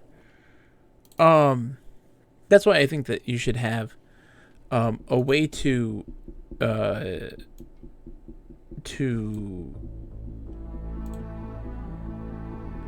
unify its sort of mechanics with the rest of other classes while still hold on, what was I doing? Okay, we're here. We gotta come back. Most spellcasters, at least in 5e, have a way to recover a spell slot or two in an emergency, which is a nice mechanic. It's a good way to fix that situation or that problem. But that's why, particularly when I made the system that I did, I very much made it in mind of the differences mechanically between a spellcaster and a non-spellcaster is non-existent. That they still function and work in a similar fashion. They still work around with the same sort of mechanics. So that way, they're limited in their powers, but not able to. Is your system a standalone system? It is a standalone Cerebral Arcade. I made it from the ground up, because I had played with so many different types of systems and I didn't enjoy them. Not to say that they're bad, because I do understand their intention and their audience and their style, and it's not bad by any stretch. It just fits for that particular play style for those people. And I didn't find anything that necessarily fit for my particular play style, because I was very much a narrative centric, but also one where coming from an improv perspective, right? So the yes and, where things are always moving forward. The results, no matter what they may be, are always moving forward towards something. Something is happening because of it. And I feel like so many tabletop RPGs or we're always stuck in a situation where you're like, okay, roll to see if you do this, and you roll like, I failed. Another person's like, can I try? Sure, roll. You failed. Okay, next person try. I'll try again. It's like, you failed. It's like, okay, let's try again. You succeeded. Now you open it. Now you spent 10, 15 minutes of rolling to try to do this. That's one, bad DMing, but also that says so much about your mechanics. Or those systems that are like, we are very much about the story and the environment, but then they gamify those elements.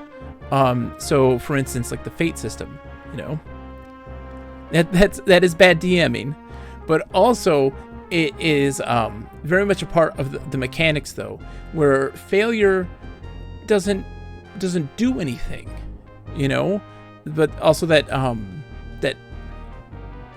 let's say you get it right, there's no point, but also but offering the opportunity for that to even exist, right, says a lot. And also how combat plays out, because combat in so many systems, it takes a long time.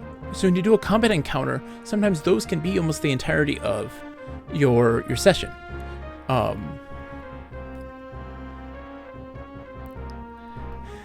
Cerebral Arcade, I have a lot to say about this. Let's hold on. So we're going to be ending the stream in just a second, but I really want to talk about this, and this is really super important. Somebody on Twitter today, they got upset because somebody said that failure is good storytelling. And somebody got really mad about this and said, it can, but it's not fun when somebody fails. And I was like, it's incredibly fun when somebody fails. A person is... failure does not mean you miss. Like, I'm trying to attack the person, I fail and miss. What they're talking about failure being interesting is what happens when you fail in your goals. What happens when you don't succeed as a hero or in your objectives. What happens when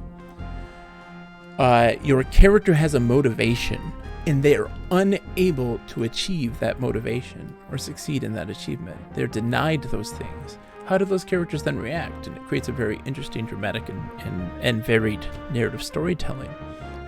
Or if a character is attempting to do something in the game and fails, that's where very much where I talk about in my system, where even in failure, something is happening.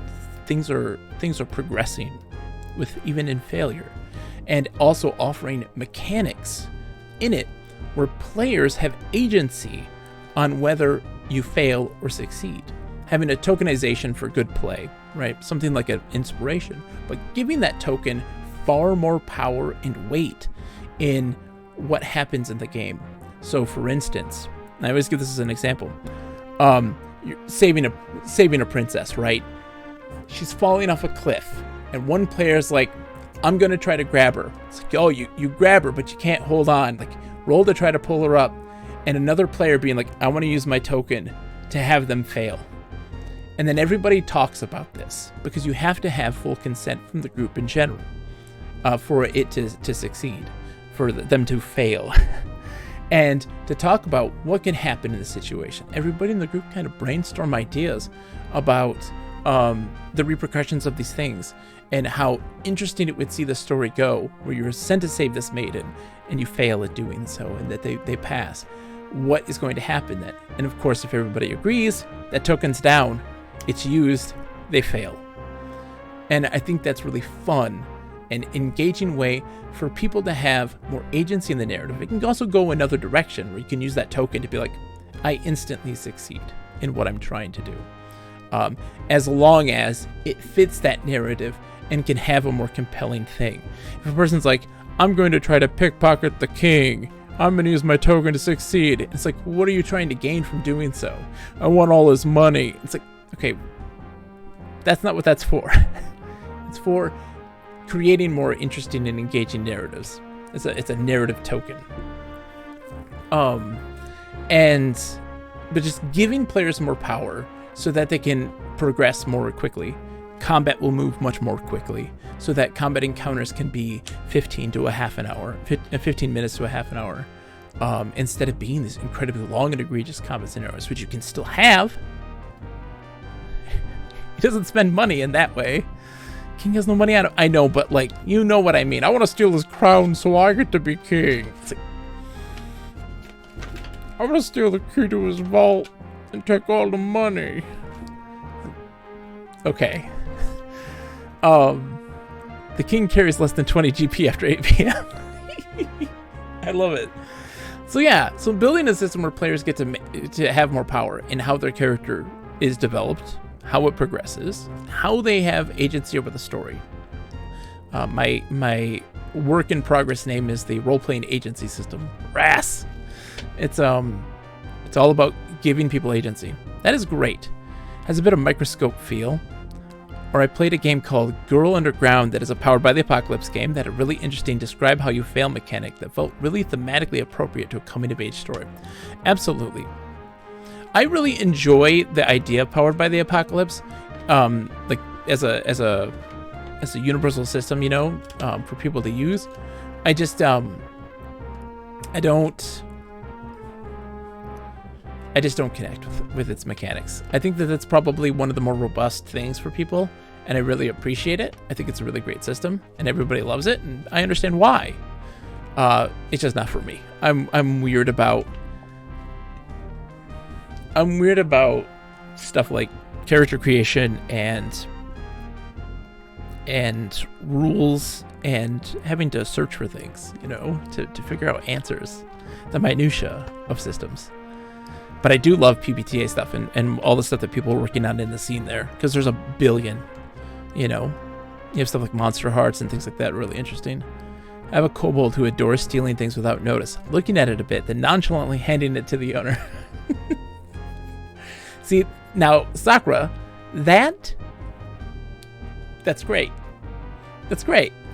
Failure for that is hilarious, and absolutely.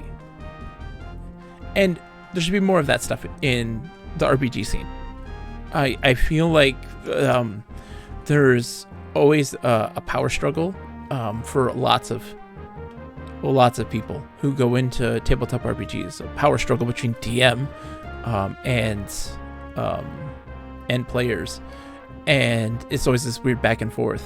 And while I do get sometimes the player versus DM in a situation where everybody's consensual to it and it's part of the mechanics and the play style in particular, I find that more often than not, though,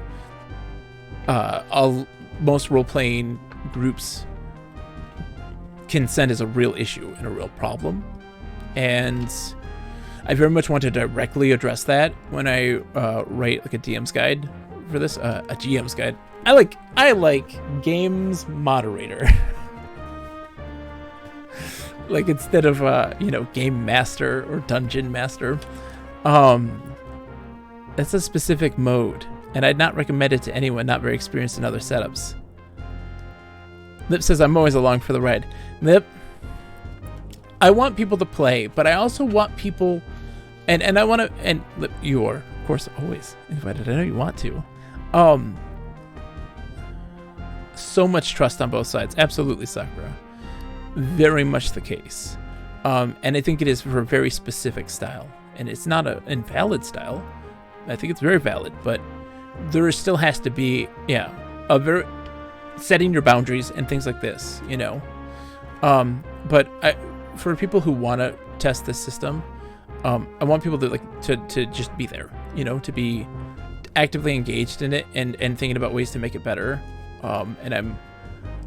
Because I always worry that people will join and be like those guys who are, those people who are antagonistic to the party in general and not like working together. Because that's always a real difficult thing to have to deal with and have to work on dismantling. That's why session zeros are so important, where you set expectations with players. And I don't think on the indie scene of tabletop RPGs, on the indie scene of tabletop RPGs, they do a really good job of laying out session zeros, consent, boundaries, these sorts of things that are really important. And I really want to make something that that is a universal system, but also one that very much sets that as a precedent.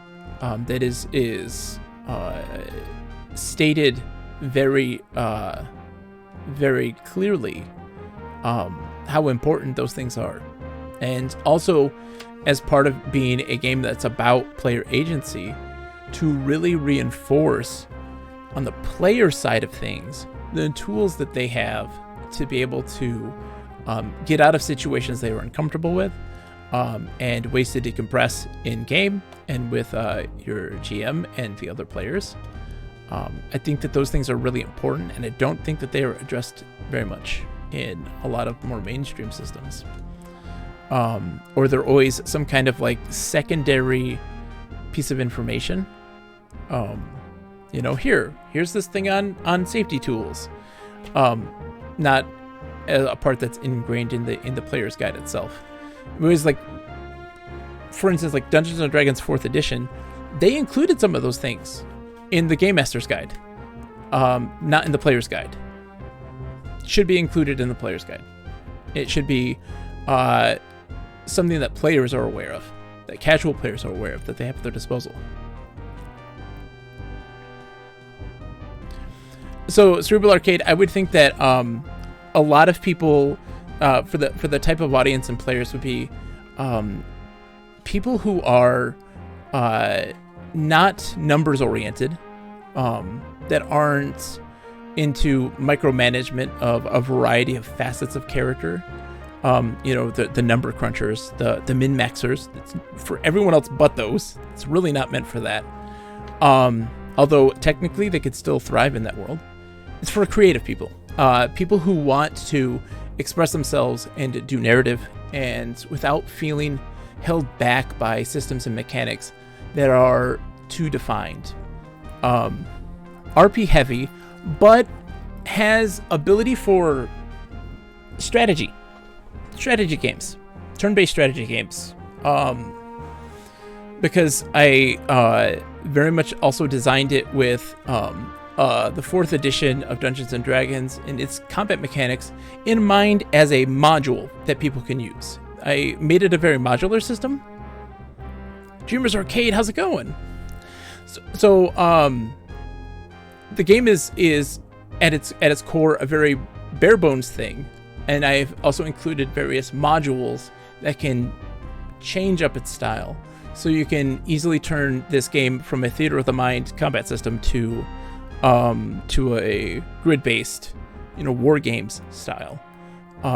Because players, and sorry, Cerebral Arcade, you weren't even here for any of this. The game is literally set up in a way where there is no preset classes or race structure or a linear player progression. It's a player progression that players make up themselves.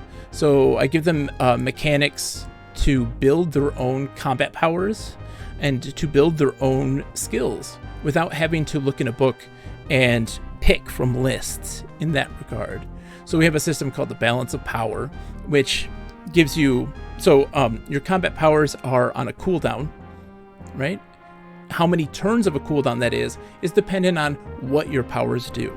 And so you use this chart called the Balance of Power list that really tells you, like, it costs this many turns if you want it to do this many turns if you want it to do this.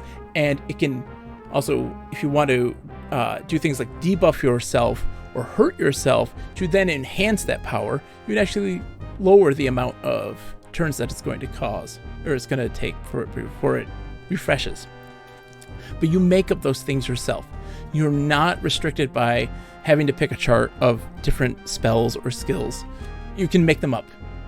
I use an example of a mime character that uses psychic damage, right? But then can create like invisible walls, and stuff like that to restrict enemies from movement.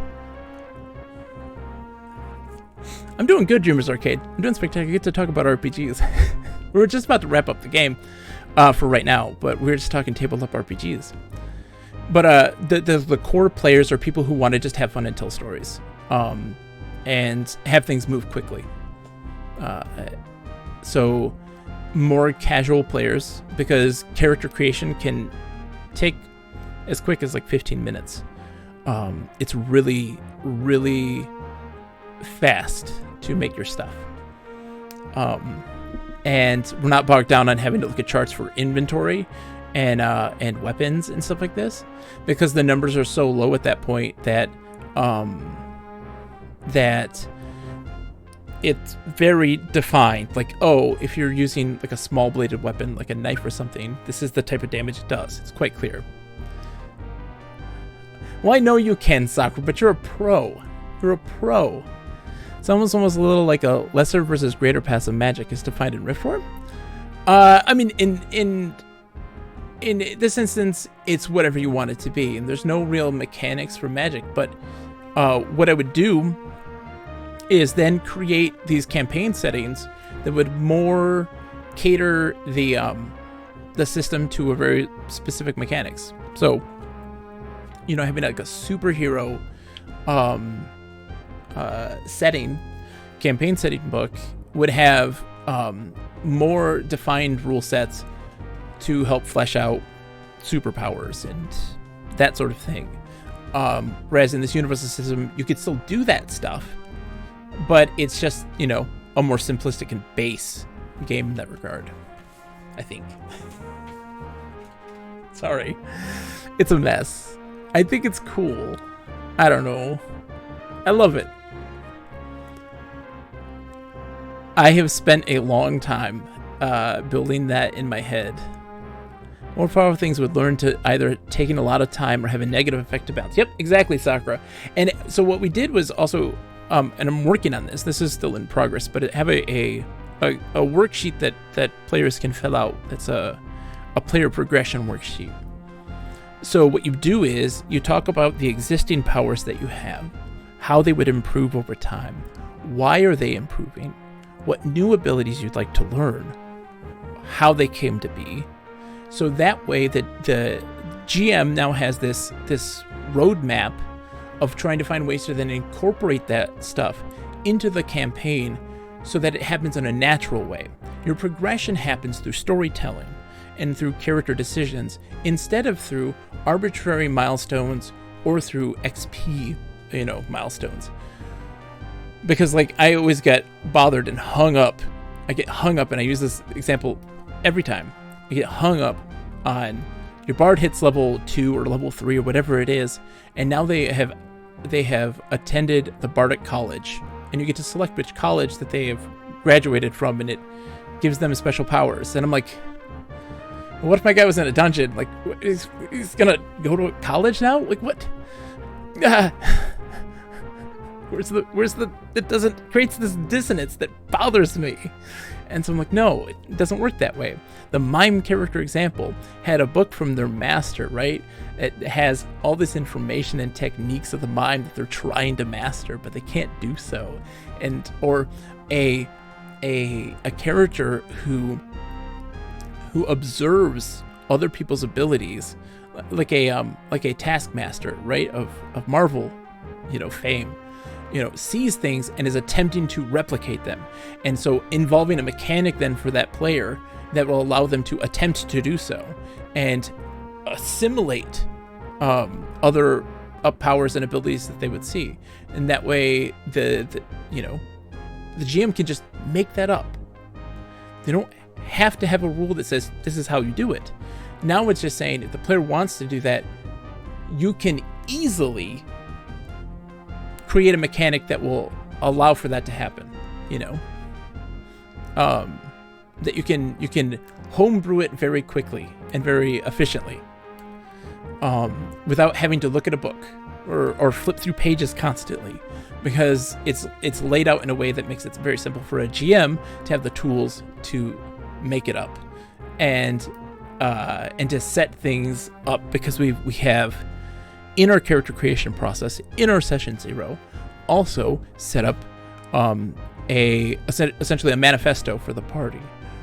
What are the expectations? What are your boundaries? Where do you want to see your character going? So that way the GM can also have better expectations of how to create the campaign based on what the players are looking to get out of this situation, but also allow them to have that middle ground.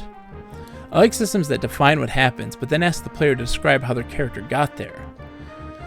Yeah, so what I do in this situation is that the system defines what happens by saying you set up so like with the skills and things like this, and I always found this really interesting. People always, when they play a bunch of setup tabletop RPGs, where you have these very you have a list of skills that you can learn, right?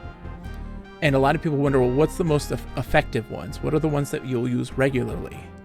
The reality is that as a GM, your goal is to be like, you pick what you want to have, and I'll make an adventure that is going to utilize those skills. You should be, right?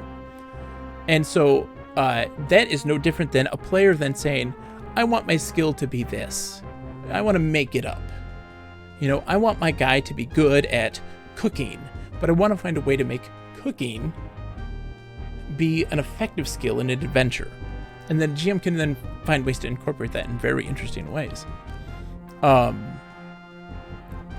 yeah, in that way, the system is really based around allowing players to make the character the way that they want, and the GM to be able to make that happen.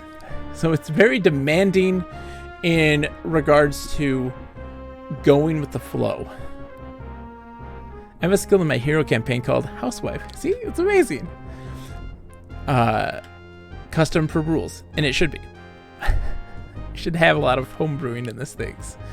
But I like it making it super simple for people, so that there's never an instance of, can I do this? And somebody being like, I don't know, let me look. No, you can't. It's like, well, why? So there's a system for allowing for team attacks, and the combat system being much more dynamic with risk and reward actions.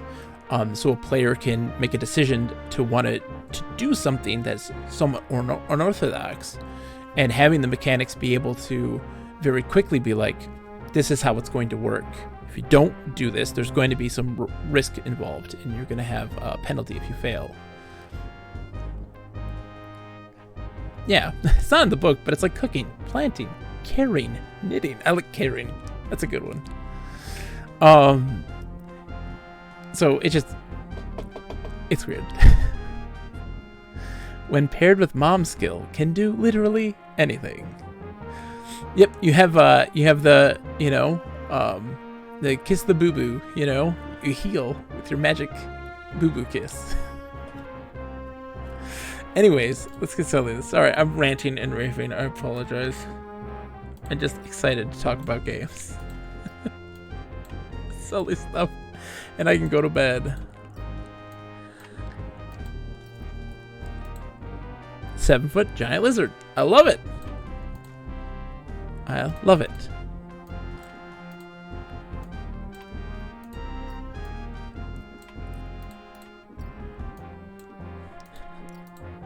Why, thank you. I think I'm excited too. I love it.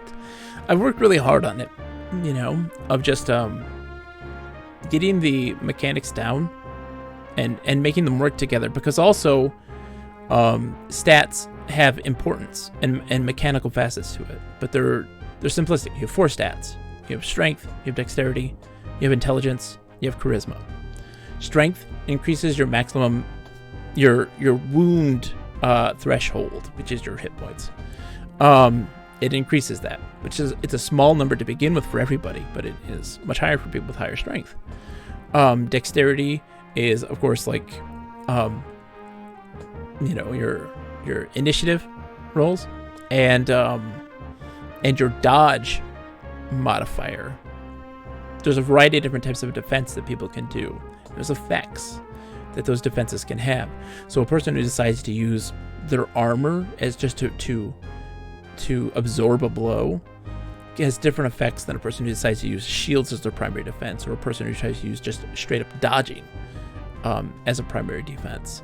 So dexterity is very tightly wound with that dodge rating. And then you have intelligence, which increases the benefit, the bonus that you have in your skills that you decided to learn. And charisma determines how many skills that you can have. And it's a number that ranges between -2 and +5 for initial starting characters. And it's just it. That's it. I mean, like, your stats are anywhere between -2 and +5. And that's it. You don't have a range of, 5 to 20. She was 5 feet tall before she was changed. She's a massive bruiser. She was very uncomfortable in her changed body. It's super fun to have that kindly mom character basically being Hulk. I love it, Sakura. I love the characters and stuff, the stories you tell me about your RPG's experiences. I think they're really great. So there are these definitions. It's not just, whatever you want. There is still a structure there.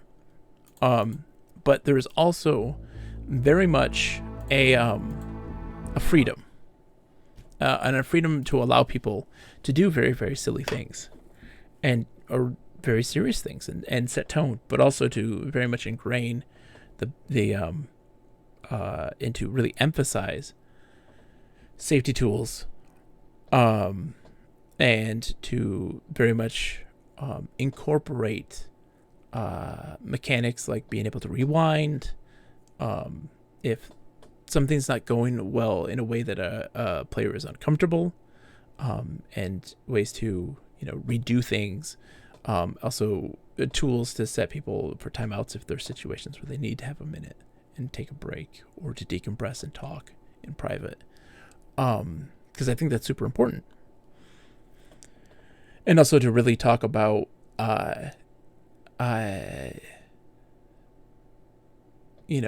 bad forms of play and situations that are dangerous for players, because the world of tabletop RPGs is wackadoo. It's absolutely crazy how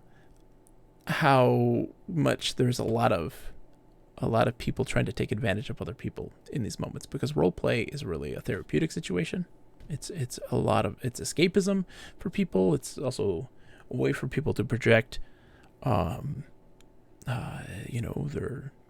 fantasies, their issues, and a way to help them manage those sorts of things. That happens a lot. And to also incorporate those ideas into the guides themselves, into the actual physical books of them. So we've seen so much research being done for how roleplay can help in rehabilitation for people, and how it can be a great source of help for people in the prison system, and for people who are coming from very troubled childhoods, and as a way for therapy in general. And I think that also incorporating those concepts and those ideals into the book himself would be really interesting. It's relaxing and fun, and it can be more, and and why not expressly state that and allow them to be able to use that if they want to, because again, the system is also very modular in that regard. So it has things that you can add to make things more complex, or to make them more fit a particular style. And I think it's just interesting. So the base game itself is very simple, and there's these other facets of it that can be attached to it that still keep the core thing intact, but also make it fit a very different or particular play style. Anyways, sorry, that's a rant. It's a rant. I just got to keep writing for it, and get it done. I'd really like to get that published one day. One day. Anyways, let's go see someone to raid. Let's go see who's on.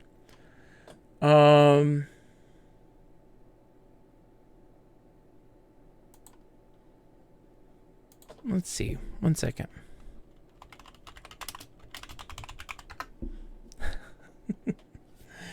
It's always a pleasure. Exposition tangents. Well, thank you. I'm very concerned that that I just won't be able to do it. I'm very concerned that I won't follow through, or that I'll just stop. Don't want that to happen. But it could happen. Let's go raid my friend, the Deviant. He's playing a game he really loves. It's called Gianna Sisters Twisted Dreams. It's like one of his favorite games of all time. Put us in the loop. Well, expect a stream of us playing that and figuring things out. And I will put up the manual, the player's guide, once I get some stuff fixed and changed for it. I'll give you updates all the time. Don't you worry. Don't you worry. I really appreciate you guys listening to me. Because I want to do this because I have other projects that I'd like to do as well. So I'd like to make some games. Got some ideas that I want to try to do and learn. But I want to get this one done first. I have to prove to myself that I can get something done. Anyways, I'm going to go to sleep. I'll be back Wednesday night with more Betrayal at Krondor. Fingers crossed that we survived this madness that is starting to slowly ache out our sanity.